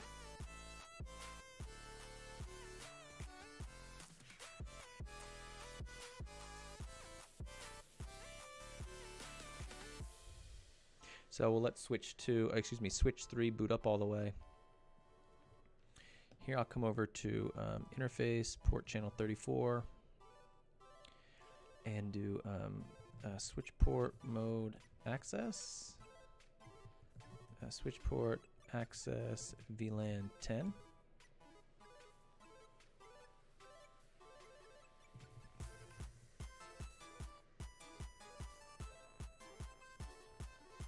And we'll let switch 3 continue to boot up.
Okay, Mr. Switch 3.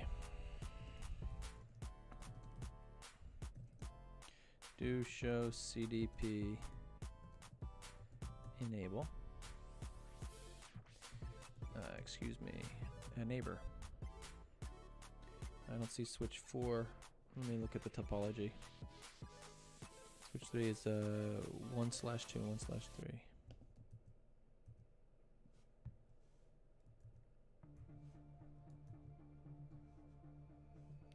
Interface range.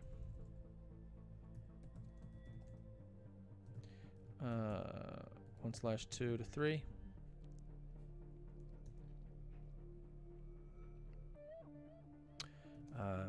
No switch port.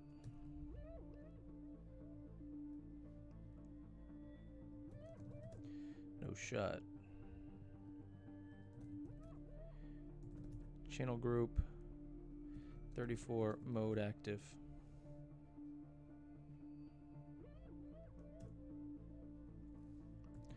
Interface port channel 34.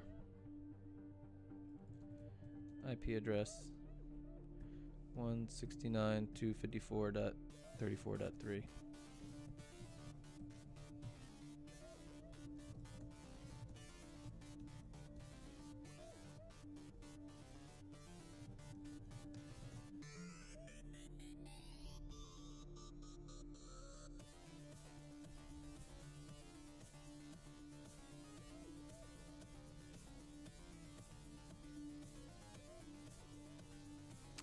I wonder why often I have seen throughout these labs that one of these switch port interfaces change its state to down.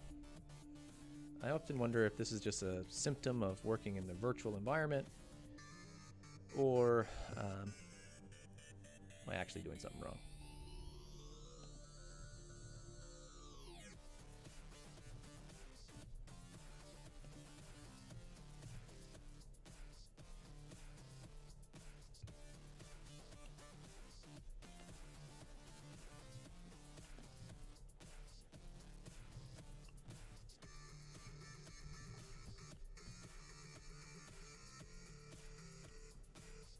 This one is waiting. That's port channeled. LECP switch U. So let's see. Show Ether channel 34 sum routed use waiting and port channel. Okay.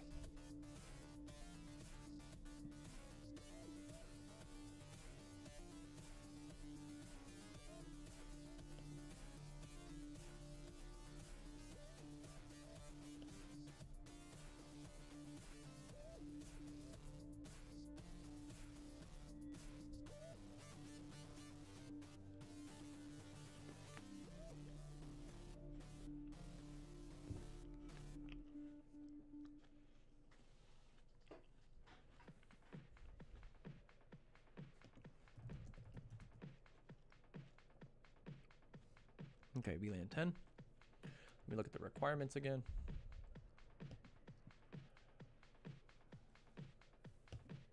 Damn it.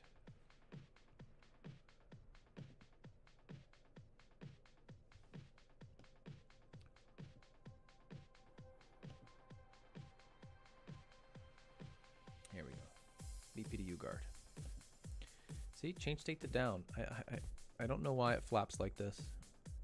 If anyone give me some feedback on why the interface flaps like that, love to hear it, love to see it.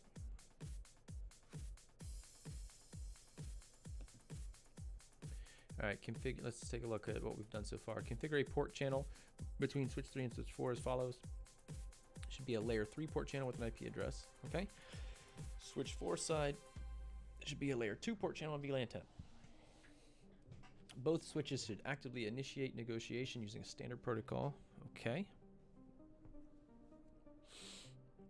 And we can see that if we do show Ether channel protocol. No, we can do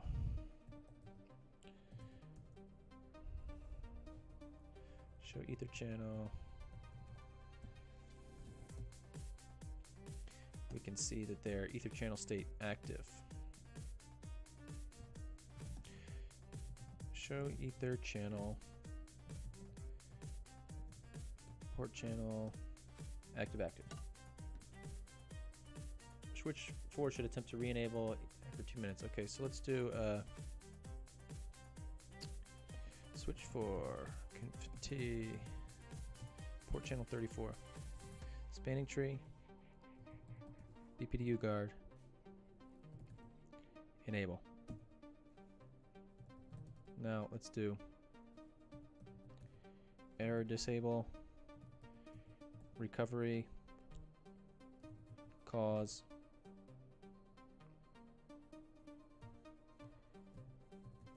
BPDU guard, and let's do interval 2 minutes, interval time in seconds 120.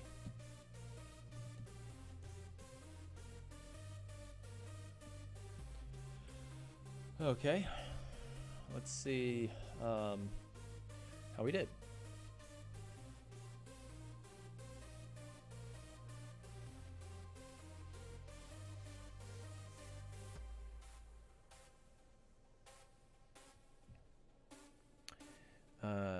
Show run interface gig 1 2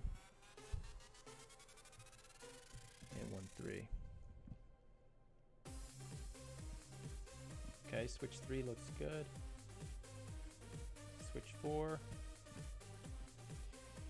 Show run interface gig 1 2. Oops.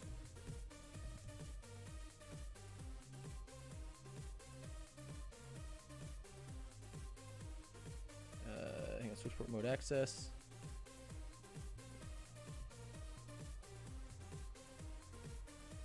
Shit, it says trunk encapsulation .1Q, and maybe that's screwing me up.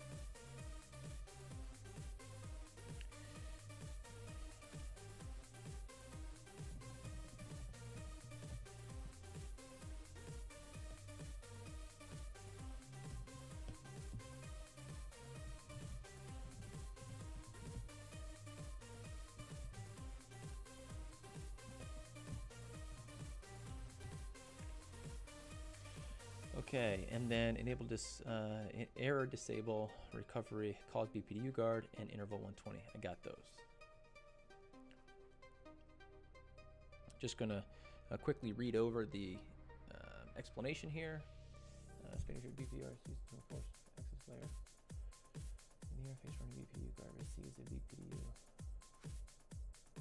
The interface transits to error disable state. This ensures all unauthorized switches cannot be plugged into the network, for example.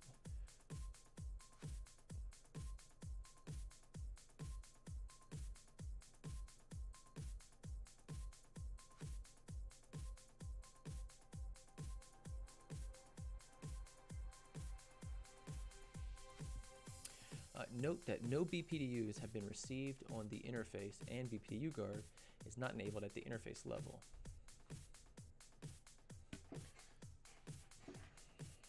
Let's see, switch 4. Show spanning tree interface port channel 34 detail. This is a command I don't run very often. It says sent 34, receive 0.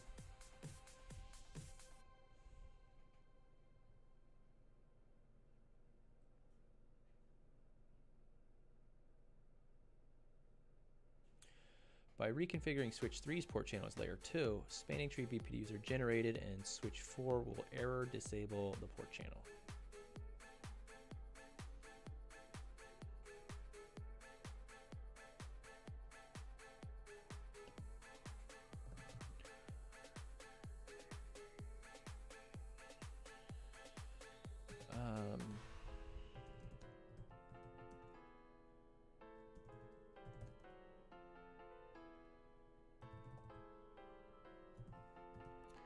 One, 2 to 3.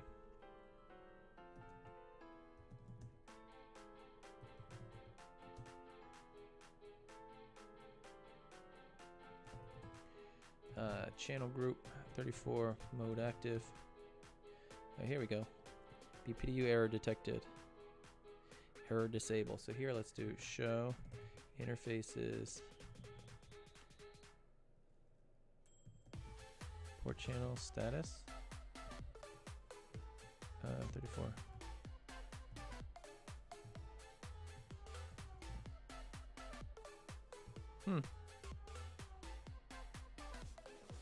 Error disabled.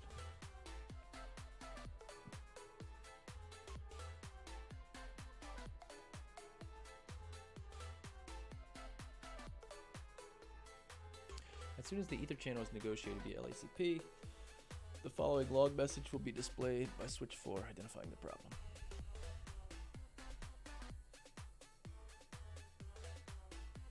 Based on the configured error disable recovery functionality, after 2 minutes, switch 4 will try to recover and thus reactivate it. However, this scenario will repeat as BPDUs are received from the port. So I'm not going to sit here and wait 2 minutes for that to happen. But let's take a look at show error disable recovery.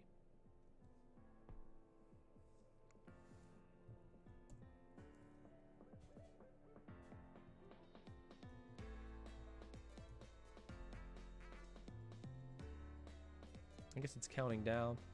So we got nearly 30 seconds left. I guess we can wait 30 seconds just to see it pop one more time.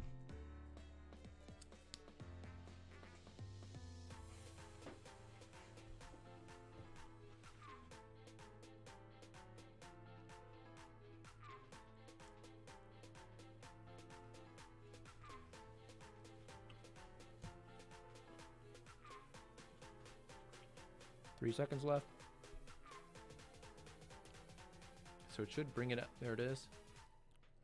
Attempting to recover, and then it goes back down. Okay.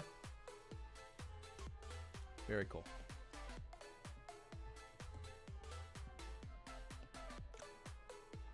So that one was no issue here, so I'm going to go ahead and mark that as good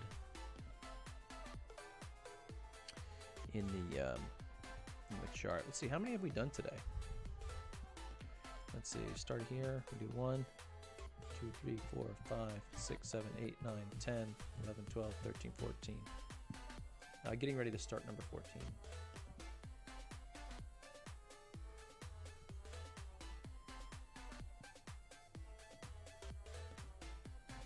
So I'm going to go ahead and just do a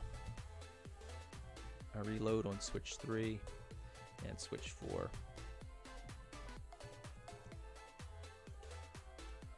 Just to start fresh on those two.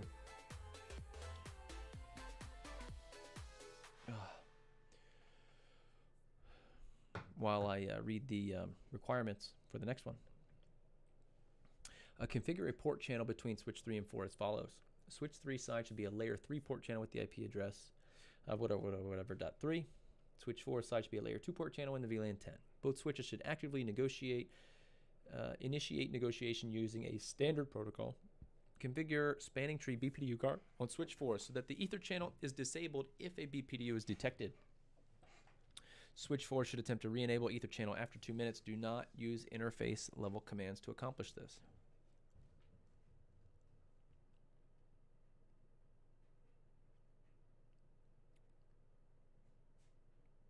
Okay. So I think it just wants to do the same thing. Which is fine. The same thing, but without using any interface level commands. And we can do that.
There's some good discussion about BPDUs and rapid spanning tree used as hellos, and over on the Discord server, which is a link in the description below.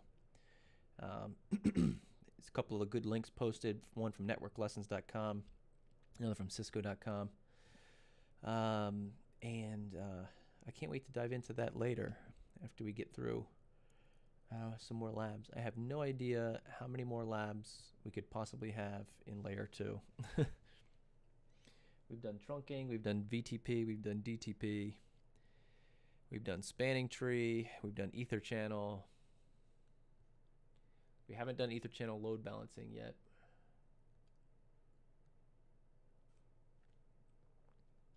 It's a lot. I guess we can keep going. Okay, let's get back to it. So for this one, let's do show CDP neighbor between 3 and 4. So let's do compt interface range, gigabit 1, 2 to 3. Let's do no switch port.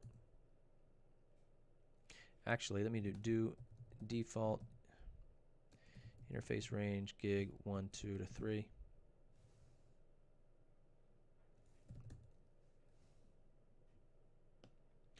Let me default the interfaces.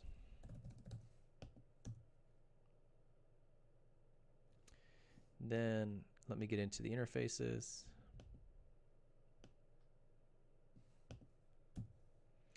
And do no switch port. Channel group 34.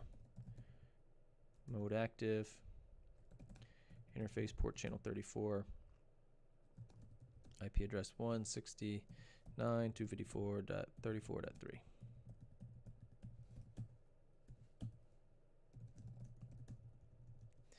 Okay, over here.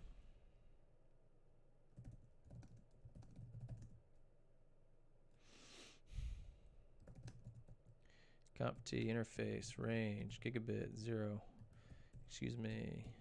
1, 2 to 3. Channel group 34 mode active. Interface port channel 34.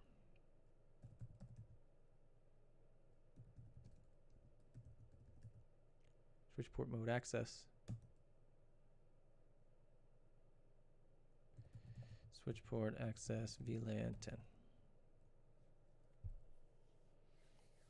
And I did not default these interfaces because I'm a buffoon and I enjoy screwing myself up.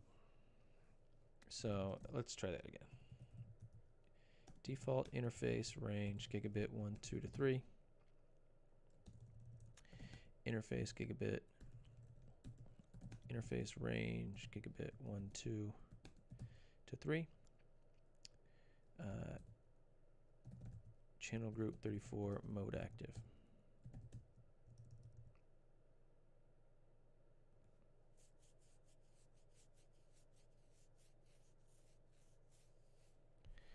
Trunk mode is dynamic, but I just defaulted the interface.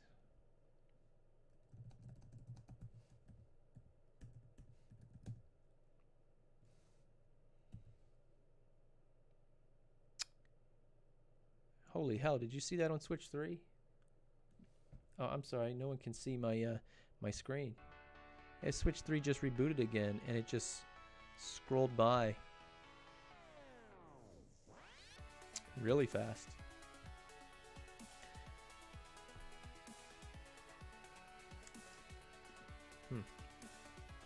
Something buggy about this.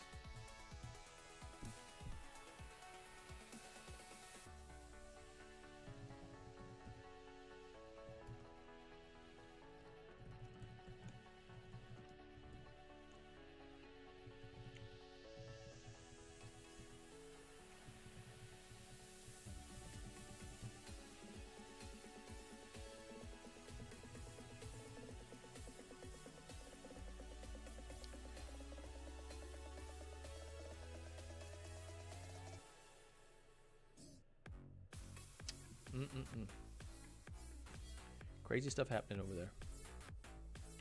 And switch 3 is going crazy.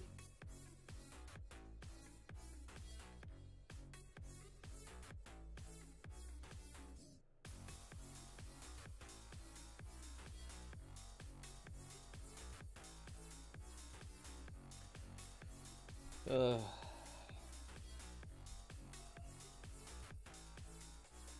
right, so that's just gonna happen forever or what? Are we done? Are you done? Okay.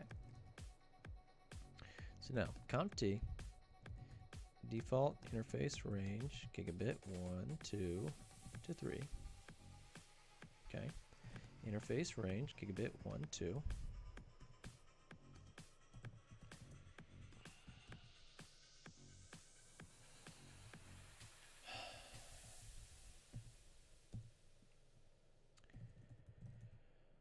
No switch port. Channel group 34 mode active. Interface port channel 34.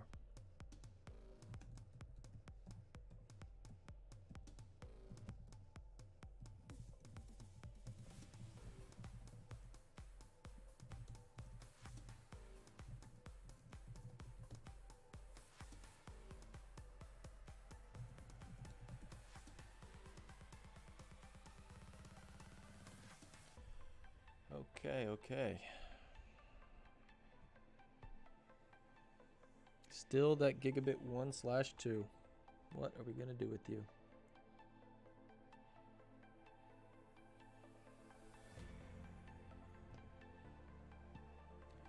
All right, let me finish my requirements so I can be done with this thing. All right, BPDU guard.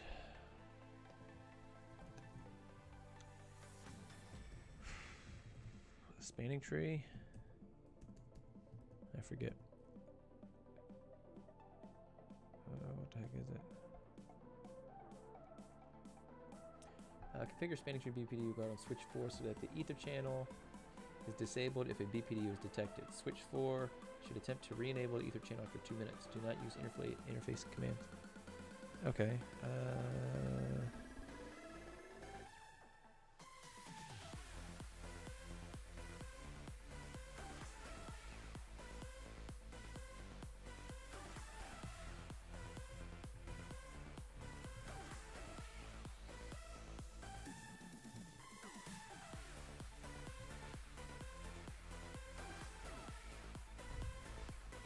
Spanning tree ether channel.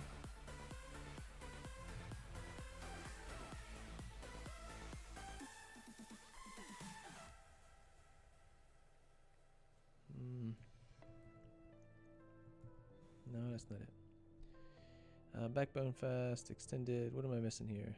Port. Uplink, transmit. Do not use interface level commands to accomplish this.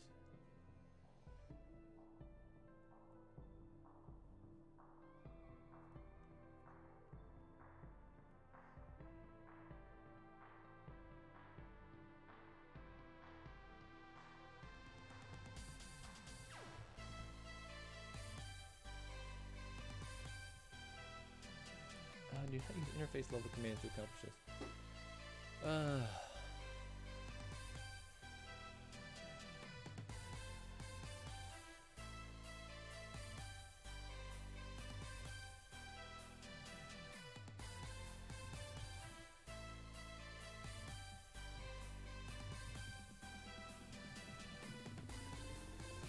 Alright, I don't want to see the mode. I want to see the bridge. Ether channel extended.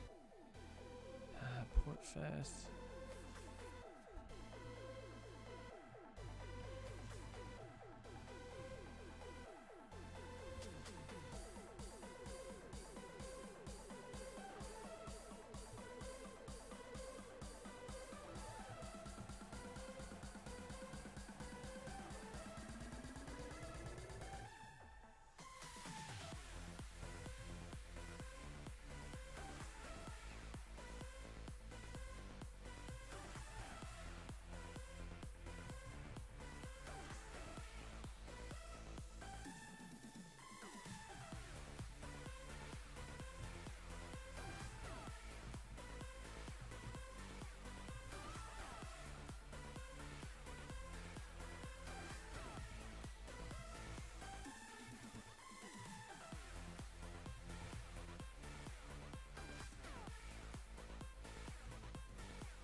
Okay.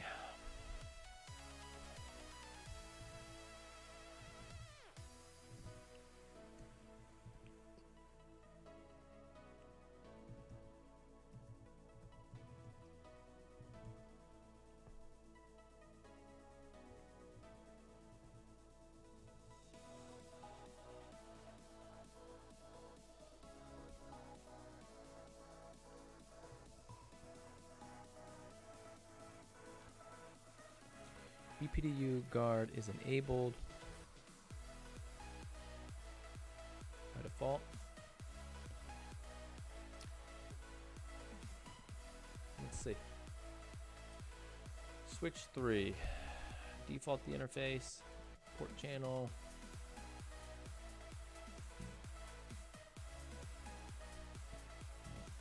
Okay.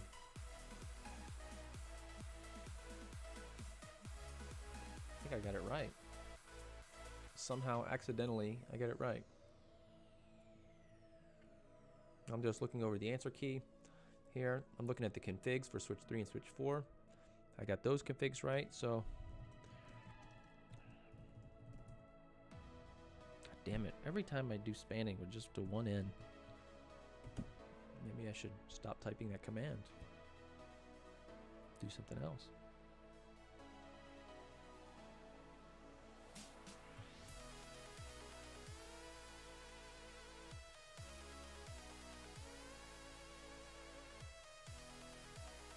Hmm?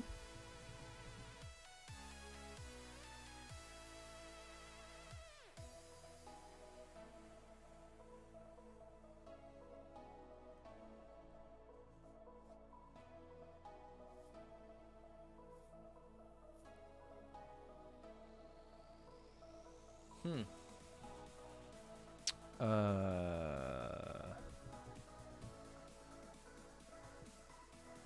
But this is an interface level command, so how the fuck did I do this? I don't know, I'm frustrated.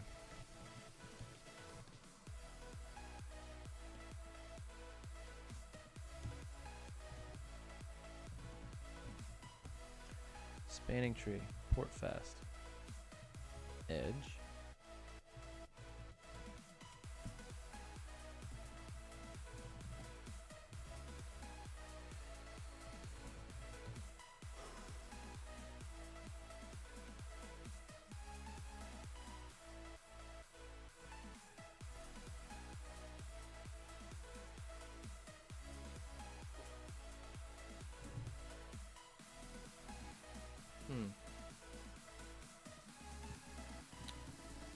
I thought I turned it on globally, but I guess I did not.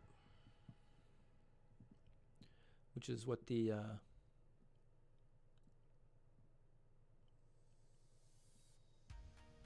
which is what I started doing.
I guess I missed that config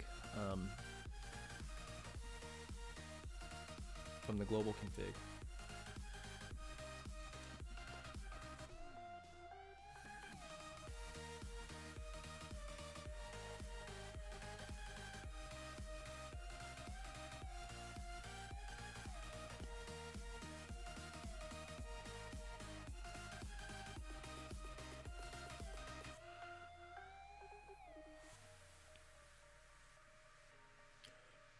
Port fast can be enabled at the global level or interface level. Dash requirements restricts the interface level commands.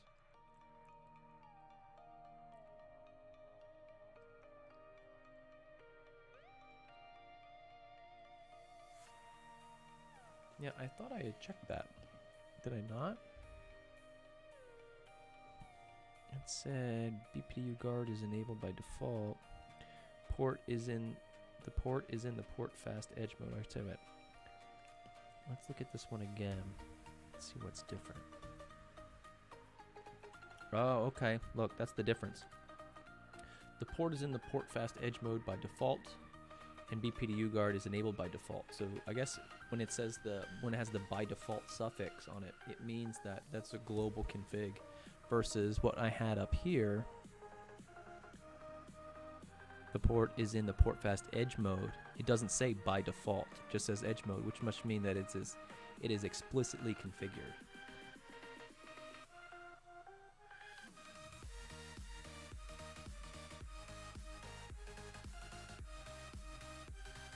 So that is a good little piece of info. That if I hadn't done these back to back, I would not have seen.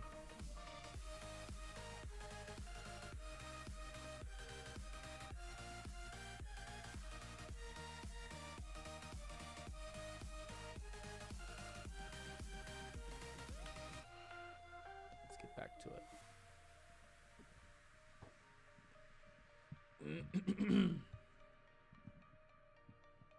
Okay, and again, it wants us to put switch 3's interface into layer 2, generating some BPDUs so that we could force the port channel on switch 4 to go in error disable and then recovery.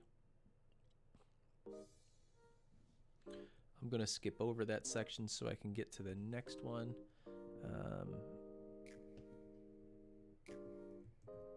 Which is BPDU filter. This last one was good. Could be better, but it was good.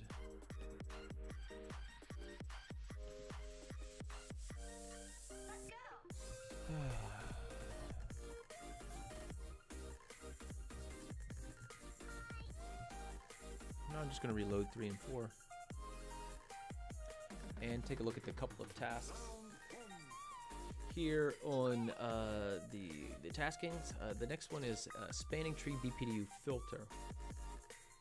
It's saying shut down fast Ethernet 019 on both switch 2 and 4, and configure switch 2's gigabit 03 interface as a layer 3 IP address. Configure switch 4's gigabit 03 interface as an access port in VLAN 10. So this is essentially doing the same thing we just did, but instead of an ether channel between 3 and 4, it's a single interface between 2 and 4. Configure switch 4 so that it filters all inbound, outbound BPDU packets on its fast Ethernet 20 port. Okay. All right, in the meantime, we can configure switch 2. So let's do conft interface gigabit 02. We're making the translation between the physical and virtual from the workbook. And then interface gigabit 03, no switch port. IP address 169.254.24.2. And no shut, okay. As soon as router 4 is stabilized here, enable conft interface gig 02. Excuse me, I'm going to do a shut. Just realized I did no shut up here. There's gig 02, shut. Okay, interface gig 03. Let's do a switch port mode. Default interface gig 03. And just because I forgot to, default interface gig 03. Gig 03. No switch port. IP address 169.254.24.2. Okay, that's up here. Interface gig 03. Switch port, mode access, switch port, access, VLAN 10.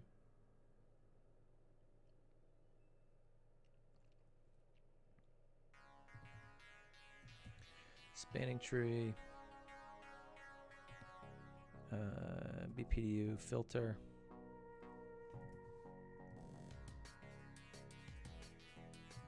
enable.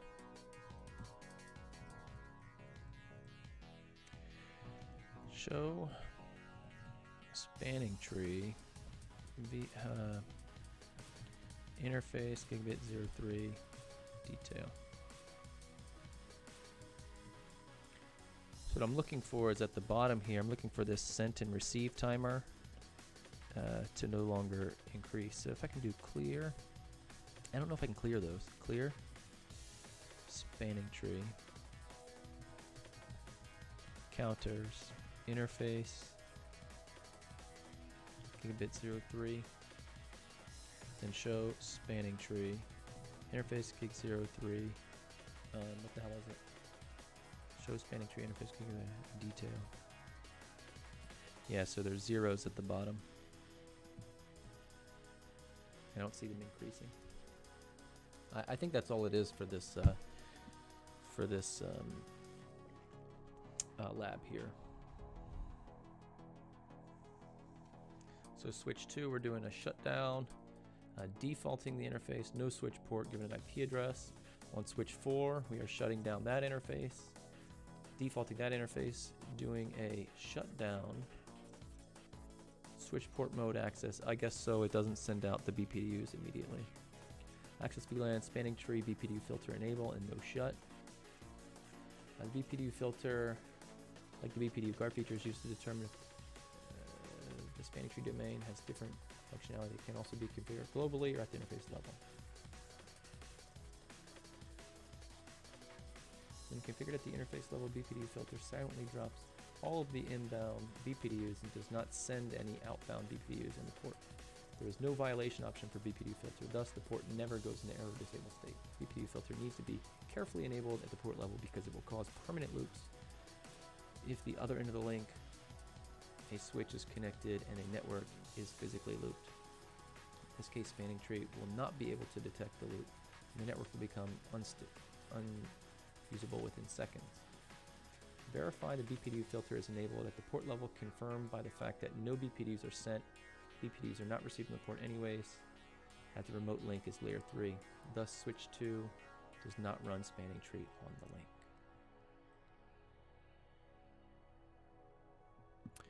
Yeah, BPDU filter is enabled. And the count and received is 0. Good, the same verification I did.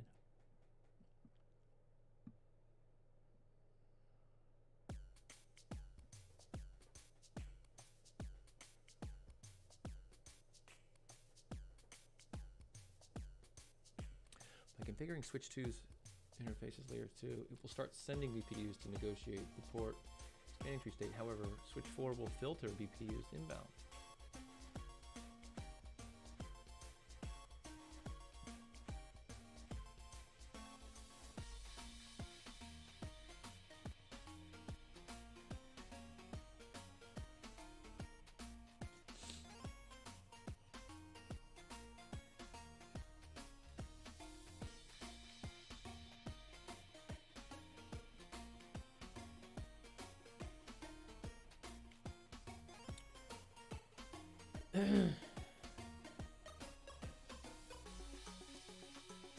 The next one is spanning tree BPDU filter default.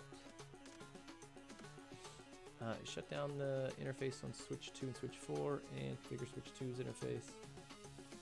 Configure switch 4 as an access port.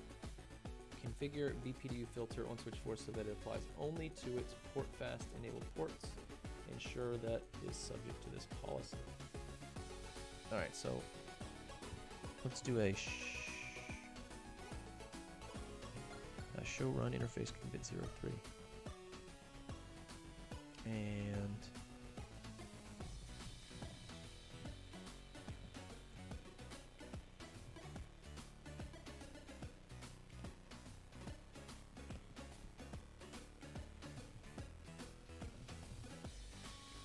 T, spanning tree.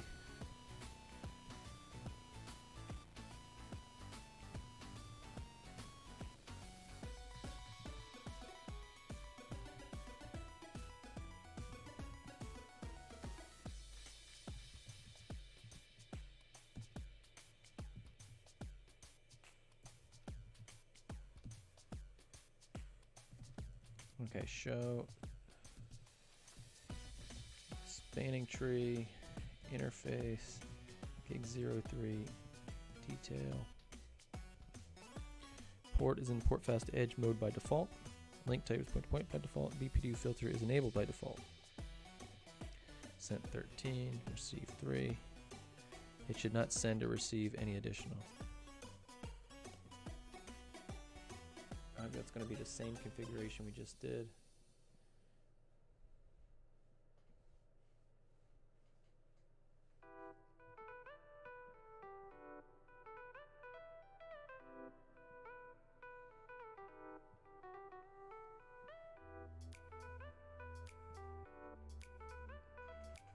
I guess it didn't say don't use any interface level commands, so they went ahead and used one in their answer key configuration example.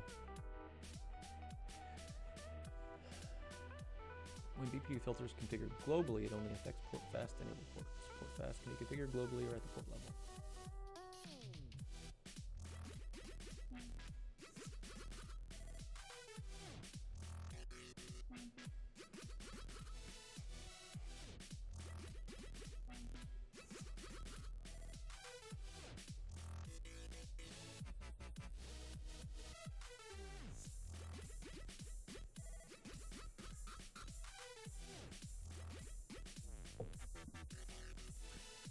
The port is truly an edge.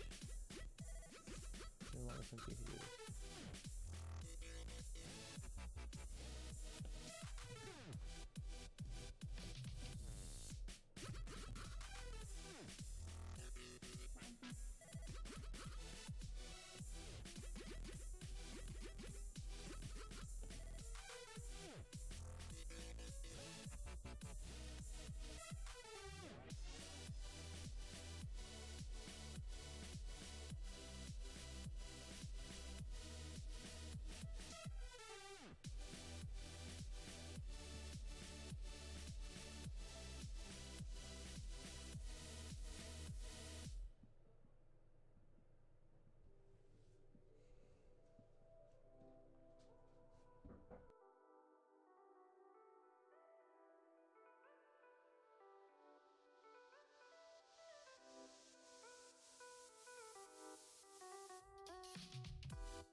All right, the next one is root guard, but I'm going to take a short 5-minute break.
Oh man, can you hear me?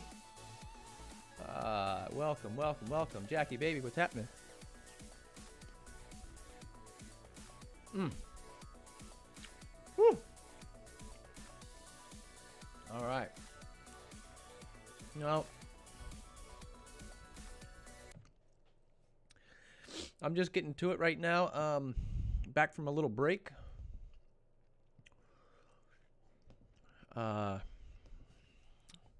Just left off on a lab. Reload, save, no. Let's see here.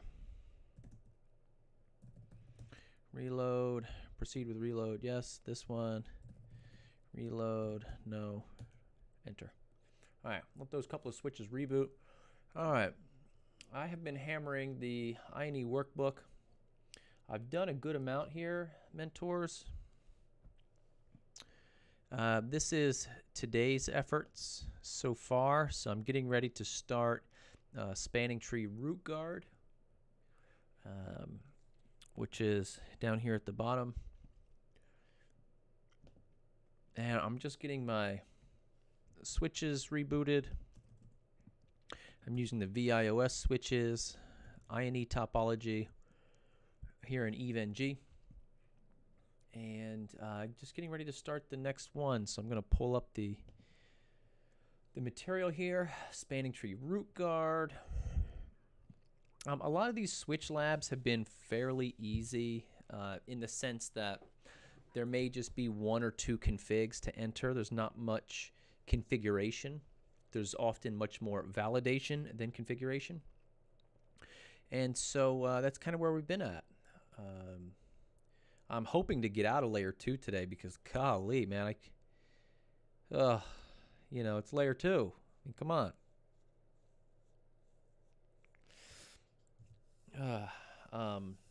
But it's all part of our journey, and it's all part of the mission. So we got to learn it, and we got to be the best at it.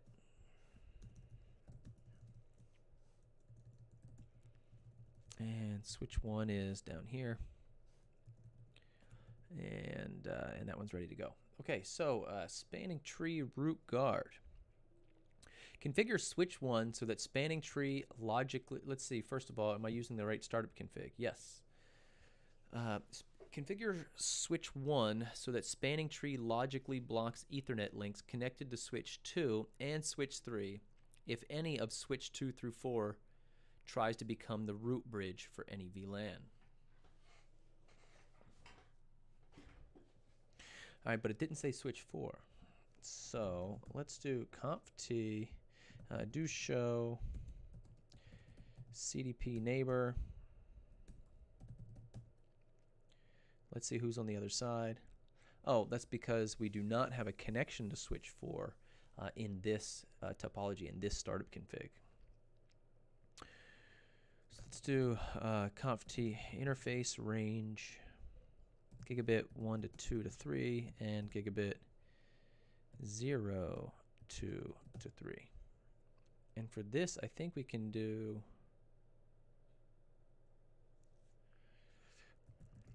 actually, I don't know where this oh, here we do. Spanning tree guard root and enter.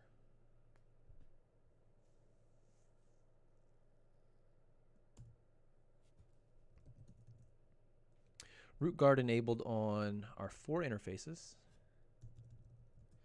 So let's do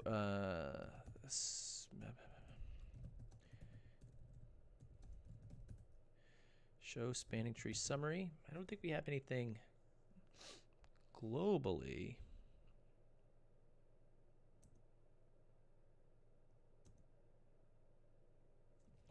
Let's do show spanning tree interface. Give me an interface that we just worked on. 1, 2, and 1, 3. Let's see.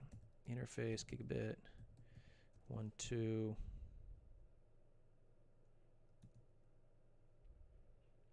Okay, that's spanning tree. Let's do detail.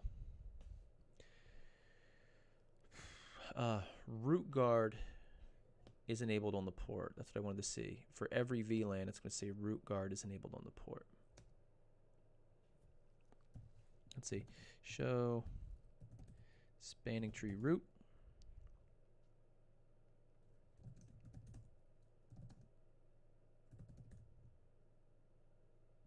And so he is the root. So now I think if we try to force someone else to become the root, like switch 2, let's see what happens.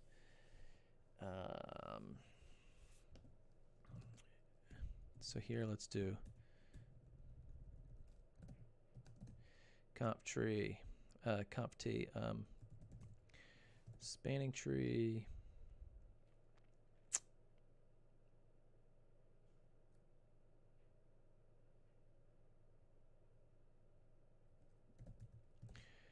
VLAN 1 to 4094.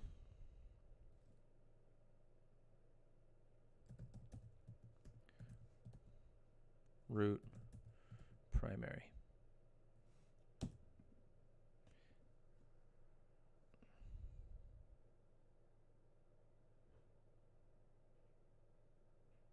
Failed to make the bridge root for VLANs. Okay.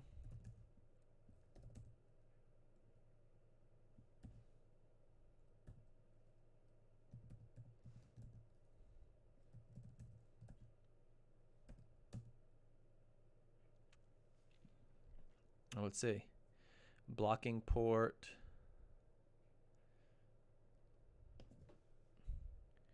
Okay, show spanning tree inconsistent ports. So this sort of breaks it down, I guess, per VLAN, right?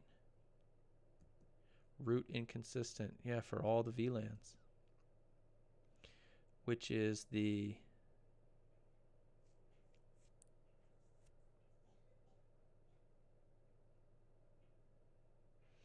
all the interfaces, right?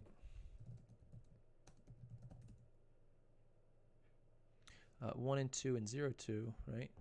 Yeah, so this is all of our interfaces for each VLAN is root inconsistent. And that's because we turned on root guard and we're receiving superior BPDUs on those interfaces because we made switch 2. So let's do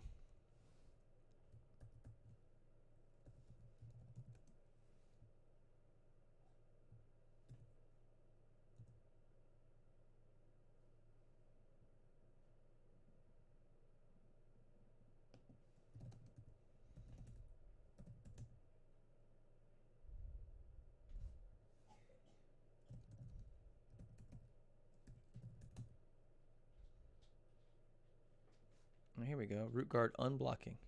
Unblocking. Should be 2 more.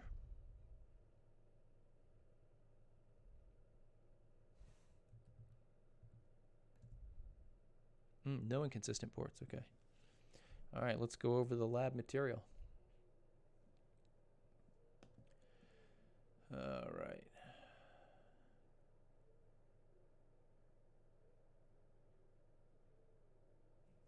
I don't think I configured it under the interface, did I?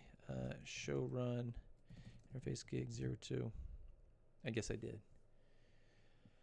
Under the interfaces, root guard is similar to BPDU guard in the manner in which it's used to detect SDP packets, spanning tree packets, and disable interface they were received on.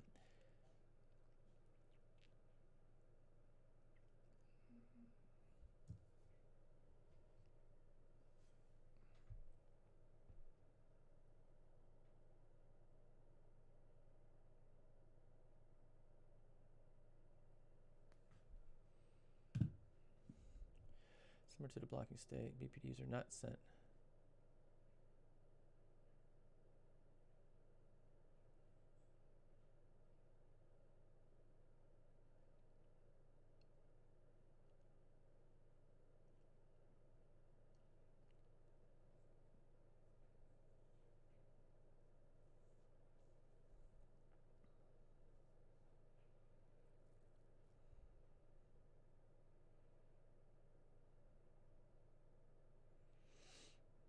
I'm just reading the justification for this as well as some of the verification steps. So.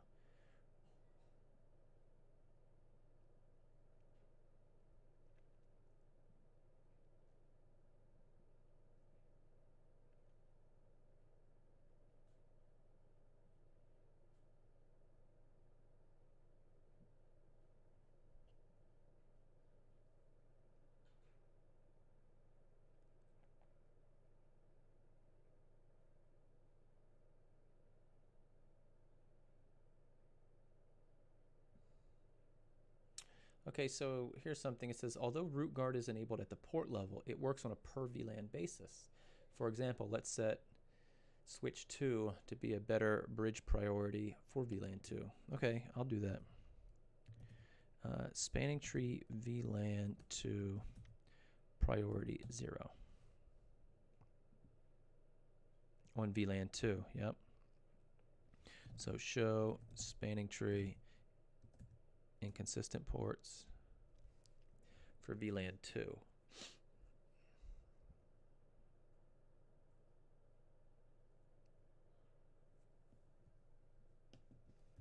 Show span VLAN 2. Root inconsistent.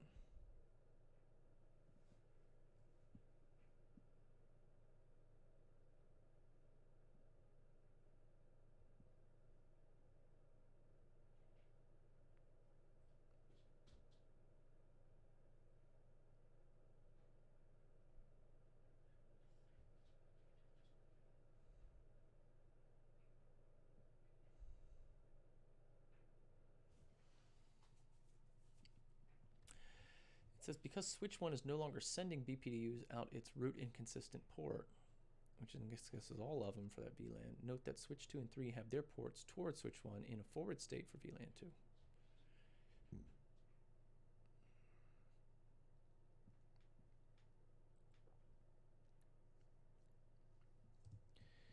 All right, so for this one, let's do default spanning tree.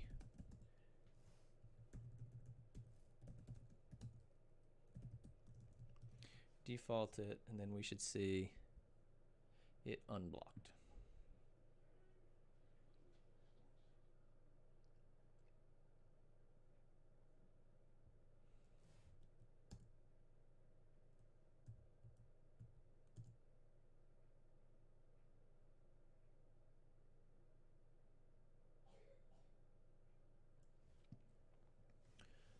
All right, that was a pretty short lab. The next one is loop guard. I assume it's going to be much of the same. So I'll paste that in there. I'll give myself a good grade because it went fairly well. Verification went well. Configuration went well. Theory is what went well as well. Those are sort of the 3 criteria I'm grading myself on. Is theory, configuration, and validation.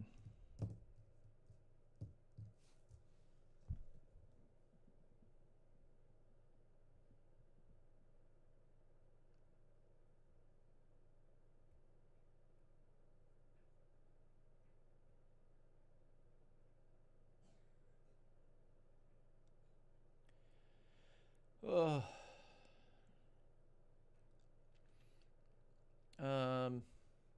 Mentors, Jack is over there in the Discord server asking a couple of questions.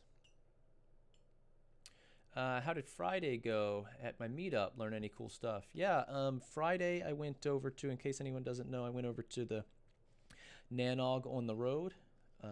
Nanog, of course, is a group called the North American Network Operators Group. It's a pretty cool organization. Let's see if I can bring that up.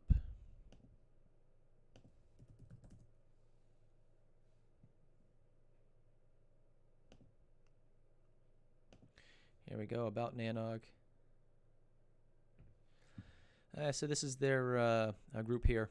It's pretty cool. I don't know, about 20, 25 people were there, maybe more. I went to the Nanog on the road, which happened to be local to me. It was over just outside Washington, D.C. in Virginia. And it was a pretty cool meetup. There's a couple of, there was lots of really cool people there in the industry. And there were some really good presentations about things like RPKI for BGP and general telco operations. So also what it takes to become sort of a small ISP and what are the challenges becoming and running a small ISP. There was a panel discussion about BGP-SEC and PKI, and it was pretty cool. It was just nice to be exposed to this sort of thing. That's sort of, naturally the group of interests that I gravitate towards. I also like sort of getting that peek behind the curtain. I use that phrase all the time, but that peek behind the curtain on, what it takes to run a network. A lot of the people and folks there are actually representing some of the autonomous system numbers in the world, some of the global autonomous system numbers. And that's sort of how they're referenced. They might have their AS number on their name tag. And I think that's pretty cool. I, of course, don't run an AS, but some of the folks there that do. So there's a lot of good opportunity to mingle and talk and learn a bit. And it was my first time, so I'm just sort of, getting used to it. But they will be back in DC in 2019 for a 3-day conference, of which I'll sign up and go to that as well. So, and if anyone is watching and is in the area, I definitely recommend getting involved if you can. It's free. You just sign up. The conference was good. It was good food. The food was there. It was at a hotel, so sort of a hotel fare. And it was great. It was just a little 1-day event. And as far as my work so far this morning goes with the workbook, I'm definitely exposing some better verification commands on some things, as well as discovering some things that I definitely need to go back and just read on and understand the theory. So it's been good. It's been fruitful, but I cannot wait to get out of layer 2, my man. Cannot wait to get out of layer 2. But glad to have you joining us today, mentors. Really appreciate. I was worried about you when I hadn't heard from you in over half the day. I was making sure you're okay. Discord's been a little light this week. I myself have been very busy, so. But here we are, Sunday, grinding it out. I'll probably be at it about another 2 hours or so before I'll call it quits. We'll see how many labs we get through. The next one is spanning tree loop guard. I think my router, I call them routers, but the switches are ready. Let's see. Yeah. Okay, spanning tree loop guard. Let's look at our task list. Short task list, 2 bullet points to follow. Make sure I'm keeping track here. Okay, and for this, we'll just drag that sucker down. And we'll do copy cells. Make sure we have it all marked for today.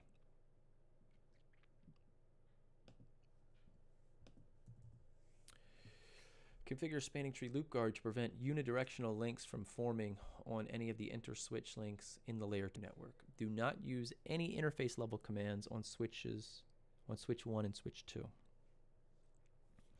right, so let's take a look at switch 3 and switch 4. Spanning tree.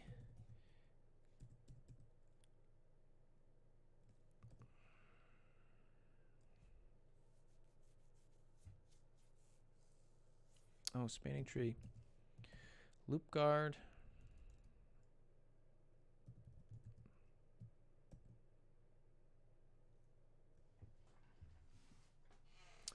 So I wonder if it just wants us to configure it the 2 different ways. So in this case, on switch 3, let's do a do show CDP neighbors. Interface range, gigabit, 0, 2 to 3, and gigabit.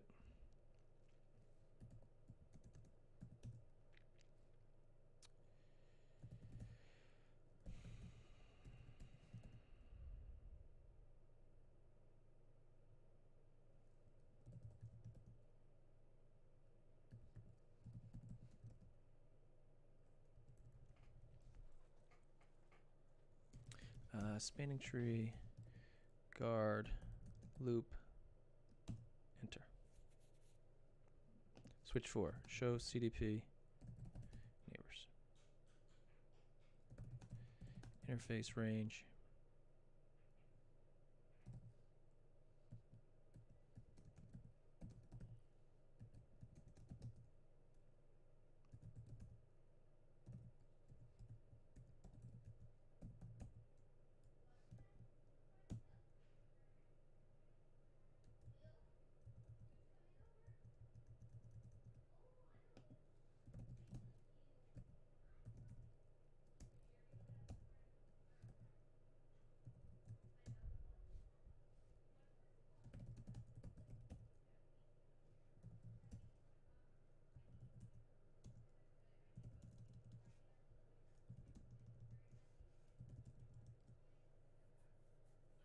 Okay.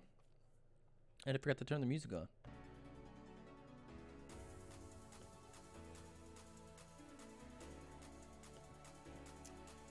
All right, so I think that might satisfy the requirements. I do need to work on the verifications for this technology. So let me just explore a little bit. Show spanning tree summary. And here we see loop guard is enabled by default. Just do it. Spanning tree summary on here, and we don't see it enabled by default because we have it at an interface level command. So show. Our interfaces 023 show spanning tree interface gigabit 02 detail. Loop guard is enabled on the port.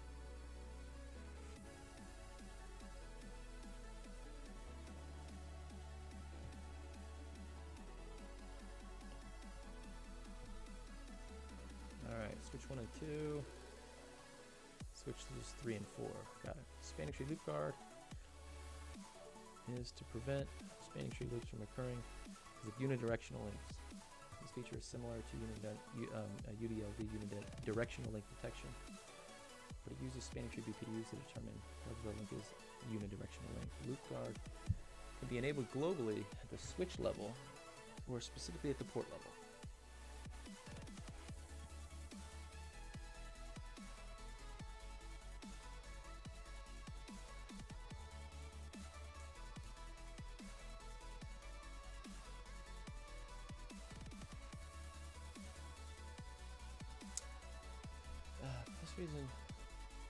Let's see what it says. Thus, this is the opposite of root guard. For this reason, root guard and loop guard cannot be actively enabled at the same time in the same ports. It doesn't even make sense to do it. Right? When globally configured, although from the output it seems as being enabled on all ports in the upstate, actually loop guard only monitors non-designated ports.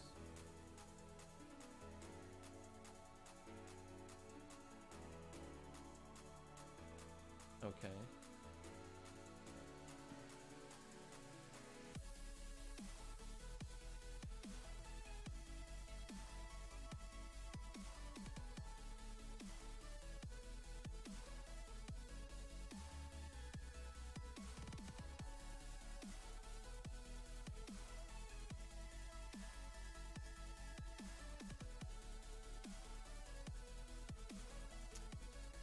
Loop can occur. Let's see. Specifically, this can happen if there is a unidirectional link and the blocking port stops receiving BPDUs, but the designated port is sending.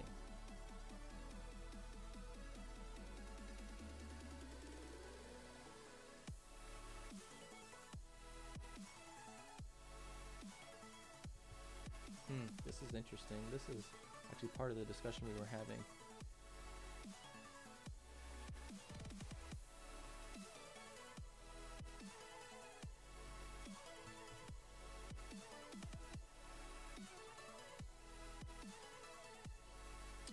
Having over in the Discord server, let me see if I can find the channel here. I'm going to share this.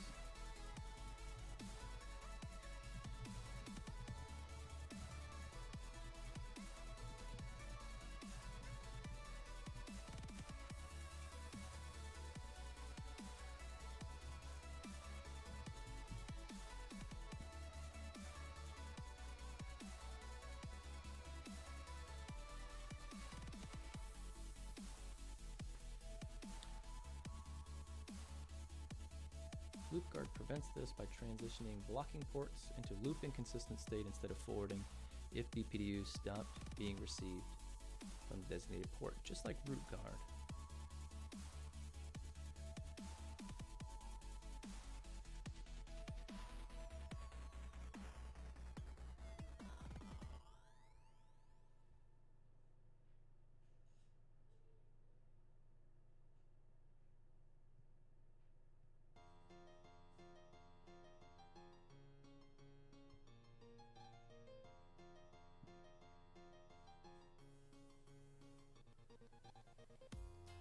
Alright, so verify the loop guard is enabled at the global level on switch 1 and 2, but not on switch 3 and 4. I did that. Verify loop guard is enabled on all ports on switch 1 because it was globally configured.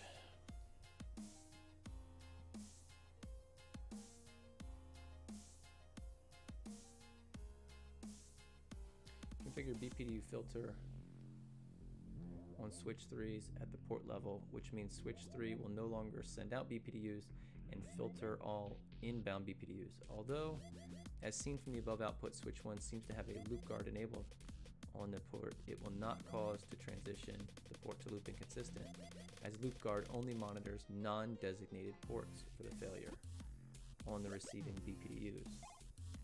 And switch 1, being the root bridge, has all its ports designated forwarding.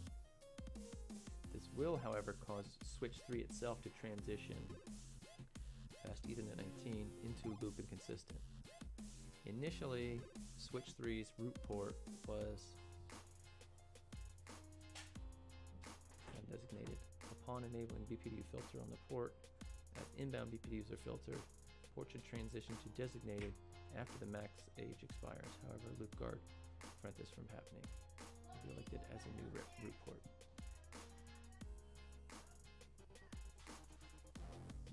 Where do you want me to put this? I'm in the playroom.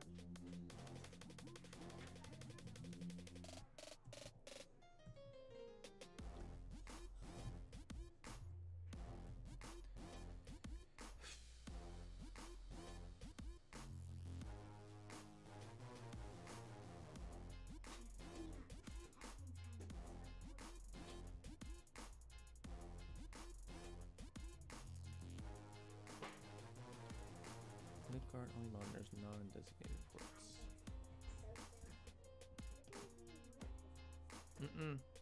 Don't put that in there. It needs to go up in my room.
Okay, so let's see. Show spanning tree VLAN 2.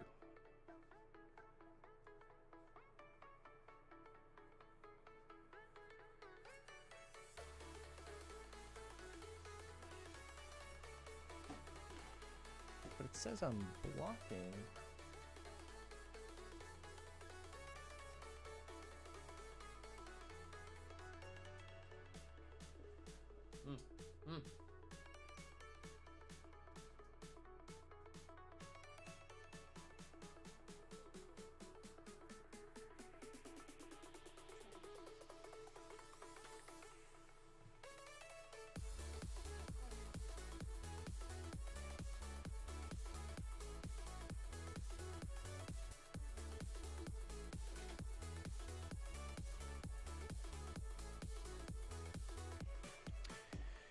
designated blocking.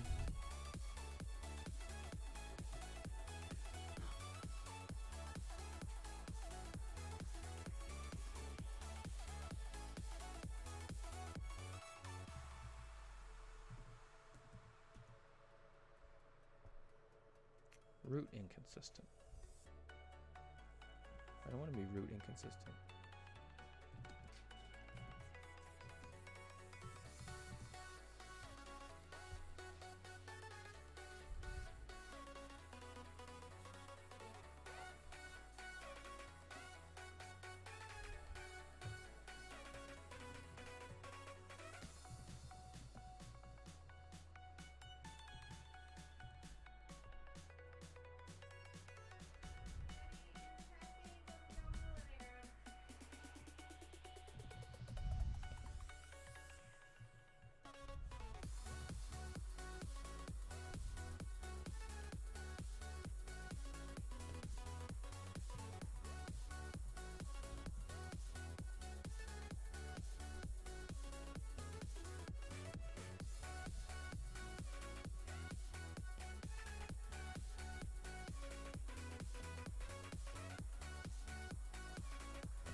Mm-hmm.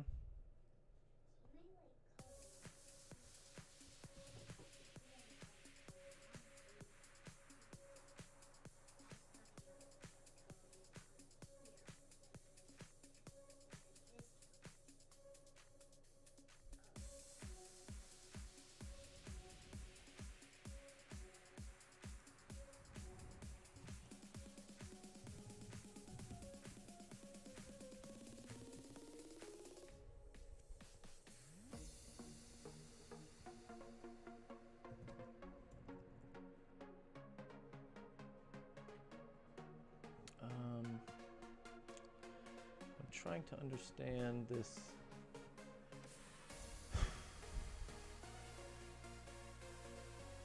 Spanning tree.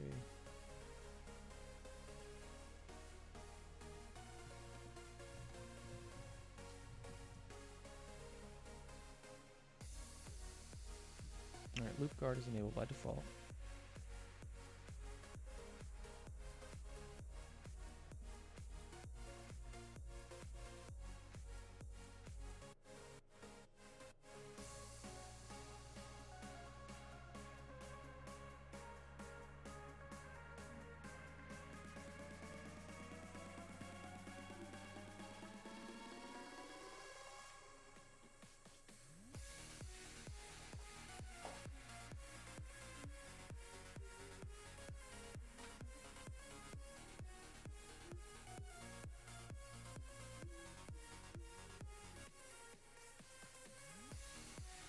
Okay, so let me get on switch 3.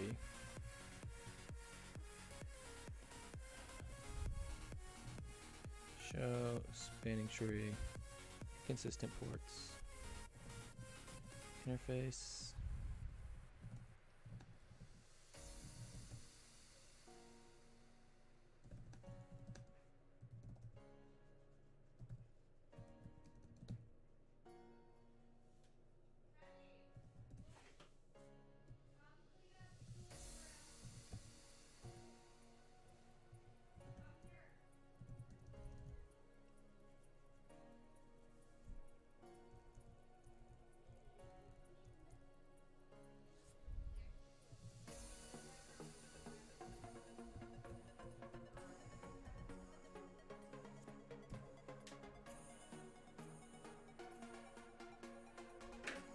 Here we go.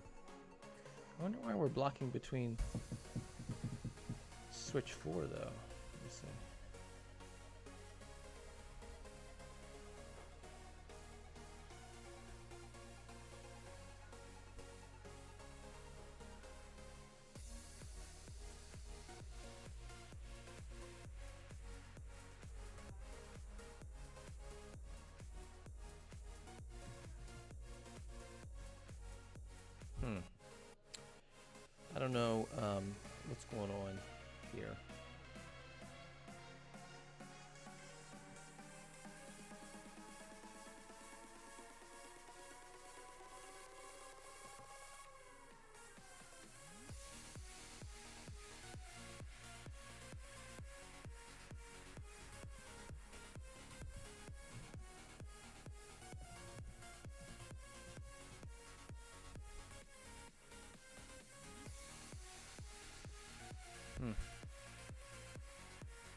All right.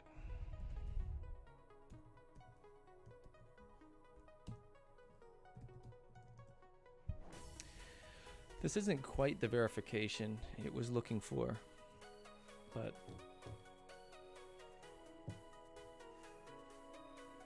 I think I'm a little confused, at least on the roundabout way they want us to validate this.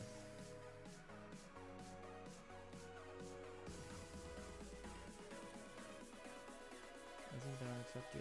Switch through, remove the port from loop inconsistent state, negotiate spanning tree port state, and roll. And reelect the root port.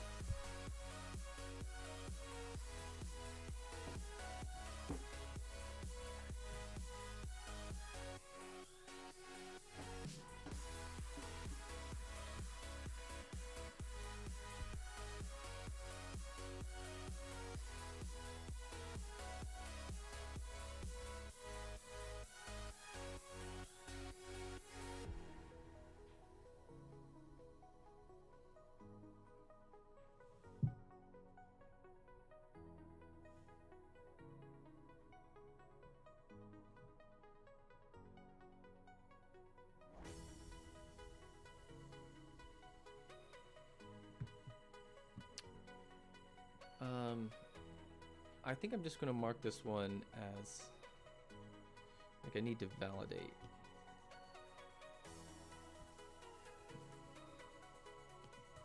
I mean, I did the configurations well. I thought I did the configuration validation commands well. I think I understand the theory, except there were a couple of things that just weren't right. So maybe I just do good, like that.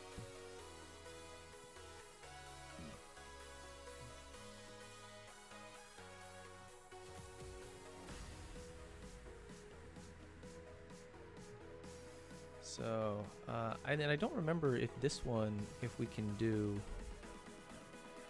with EVE-NG with virtual equipment or not. I seem to remember there was something, unidirectional link detection or something, one of those wasn't supported in virtual.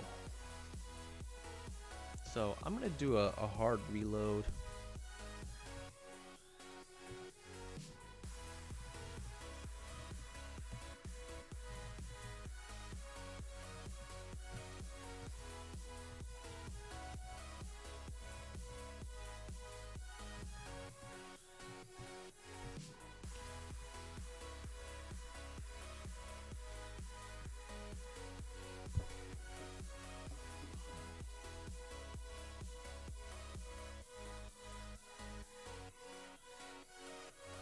Configure UDLD to prevent unidirectional links from forming on any of the interswitch links in the layer 2 network. So LAN switching, initial spanning tree, so startup config, that's what I have here.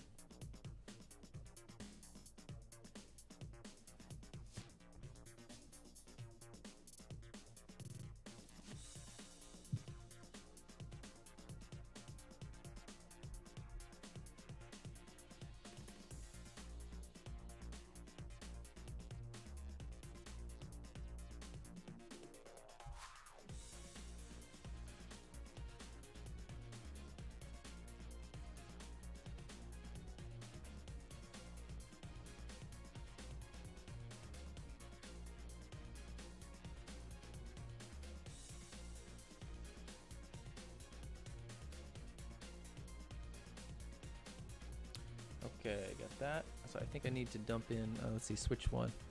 Unless it still has the VLAN.dat. That over here. Let it go through.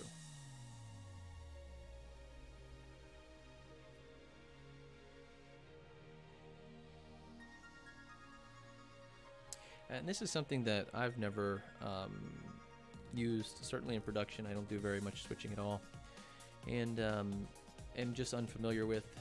I think I understand it at a, like, I understand what it's for, but I definitely don't understand the protocol itself. And I don't think I'm going to do a deep dive on that right now. Instead, I think let's see what's going on here.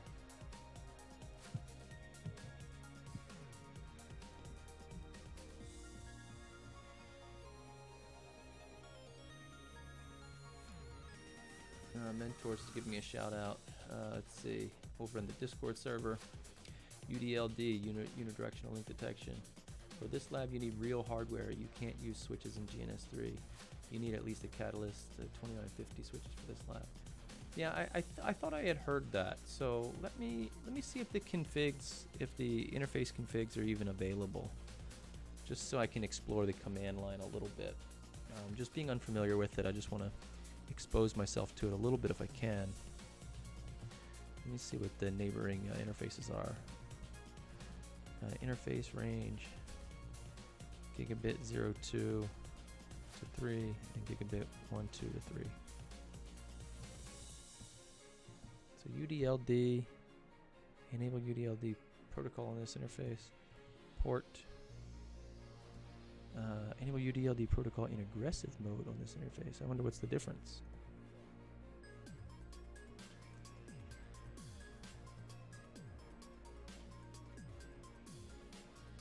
You think it's going to blow everything up? I had heard that if we turn something on, I forget what it is, BFD or UDLD, it'll just like crash. Let's check our system resources. See what happens.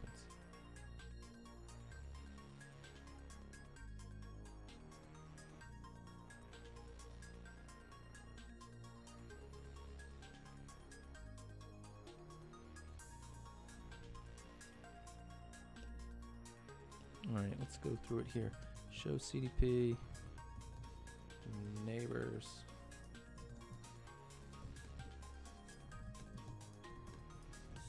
interface range, gigabit 02 to 3, and gigabit 1, 2 to 3. UDLD port, aggressive.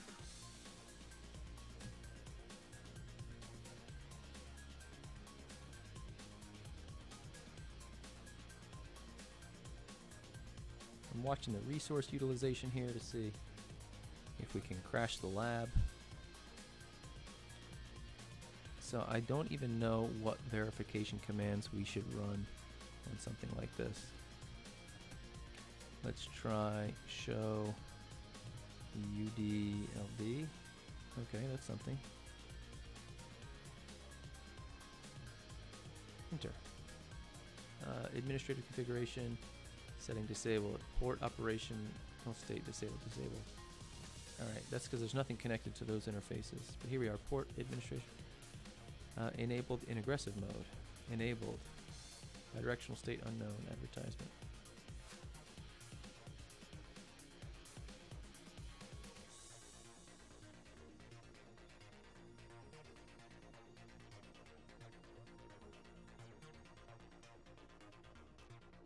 Current bidirectional state. Bidirectional.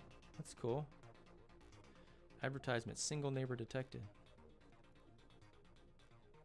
Entry 1. Look at that. It works. I guess that's the serial number of the device, the virtual serial number.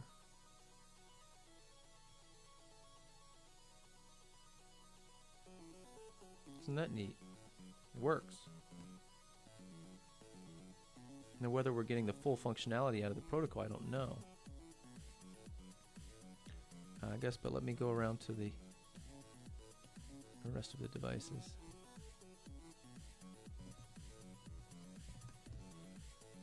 Do show CDP neighbors.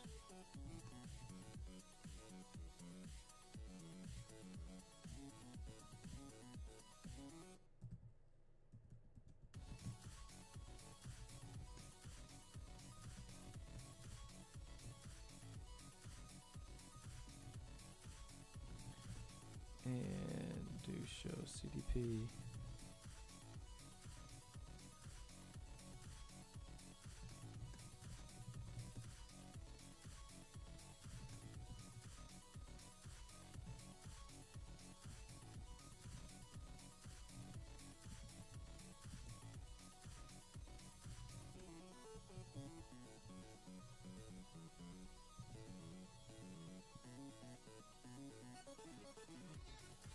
Okay, CPU is, you know, stabilized in my little environment.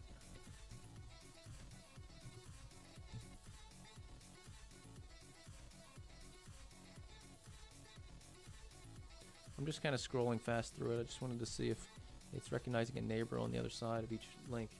It looks like it is. Hey mentors, looks like this is working. Maybe it's not working to the fullest extent, but it is working. Or at least it's seeing a neighbor.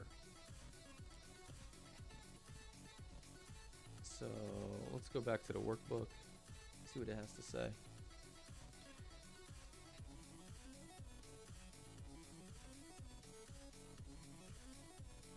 Yeah, it's just turning it on the interfaces for the answer key from INE is just turning it on the interfaces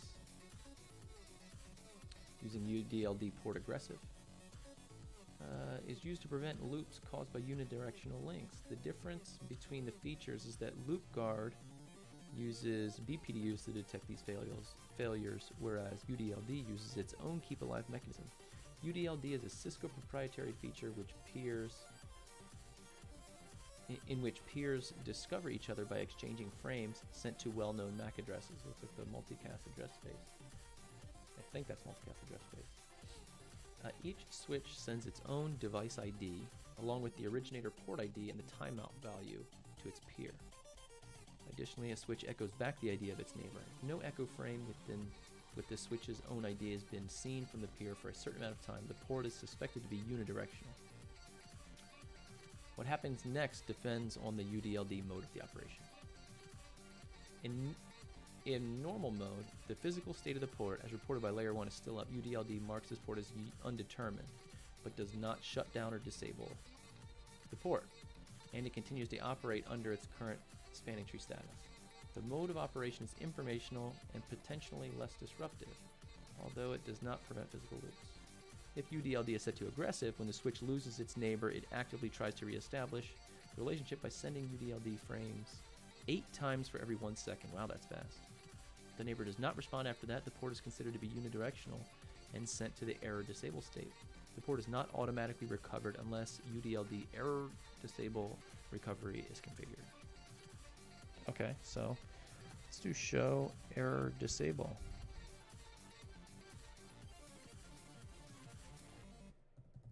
Detect. It says UDLD is enabled.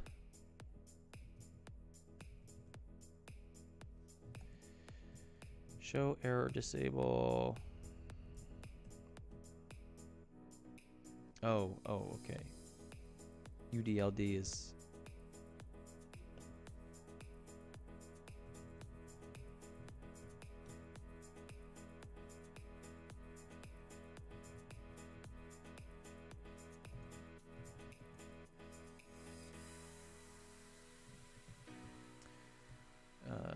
recovery.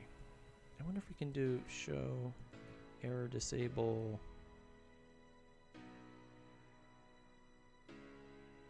Disable detection and recovery. Well, we're not really getting anything here. Let's see. Recovery is configured. In certain designs, there are unidirectional links that loop guard can prevent and UDLD cannot.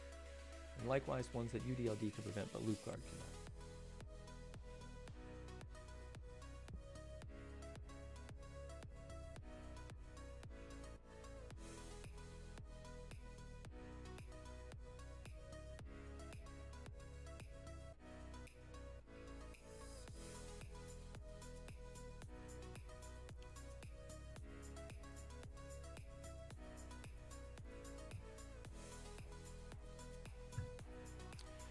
UDLD is more commonly run on fiber optic interfaces, not copper interfaces.